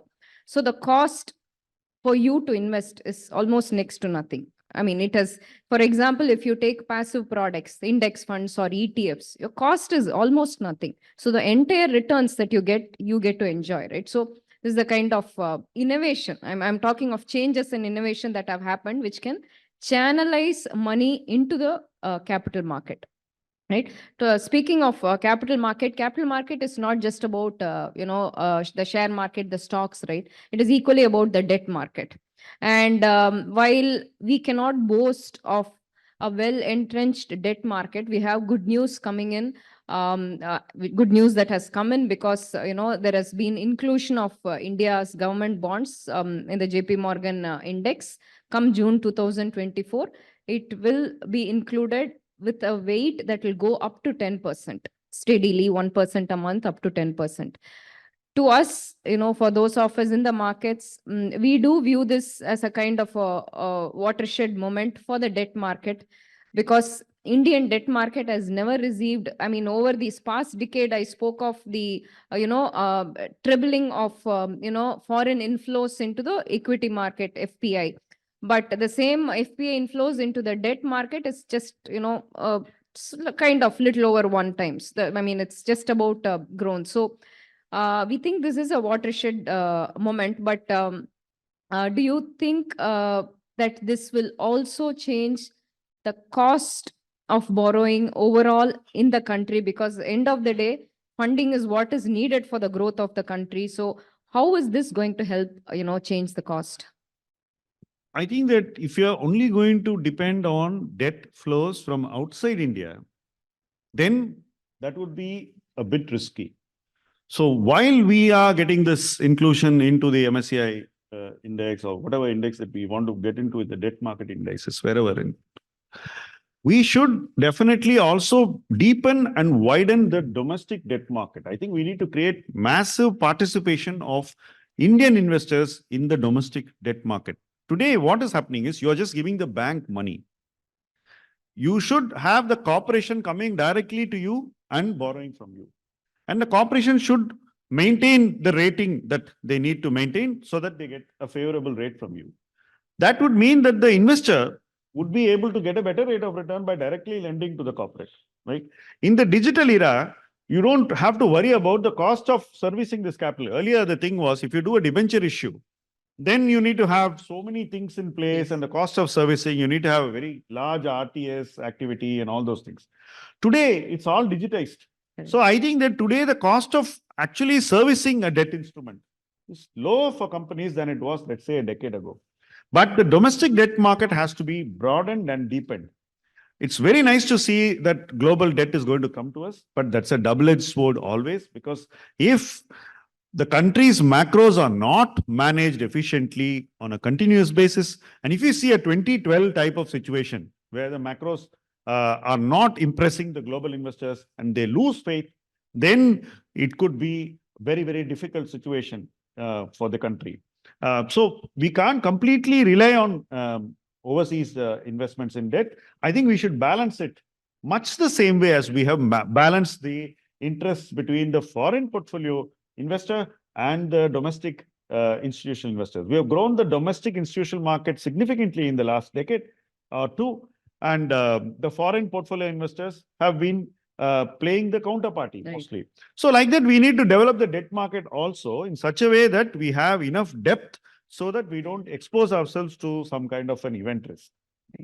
So one of the things I think this inclusion of India bonds in the JP Morgan, one of the things that it can do possibly is release the funds that otherwise go into the G6 by compulsion. For example, banks have to necessarily hold a certain amount of SLR, statutory liquidity ratio, and insurance companies, they're all indirectly forced. Your giant LIC, they're all forced to hold the government money because the government needs money. So the government issues bonds and it's telling folks here, hey, hold my bond, take my bond and give me money. So if the government is going to seek with these government securities, it's going to seek money from foreign portfolios, there's a potential release of money available locally to go into the corporate bond market, right? So you could possibly see, it will take a few years for it to play out. You could possibly see indirect effect by way of money flowing into the corporate bond market. Even today, actually, the corporate bond market has been steadily developing.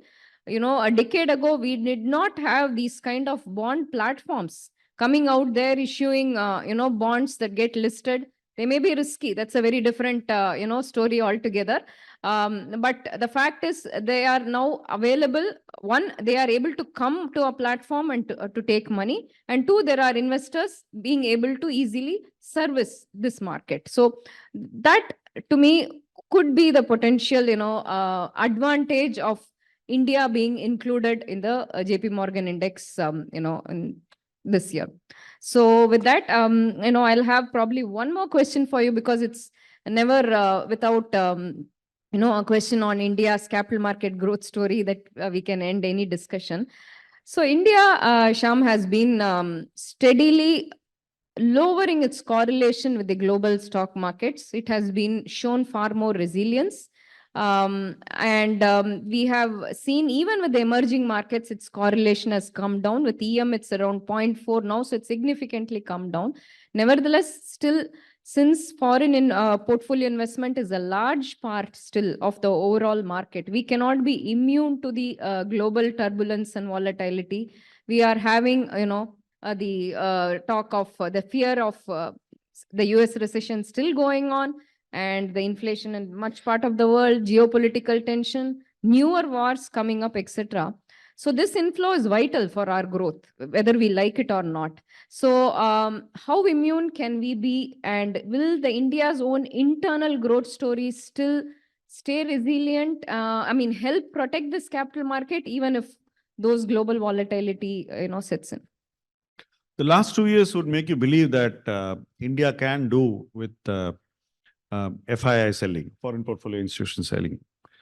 But the truth is that we will always be vulnerable beyond a point. So as long as the country's macros are giving comfort to the foreign portfolio investors and we continue to chug along at the same rate of growth, you will see these waves of selling and buying. They'll sell for a few months, then they'll buy for a few months, then again they'll sell for a few months.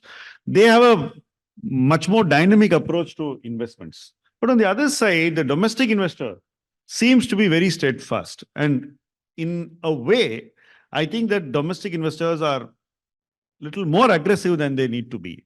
And that is reflecting in the correlation, not being what you like it to be or being something that gives you discomfort.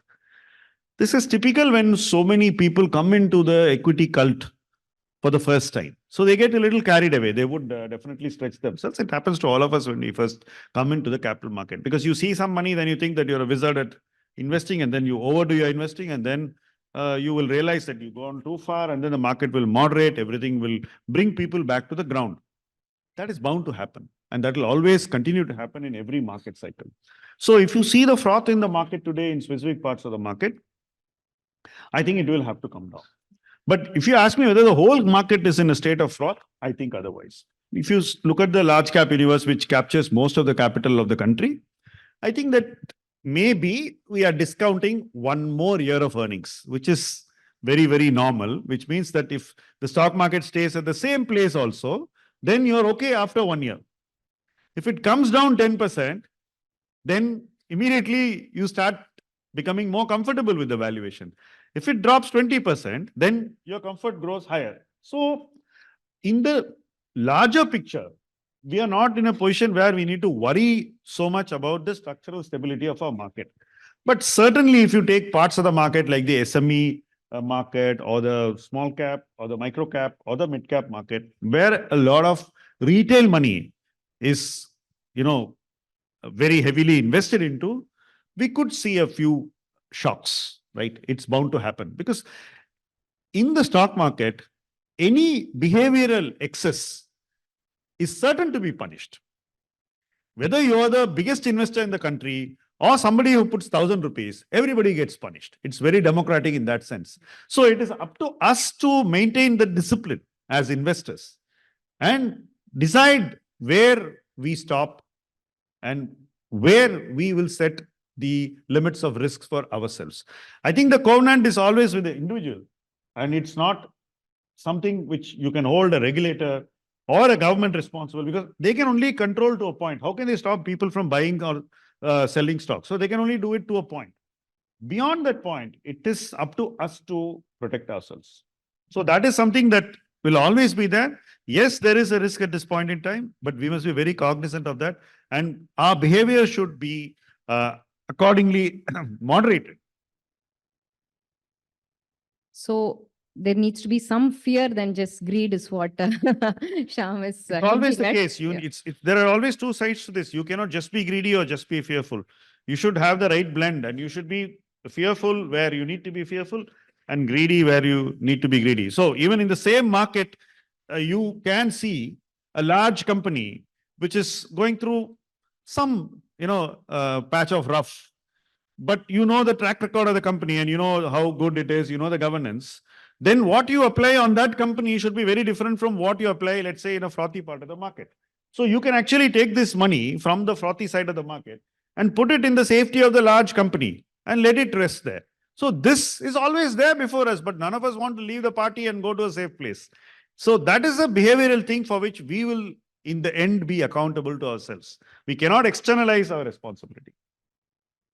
Yeah, so the beauty of the having financial products is each one of you, I mean, as an individual, you actually, so the topic here is about funding India's growth. Each one of you play a wonderful part in funding India's growth, which is why, this entire concept of capital market, especially from retail investor, takes a big shape in terms of India's growth dream. I'll just give you a simple, example.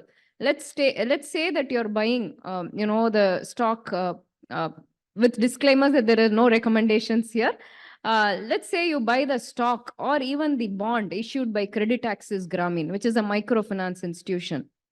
You are big time funding the India growth dream, right? I mean, this money goes into funding, women's working group, which does, small businesses and earns.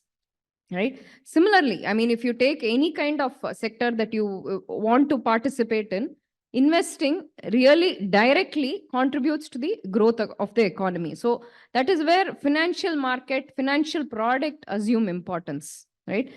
You're contributing, I mean, you're working in an organization, the organization contributes to overall GDP of the economy, the GDP grows, that is one way of looking at it. But participating in that growth comes through these financial products. And that's what makes the capital market a very rich playing ground end of the day, and also reap the benefits for the country. With that, we'll be happy to take any questions for a few minutes. If any of you have, yes, please.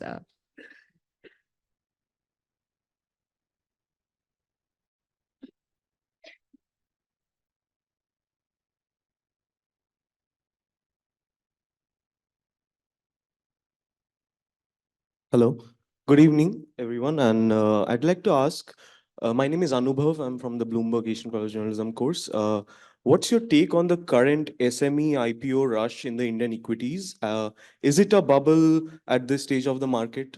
This is the equities question. And one question I have on debt market, which is companies like Vedanta existing corporate bonds. So in that scenario, will not FPIs and FIIs will be wary of the Indian markets because of companies defaulting on bonds? Take the first question on SME IPO. Yeah. See, quite clearly, the SME space is not a safe space today. I'll tell you, suppose somebody wants to raise 100 rupees for his business, 100 crore for his business. You're giving him 10,000 crores by way of subscription. What are people doing? They're trying to participate in the lottery. The entire SME IPO ecosystem today is working like a lottery, right? And please understand that the regulatory compliance requirements for a SME is much lighter than it is for a larger entity. So too many people are going into this lottery in the SME space to make a fast buck. It's like everybody is playing passing the hat, and you don't know who's going to hold the hat when the music stops. But everybody is doing this knowingly, right? The regulator is trying to caution people, trying to put in some hard measures. But I guess that you will see a lot of pain in this space. It is inevitable. The kind of behavioral trends we're seeing here clearly point that we would have a problem. That is my view. On the debt question. So when we talk of FPIs coming in, a majority of the money goes into G6, government bonds. Okay. And even this inclusion in the bond, JP Morgan is the G6. So as long as your country is investment grade, I mean, you have your Standard and Poor, etc. rating, we may disagree with what they rate, but it's what they rate, right? We are investment grade, and not without that are we entering the index? There are other reasons why we have entered the index, the Russia-Ukraine war, Russia had to be removed and things like that, but this was due, right? So India is investment grade. A company like Vedanta, whether it has credit risk issues or any other, I mean, take the earlier, falls. We had a large IL&FS issue happening a few years ago. Go to I'm sorry to interrupt. No problem, yeah. Let's go to the Adani issue. Yeah. Because that's something which you are all very curious about. The Adani issue was a strike on the debt market exposure of that company. It was not a strike on the equity because you could not really short those shares too much. Absolutely. It was a strike on the debt market side. That's why today Adani in panic has had to either refinance his debt or repay his debt, right? So the market has its own balance. You can't take the market for granted. The debt market, you can't take it for granted. Even if you take Vedanta, the last time they refinanced was a walk in the park. This time, I don't think it has been easy for them. And they are forced to do a lot of things. Firstly, the interest rates are very high. And they are also forced to sell assets, take some hard decisions, and deleverage themselves quickly. It's not as if they can fix a few people and solve their problem. It doesn't work that. The market is much bigger than groups like these, and the groups will have to adapt. The same group was able to raise debt very easily a decade ago, and they went. Absolutely. Right? So it gives you a chance. It's entirely up to you to live up to the opportunity that the market gives you. And if you don't live up to it, however strong you may be perceived to be, the debt markets are very brutal. And the Adani episode is a very good example for us that the markets have a very strong balancing power. The yields spiked in Adani, but it's not like all our G6 went up equally, right? So the market knows. It knows. In fact, they say many equity investors, discerning investors, look up to queues in the debt market. Debt markets are, they say, fast and discerning. I have a friend who bought the Vedanta bonds when the yields were running at 40% and sold it now. He's doubled his money, right? So there are risk takers at that level. So that doesn't, though, impact what FPIs do with, government bonds. So that was the point that I was trying to. They know the segments, and two, FPIs largely come only where there is liquidity. Liquidity in Indian market is there only with G6. The rest of the corporate bond, like he made the point, is not even, the depth is very, very poor at this point in time. Hello, my name is Khushi. I'm also from the Bloomberg Business Finance Journalism course. I may have enough questions for an interview, but I'll stick to one.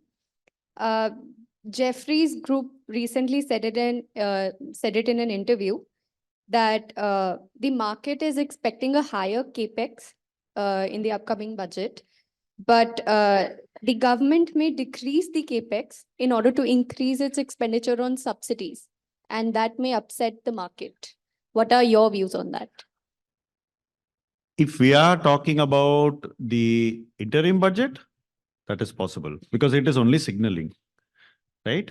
The interim budget will come on February 1st. It's only to manage expenditure till the new government takes over. I would think that the new government will hike the infra budget to 15 lakh crore from the current 12.5 lakh crore. I think it's a given. And I would think that every year this infra spend has to go by at least 2.5 lakh crore in the term of the next government, no matter who wins the election. Yeah. It is a necessity. Now, if we are going to reverse this direction like we did between 2004 and 2009, that would be disastrous for the country and you will meet the same results which you faced. See, when government spends, right, it gives confidence to others also to spend. It creates a ripple effect. And we are already behind China by about 3 or 4 decades in infra, right? We need to catch up. You cannot leave a decade like that to chance to the private sector. And in any case, let me tell you this, Indian private sector does not have the balance sheet to do these big things. They don't have the balance sheet. So you may think that, oh, India is in the hands of a few corporates and all that. But actually, these corporates are pygmies in relation to what we need for our country. Yes, we need a better set of entrepreneurs, risk takers, who are accountable, but these guys are not sufficient for us. What we think in our mind is that we have too much of, let's say, an Ambani or an Adani or a Tata, but actually invert it on the head.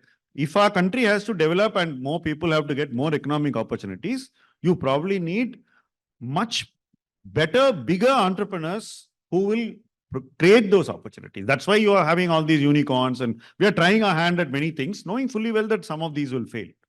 But that whole experiment of, encouraging more people to create enterprises faster is a reflection of our recognition that we need more entrepreneurs, right? In infrastructure, rest assured that you either create newer entrepreneurs or you create vehicles into which global capital can come in. Like the sovereign wealth of the entire Arab world will be interested in investing in India's infrastructure. The question is, should they invest in India's infrastructure through, let's say, an Adani or through a government-promoted entity, which is a REIT or InvIT, or different vehicles? I would think that we'll gravitate more towards the other side. So the government will free up some assets, sell some assets, free up capital, and invest aggressively in creating new infrastructure assets. I would not think that we can slow down or reduce, but cosmetically, optically, before the election, for political reasons, they may show that they're going to spend the same amount. They will not reduce, as they have done in the current financial year. That's the best case. I would be very surprised if they reduce. It's very easy for them to overestimate revenue in the interim budget and still show infrastructure spending. It's all optics. Don't take the February 1 budget seriously. Don't take it seriously. You'll have to wait for the real budget. And I would think in the real budget, if you don't have a regime change, the chances are that the infra spend will go up. If there is a regime change, then it depends upon the vision of the Prime Minister. Just one small addition to that, then what is the market's expectation from this interim budget? Will it help some industries? See, actually, budgets have stopped making a meaning to the capital market. It's just the TV channels, because it's an event for them to create advertising and all those things. They create all this hype, call people. It's a tamasha, yeah. But see, it's like, if you're going to receive your report card in ACJ, is it an event? Right? Budget is the report card of the government, where the government has to make an honest submission of what its financials are, what it has done, based on what was the promise and what is the actual. If it has lived up to what it has promised or done better than that, then the markets or all of us in whatever capacity have a reason to cheer. If not, we should take an adverse view, right? Whereas we, have a very filmy way of reacting to budgets. We like headline statements. We pick what we want to and we start getting excited. Budgets have very limited meaning or impact on the corporate world, except when you alter their taxes, which is the direct tax, which is already altered. It's already reduced. So there's hardly anything that the budget can do. When you say that I will invest more money in infrastructure, that gives a certain fillip. When you say that your fiscal deficit will be managed in a better way than you did the previous year, and you promise to make it better than what people expect of you, then that gives a little bit more confidence. Budget is more a confidence building exercise and a time when you report. It's a report card moment. So I think that the capital market has made it kind of a ritual and a tamasha, right? I think I would blame the television media more for that than anybody else. And all the brokers, everybody, because they get more business, right? You go and try and do something, everybody makes money, so everybody is happy. But other than that, I don't think the budgets have great import. Absolutely. In fact, there are significant changes. If you take, the Monetary Policy Committee, every few months they meet. So if you read those reports in detail, building of the entire India's financial system, etc., has been slowly carved from there, right? And there are multiple other committees that are formed. So it's not these budgets, it's things that happen right through the year, very key announcements, major changes, etc., all happen. I mean, forget budget. Look at the private equity and VC funding scenario in India, right? That has been thriving. Of course, it fell by almost 44%, in 2023. That's not a very good sign, but that's so globally too. But there are many other key events. In fact, taxation changes sometimes happen in between for these PE, VCs, etc. So none of these are budget related items. So I think there is enough news, enough juice for you people outside of the budget. If you keep watching these, regulatory notes elsewhere, whether it's with RBI, SEBI comes up with papers every week now. There is enough news out there. So those are major regulatory changes happening. Also, you look at your calendar of events. Yeah. See, every month you get data. Every month you get data. There's a calendar. In fact, if somebody creates a financial event calendar, it's good business. Because there's so many things that happen on particular dates. Things keep coming out, and you have IIP data, then you have your business managers index, your confidence. So many data points are coming out continuously. Then you have the vehicle production, then you have the actual sales at the point of the dealers, and then you have the cement sales, then you have power. You got so much of data that comes in. So you should be more routine data driven than budget driven. I would think that is more important for anyone who is interested in the financial world to focus upon. In fact, what the budget doesn't touch upon, your transportation and logistics data, your automobile data, all of these are key early indicators for the economy's growth, So there's enough and more information available today outside of the budget. You just look at the indirect tax. You see, when I was probably your age, we would see what is the tax collection only on the budget day. Right? Today, every month, the GST numbers are there state-wise.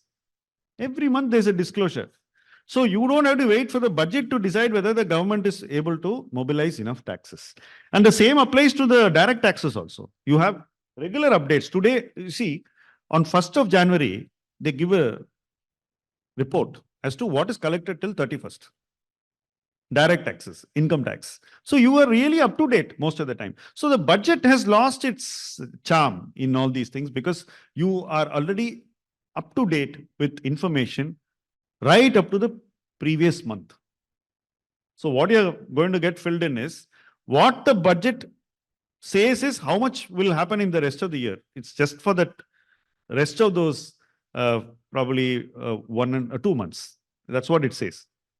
And there is anyway a revised estimate and one revised estimate and more revised estimates happening anyway in the budget. So yeah, sometimes loses relevance.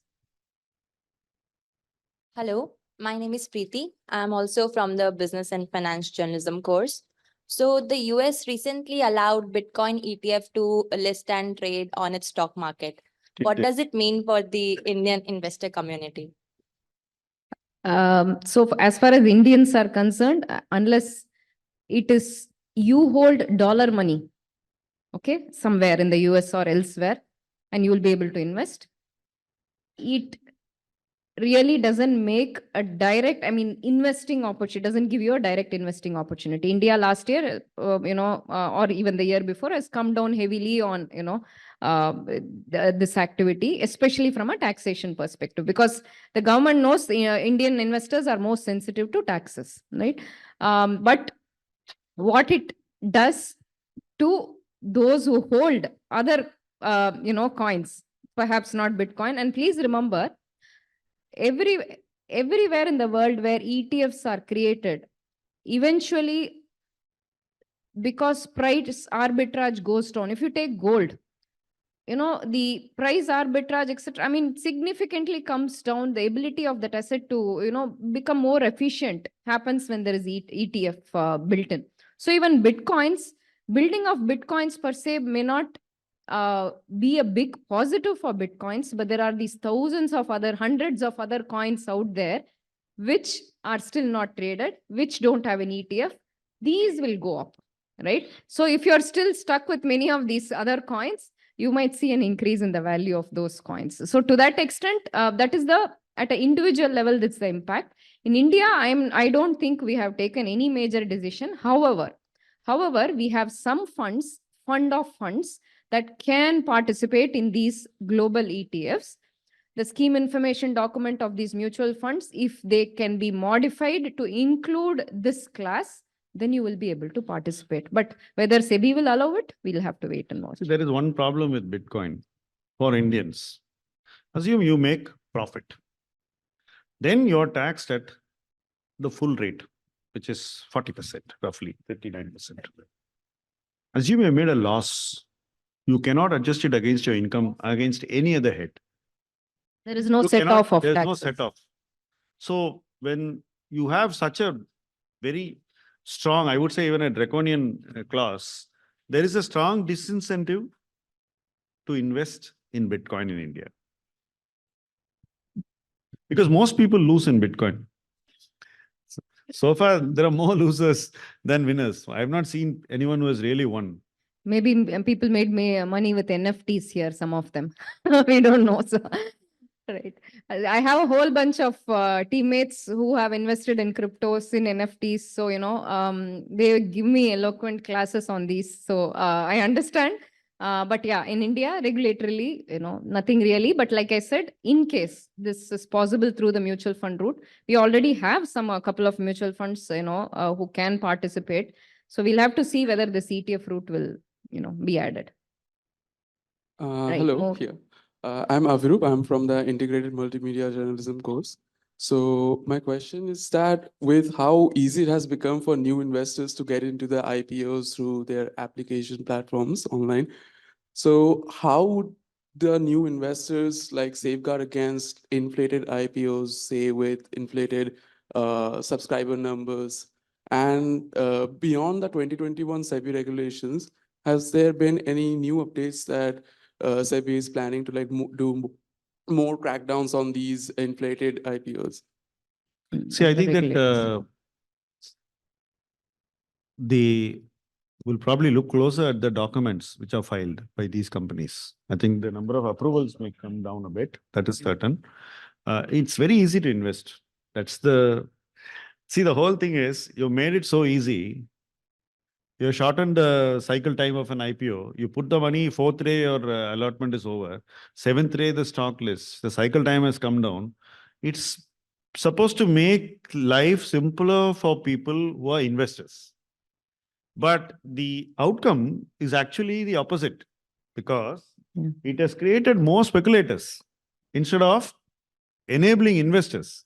So more people are speculating in that. And that's why you have all these oversubscription and all that.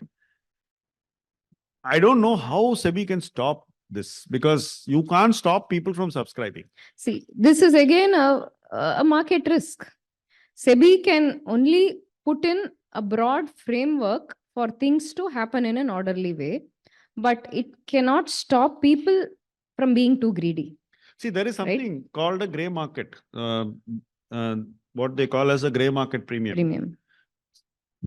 Earlier, it used to take 45 days for a company to complete the public issue and list, right? So if you have a premium, it is that excitement between the day of opening of the issue and the day of listing. There was a 45-day cycle. Why do you have a gray market premium in a 7-day cycle? Yeah, there's hardly any time. But our society wants to speculate so much that old habit is not dying so fast. So the only way I would think this can actually be suppressed is by going for online IPOs where they say that this is my floor price. The company says. And the market can bid up and give the money to the company or the shareholders online. Right? Rather than follow this current system of lottery. So somebody can take that risk and overpay and expose himself to that risk. I think that should happen. In India, I believe that the other stakeholders in this whole exercise, which is the investment bankers, transfer agents, they are somehow blocking SEBI from making the entire IPOs exchange-driven and online. The day we do that, I think this whole thing will get compressed. And I think that the only way in which what you are saying can be addressed by a regulator is through this matter of time before it happens. Hello. We have, we I have have- time for one last question. So please. Yeah. So you both talked about how the financial market has increased for India. So we can talk about the financial awareness that has increased in India. The same has been talked about financial influencers, though, where SEBI is cracking down on financial influencers. What is your take on it? Are they providing any financial, are they part of the financial awareness created in India? What is your take? Yeah, first. I think financial influencers have made discussions in finance very exciting for viewers. That's something which they made a boring subject very exciting and very animated. But in the process, they have got investors into believing a lot of things which may not be in their long-term interest. And SEBI recognizes this, but I don't see how a financial regulator can control a YouTuber. It's very difficult. I mean, it's very, very difficult because that guy is going to put out content every day. And I'll tell you one more thing. I run a registered investment advisory firm and a portfolio management firm. You know the rule for me to put out a video? I have to send the content to BSC, which has a subsidiary, and that BASL, and that guy has to approve my video. Right? And it will take probably weeks, by which time my video would lose value. So today what has happened is all those whom SEBI has actually approved as legitimate advisors don't have a voice, while the influencers have a free run. Right? So it's a tyranny of this lot which is running in the country. And see, there's one thing that most people are yet to understand. I think you'll have to give it a bear market to understand this. Financial influencers are saying that the advisory industry in its various components are a vested interest. Okay, that's the broad narrative which is succeeding in our country today. It's like when I was young, when you see a film, a character in the film will say, that guy is rich, so he must be a bad guy. Right? So today the equivalent of that is, this guy is a financial intermediary, so he must be a bad guy, he is making money. Now, this is something which a lot of people like. So they like to believe that there would be an advice they will receive which comes without a cost. Influencers are basically today very effectively using this emotional need of a large section of our population to create their own vested interest, which is don't go to the legitimate organized industry, come to me. I will sell you a course. I will give you tips. I will put you on a Telegram channel where I will tell you what to buy and what to sell. And please watch all my videos so that I get subscription and advertising revenue. So they are creating their own ecosystem and a financial model, which is not subjected to any scrutiny. So this is where we are, and it's a matter of time before we try to address this.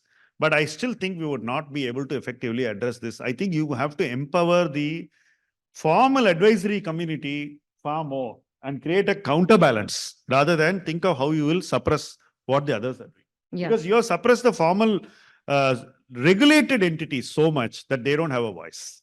Actually, you guys should just go out and Google on the requirements. There's a proper SEBI regulation on this, on registered investment advisors or research analysts or PMS, what they need to comply before they can even market their products. It is a lot, right? Especially in the digital marketing space, where you put Google ads that change by the hour. You know, you're supposed to, like he said, go to a regulator, get it vetted, and then it comes back and you actually pay a fee to get it vetted every time, right? And then there are finfluencers.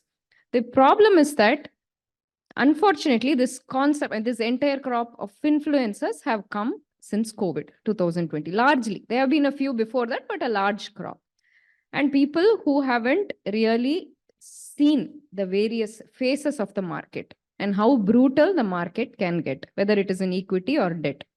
So what people, viewers like about these influencers is the high positive message that they get, right? That investing is easy, you can make money easily. So this positive message basically is obviously, you get influenced, which is what their job is, very easily with it. And it doesn't stop with just starting these Telegram channels or YouTube.